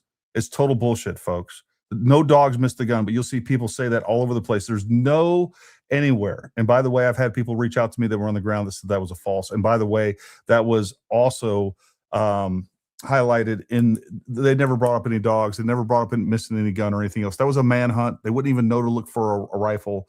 They were looking for an armed and dangerous person. But that is an excellent point that you bring up. Lisa Logan. May I put that post in your nest yes. so that it gets spread around? And by the way, I'm sharing this on our screen right now, and it's a good point. I put it up in the Jumbotron as well. Mr. Exclusive posted this, so again, more credit goes into him. But I posted Diligent Denizen hated Charlie. Well, let me go to his post first. This is a screenshot of Diligent Denizen trolling Charlie Kirk. And Diligent on the 14th July 2025, he says to Charlie Kirk, "You sold out. Disgraceful. Quotes in scare quotes, trust the government. I hope your platform treats you accordingly." Charlie responded, "Wrong. Look at the entire segment. Stop spreading lies." Well, from the grave, Diligent, we have Charlie telling you to stop spreading lies because that's what you do. He knew that's what you did when you were around. And my point on this that I wrote is Diligent Denizen hated Charlie and TPUSA when he was alive. And like so many, are now dedicated to destroying Charlie's legacy.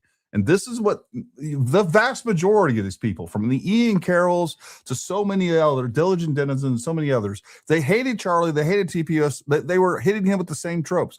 You know what? I feel honored that I get hit with the same things that Charlie was getting hit with. And many of you do too. Like, trust the government. No, I don't trust the government. You know what? I don't trust the government. But I sure as hell don't trust these social media freaking just con artists. I trust the evidence. And that's exactly what Charlie did before, and it's exactly what he'd be doing today, by the way. Lisa Logan, give us some wisdom. Hey, my ears are ringing. Somebody told me you guys were talking about me earlier. We were talking so bad about you. Oh, dang it. Well, thanks so much for having this space and having some of my favorite people here on the speaker panel. Appreciate being on, Blake. I think I was on a space with you, like one of the very first spaces you kind of started participating in, and you had a bunch of crazy people coming after you. And what I keep telling people, and I've seen these people in multiple spaces, just theories that don't even make sense, theories that don't have any evidence behind it, like they're not rational at all. And I kept going in these spaces and I kept telling people, listen, if Charlie was still alive, right, and he could talk to you, he would be like, listen, I do care about who assassinated me, obviously find that out, but he would be more interested in warning people what his death was being used for. And that's something that SK Double Dub 33 and myself and Data Republican have been really trying hard to expose. I know other people up on this panel too. And I think that that's what people are missing in all of this. The steakhouse thing, okay, somebody said that they saw him there. Laissez-faire actually is another researcher that was looking into that with some of the other researchers she's been working with, and she found out that steakhouse is connected to Celeste Malloy, who is running against Phil Lyman here in Utah. And the Bundys. And the Bundys are associated with her, and the Bundys are associated with the Koch network that we've been exposing. And that's the thing. Like, this horseshoe is one big circle. It is. And I think that Charlie was starting to pick up on that. That there was some nefarious things going on the right. And I think that's. I mean, his death unfortunately served a purpose for a lot of people, making themselves more important. We've exposed how there was those 7 organizations that immediately after his assassination basically used,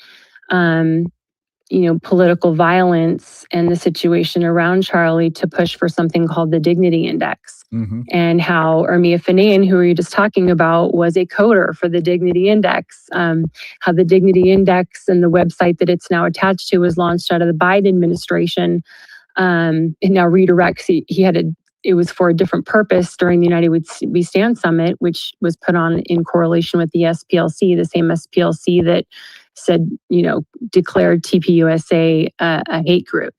I don't think any of those things are coincidences, folks. And so I think we got to obviously point out that people are muddying the water in regards to the investigation. I think that's important, but I think more important, we have to understand why was Charlie assassinated?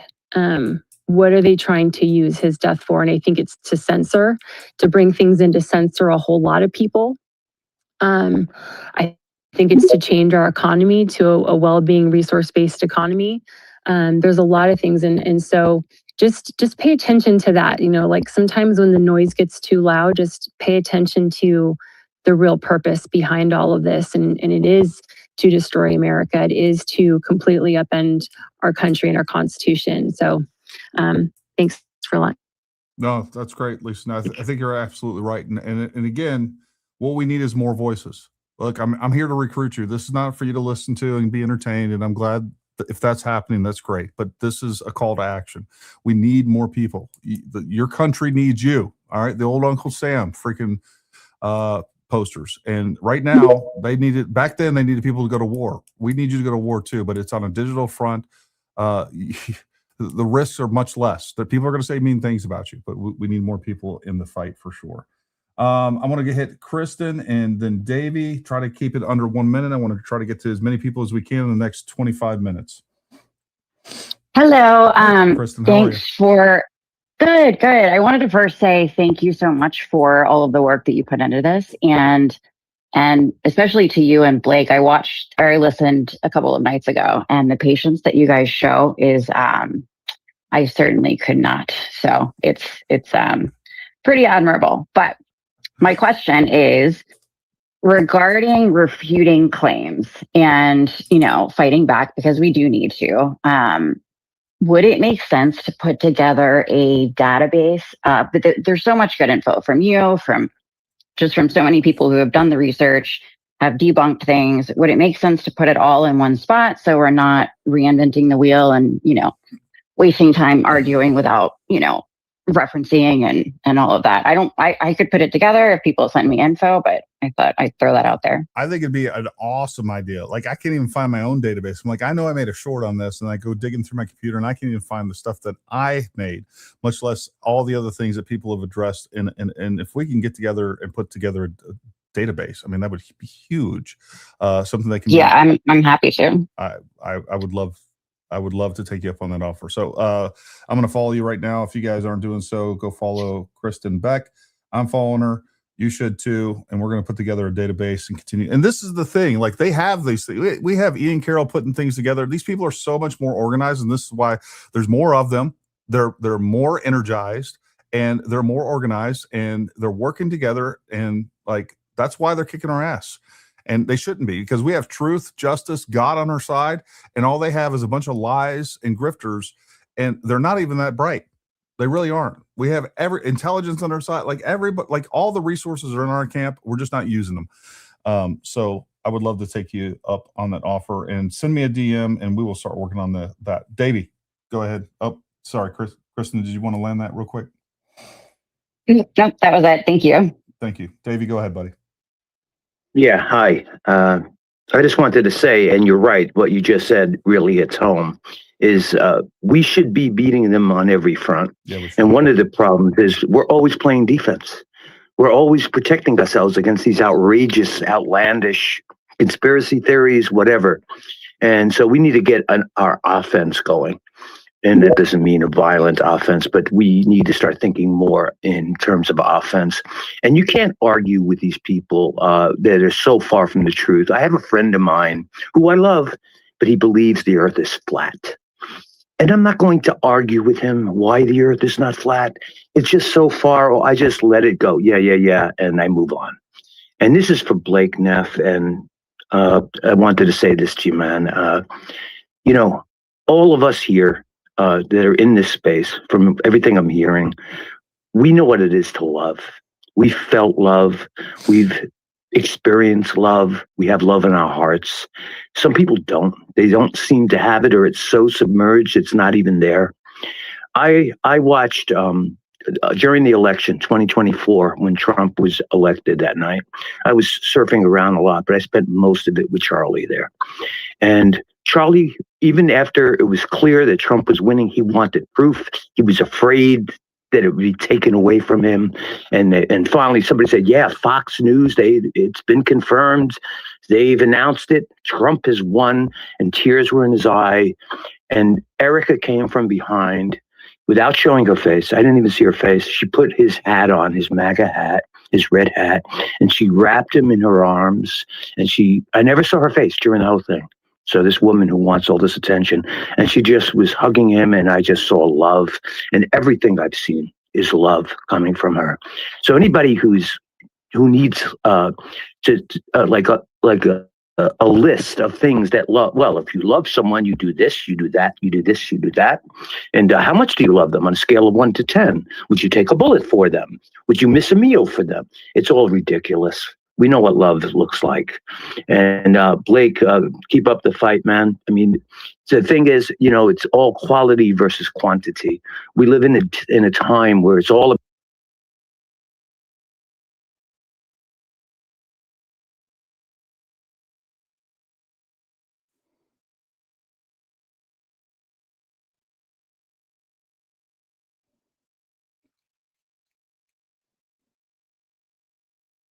none of us doubt her, not one little bit. And for someone to doubt her love for Charlie just means they haven't experienced love. That's all I can think of when it comes to that. Thank you very much. And that's very true. I mean, I don't know how much I can testify to the fact that they had an extremely admirable relationship. I get very angry at all of the claims about her, like, grieving incorrectly because she cried too little or cried too much or cried at the wrong time or smiled at the wrong time or did this or that. Like that genuinely disgusts me. Like, I'll be frank, it's like I didn't see her terribly often before. Like, I saw Charlie call her, I saw her in the office, but like I was not interacting with her as often as I did Charlie. And the period where I've interacted with her the most is in the days immediately after that. And like, I got such an up close view to her, not just her mourning process, but how seriously she approached the idea of honoring her husband and his legacy and taking a very genuinely Christian approach to it. And I saw that as she was thinking, like, how she was going to speak at the memorial, for example. What was she going to say and all of that? And it genuinely fills me with just so much anger and loathing, like righteous anger, when I see people try to nitpick that or deny it or just outright fabricate lies about it. It makes me very upset because as you said, like they loved each other so dearly. I've mentioned this a few times that every time Charlie was landing like every time he got off a plane, it was like immediately pop up his phone to call Erica, see his kids. How excited he was, like every time it was his Shabbat, he got home, said Shabbat Shalom, poof, he was gone for 36 hours, and he was spending that with Erica, with his kids. And even just on normal days, like it's kind of funny, like Charlie was a guy who worked hard, went hard 100%, and yet I think it's kind of interesting, like it was not that he was a workaholic who was in the office all the time. In fact, he very much was the kind of guy where once he was like, do I need to be at the office for anything? Nope. Bam, I'm going home. He would go home. He would be at home. There were more than one time where I was still at the office working on something, and then he starts posting he's watching the Monday Night Football game and he's with Erica, and I can go on and on, but you're so correct. Like their relationship was so strong, and it's so revolting when people try to deny that or drag that down, or Candace is making posts about how she actually knew Charlie better because she has like a text message where he was making fun of someone in 2018. I don't even need to keep going on it, but thank you for bringing that up. Awesome. No, thank you. Let's do Slippery. Did you have something to say? Yeah. Just been listening for the last hour and a half, and I've gotten sort of a good overview on what's going on here, and I really appreciate this live, Gary, because I've not participated in these before. I suppose the way I see it now is, in terms of like SK's work and Mr. Exclusive, I kind of see we are fighting on several fronts here, and I think it's good if we have a broader overview of the war versus the battles that we fight in these wars and in this overall war, and there are several fronts, and I think it's tough to say just go out there and fight and be on the front lines when a lot of us don't have the sort of capacity like Mr. Exclusive, and I would like to commend you, sir. You have done fantastic work. But the way that I see that is like that is an individual battle that the way I see it, soldiers on a front line, they're fighting a battle, right? They only know what's in front of them. And the generals, the lieutenants, the hierarchy sort of sees the overall war. And the war we're really fighting, and SK, I commend you also on your work. I've not delved into a lot of the stuff that you were talking about earlier, so I appreciate that. Thank you. And Lisa Logan as well, and Data Republican. We all three work together all the time, and there's tons of information out there. Okay, wonderful. I would love to see that. I am aware that at least since October 7th, and obviously going much further back, there is a lot of foreign influence in American politics, in our culture, and in our society, and there's a lot of influence there. And I'm not sure quite what to make of it, but I see it resulting in people like Candace Owens and Tucker. I would love to know who's got Tucker's ear. And I'm pretty sure it's folks like Alexander Dugin and these sort of Chinese academics, Chinese nationals. I'm not sure what to make of that because I was kind of a Tucker guy back in the past, but the more that I see what's the stuff that he's saying, and the more that I see people like, I'm really shocked at what J.D. Vance has said recently on the Joe Rogan podcast. Yeah. It seems like he's sort of falling into that sort of stuff. Yeah, or he was always into it. And again, I've said it before, I'm gonna say it again. I think he was the Manchurian candidate for the woke right. I really do. Try to land that plane real quick, Slipper. I want to get to a couple other people, but your points are extremely good and valid. Sure. I think we need to fight these battles on all fronts. And I think that, it is important to battle the misinformation coming out of like Candace Owens and Ian and Barron and all these people, because that is our justice system and that needs to be upheld. And, but I also think that, we need to fight our battles as we are capable. In 1 Corinthians, I think 12, it is, talks about the functions of the members of the body of Christ.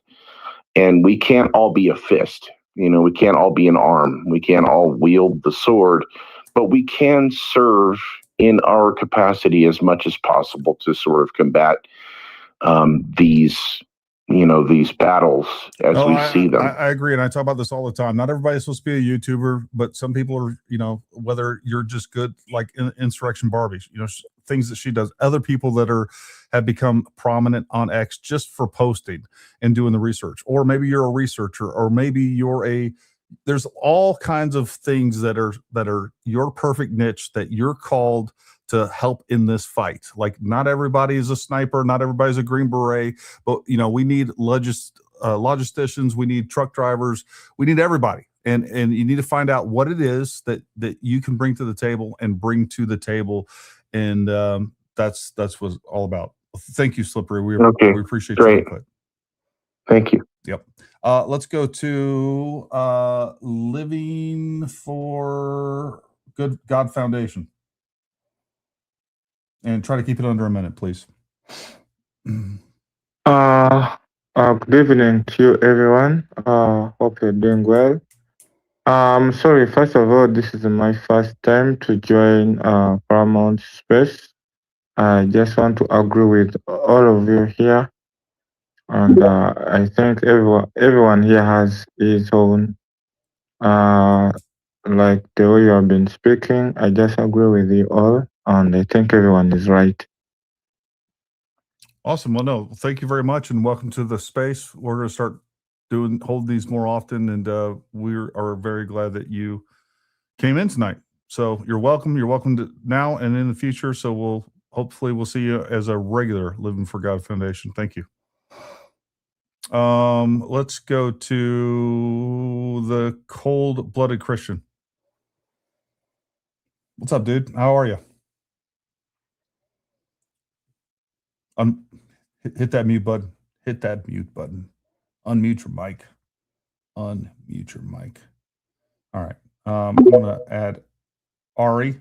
Ari, go ahead. Welcome. Ari Janice. Ari. Hello? There you go. Cold-Blooded Christian, go ahead. Hey, Gary, what's up, man? I was over in the other spaces there a while ago. Sorry, I was working out. It's all right. I was in the other spaces there a minute ago. Well, when about 3 hours ago, and they were talking about you, and they were saying that the rumor is that you're bought and paid for, and that you work full time for Turning Point USA. Is that a question? Because I'm definitely not. I don't know what to say. I don't work for anybody. Did you cut out, or did you stop talking?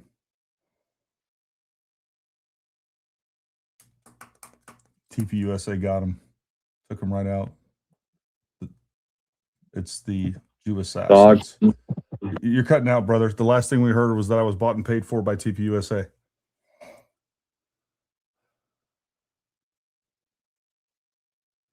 All right.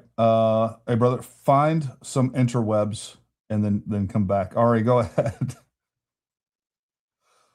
Ari Janice. Ari Janice.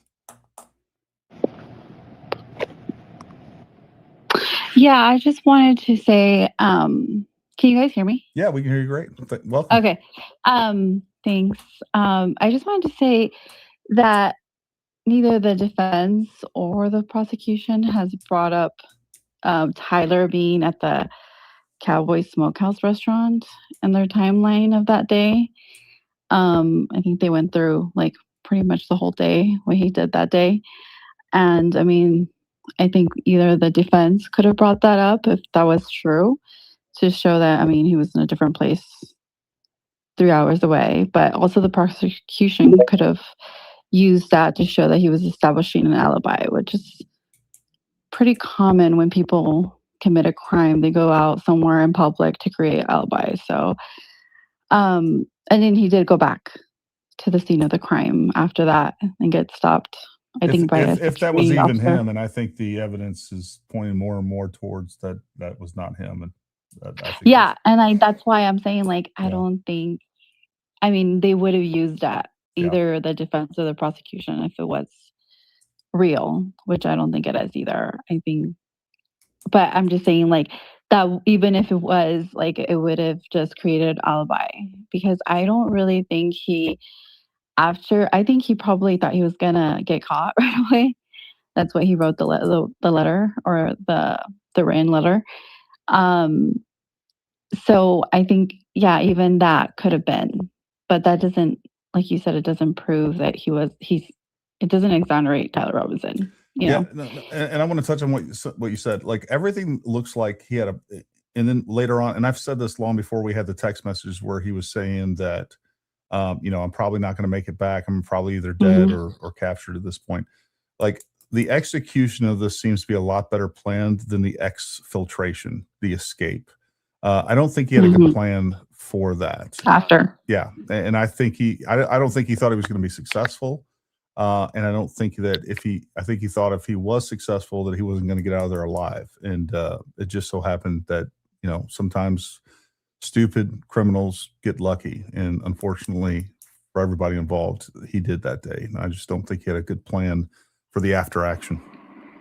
Yes, and it really shows what he did after and how he was waiting for the gun. It just really shows that he really didn't have a plan. But I was just kind of like that just doesn't make sense. Either way, it does. Even if it is true that he was there, it doesn't really matter because he's like there's a lot of criminals that create alibis and go to a public space, use their credit card to put themselves at a different place, different area. So I actually suspect that if that was him, and I don't think it is, but if on the small chance that it is him, I think it was a matter of him probably freaking out, trying to get out of there, and then calming down for a little bit and be like, you know what, I got to go try to get that rifle, because he thought, according to his text, that was the only thing that he left behind.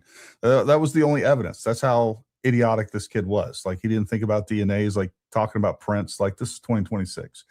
But no, I think he makes some really great points, Ari.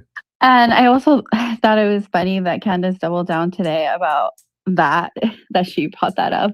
But then yet she was the one that put out that photo of Tyler Robinson at the Dairy Queen. Yeah, at 6:38. Which puts him also 3 hours away from that Smokehouse place. So it's like it doesn't make sense if you like whether was he there or was he somewhere else? Yeah. And like somebody just brought up earlier that even that picture it's not even verified. So and nobody even thought to like, hey, and that's the problem. Like when we have these people giving us information, we have to demand accountability. And if it's okay if you have anonymous sources, but what's not okay is to have anonymous sources and unverifiable information. That's where we got to draw the line. It's like, okay, either your source is anonymous and your information is verifiable, or we have a unverifiable information, but we know who the source is so that we can look at their credibility. And when your entire shtick is anonymous sources with unverifiable information, this is where it leads. And when people don't ask for when people start accepting that and not taking her to task on that or anybody, that's the real problem. And that's what we have with all these grifters. That's what they all have in common, is they don't provide any evidence of anything. They don't have any evidence of a single material claim. But no, thank you, Ari. You got anything real quick to add? 5 seconds. No, that was it. Awesome. Thank you for Thank you. joining the space tonight. We appreciate you. Real quick, let's go to Britta, and then finally we're going to end it on Melanie. Hey, so my name is Britta. I'm No Soup for Knowles on Twitter, and I'm just wondering her, folks. Go follow if, her. you know, I see that Blake Neff is in the space and also Tyler Boyer. I'm wondering when I can get my paycheck from TPUSA. I mean, I've been accused of working for them for so long, and I just feel like they owe me, you know, $100,000 and then maybe like a couple million from BB. So thank you for taking my question. I'm getting in line first, Britta. I'm not going to lie. Tyler, I didn't even know you were down there. You're welcome to come and speak if you like, and we'll even go over some time there. Melanie, go ahead. Minutes that this space is still going. Hey, Gary. I'll Thanks so much for letting me on. Oh, can you hear me, Gary? I can. Go ahead.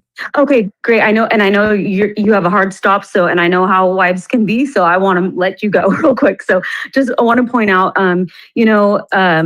it's so important for us to, like, I love that you're calling us to action, because that's the one thing that Charlie inspired me on in the first place. Was when I first ever heard Charlie speak, he was the reason I even got a voice.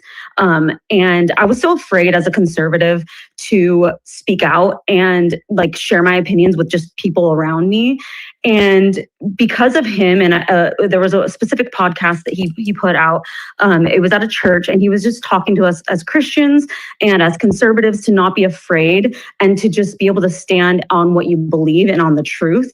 And so that's why it's so important that we, all of us, keep pushing that message, because I can't remember the gentleman's name, but he was saying, quality versus quantity. Yes, of course, that's so important. We are standing on the truth, but also we also are trying to fight a lot of fires. And so I just want to say, it may feel like an overwhelming fight, but it's not in vain. Just do it with the right intentions and continue to speak the truth and speak it confidently, and just keep your eyes on above. And that's all I have to say. Yeah, I couldn't agree more. And look, folks, this is why they're winning, is all the little things that they're doing. They're organized. They're hitting us from the point of they're sharing all of this content. They're not afraid to jump on X and say stupid things. They're not self-conscious enough to where they'll throw on, the selfie camera and make a video, even though it sounds stupid. They're down there in the comments. They're fighting the fight for Candace and sticking up for all of these people, and then, doing their own thing. Like, all of those little things have a synergistic effect. And it's all the little things that we're not doing. And we sit there and we wring our hands over, is my lighting perfect? Is my audio perfect? Is my message perfect? Did I mess this up? We got to quit being like that. We have truth on our side. Most importantly, for my fellow Christians out there, you have God on your side. Get out there. God's going to bless it. It may not be perfect. It may, you just got to hit record or whatever it is that you want to do, whether it's typing up a post, whether it's fighting the fight in the comments, whatever it is, do it. And God will bless it. And it won't be perfect, but you'll get better and better at it, as you go along. But you got to quit being afraid. You got to quit being afraid. I did have a super chat I want to hit real quick. Charlie's death is being used by the left to fracture the right, by the dissident right to gain power, and by both them and the squiggly speakers as proxy for the third world grudge match. Vultures. Couldn't agree more. Anybody else that has a speaker position, got any last words for everybody? Anything that you'd like everybody to know? Tyler, you got a speaker position. Give us some we'll go extra long. Whatever you got to say, send it. Oh, that's really nice. Sorry, I'm driving in the car here and just popped in because I saw my friend Blake was in here, so I copied in. But just wait, you have a friend named Blake, not just me?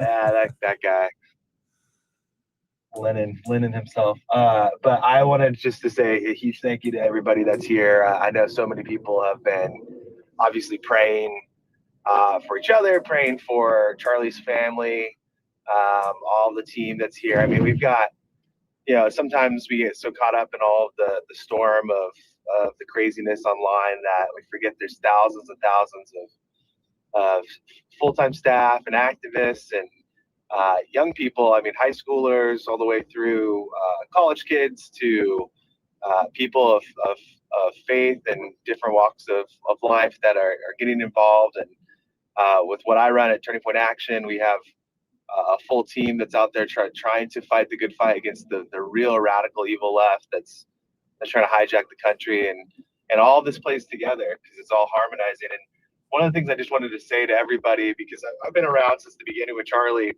I tweeted this not that long ago, but there's been seasons and episodes of pretty much every year since I met Charlie of people who have tried to attack and take down Turning Point. And it's a very God, versus Satan type thing that we've seen. And it's always been the same, and it's always been very similar type of stuff. Obviously, this is more intensive and the worst possible circumstance ever with losing really one of my best friends and Charlie, and he meant so much to everybody that's here and everybody that's across the world and in so many different places. But throughout, it's always been very similar, where it's the same type of people with the same type of thing that they're trying to do. And it's really attacking a person or a thing. And we've seen this with Trump, obviously, with TDS and everything else, where people are able to kind of get a step up the ladder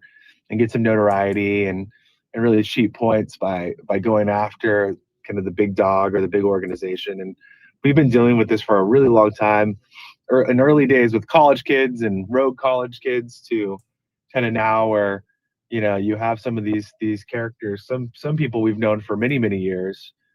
There's many stories that haven't been told. And, at times people are frustrated because they're like, why are you so quiet about stuff? And it's a fickle thing to have to deal with the prospect of having to sue someone and building the case and all of these things that have to be at some point disclosed to them, both privately or at some point publicly. But I want everybody here to know that there is a egregious amount of nastiness that's gone on. Everybody's seen it, but there's way more people that are very firm in their faith and very firm in what we've been doing. And the people that actually spent so much time with Charlie, know Charlie's heart, know Charlie's family, know his closest friends, know the activists that have been involved, that did the hard work, the people that are we would consider the nobodies. I've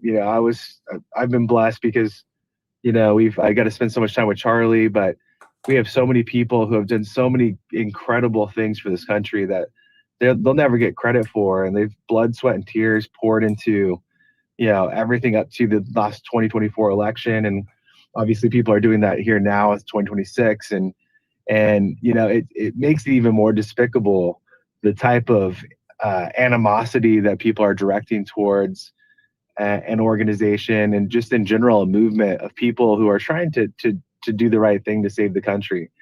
So my ask to everybody here is that just don't lose sight of that. Don't lose the forest through the trees of sometimes you can get so wrapped up in all of this that it actually stops you from doing the very work that Charlie that Charlie lived and died in, which was that his belief was really that every single person here has the ability to use their God-given abilities and talents to bring more people to good, to first and foremost have a relationship with God, build your family, do the things there for your family, but that's your culture, and downstream from culture is your politics.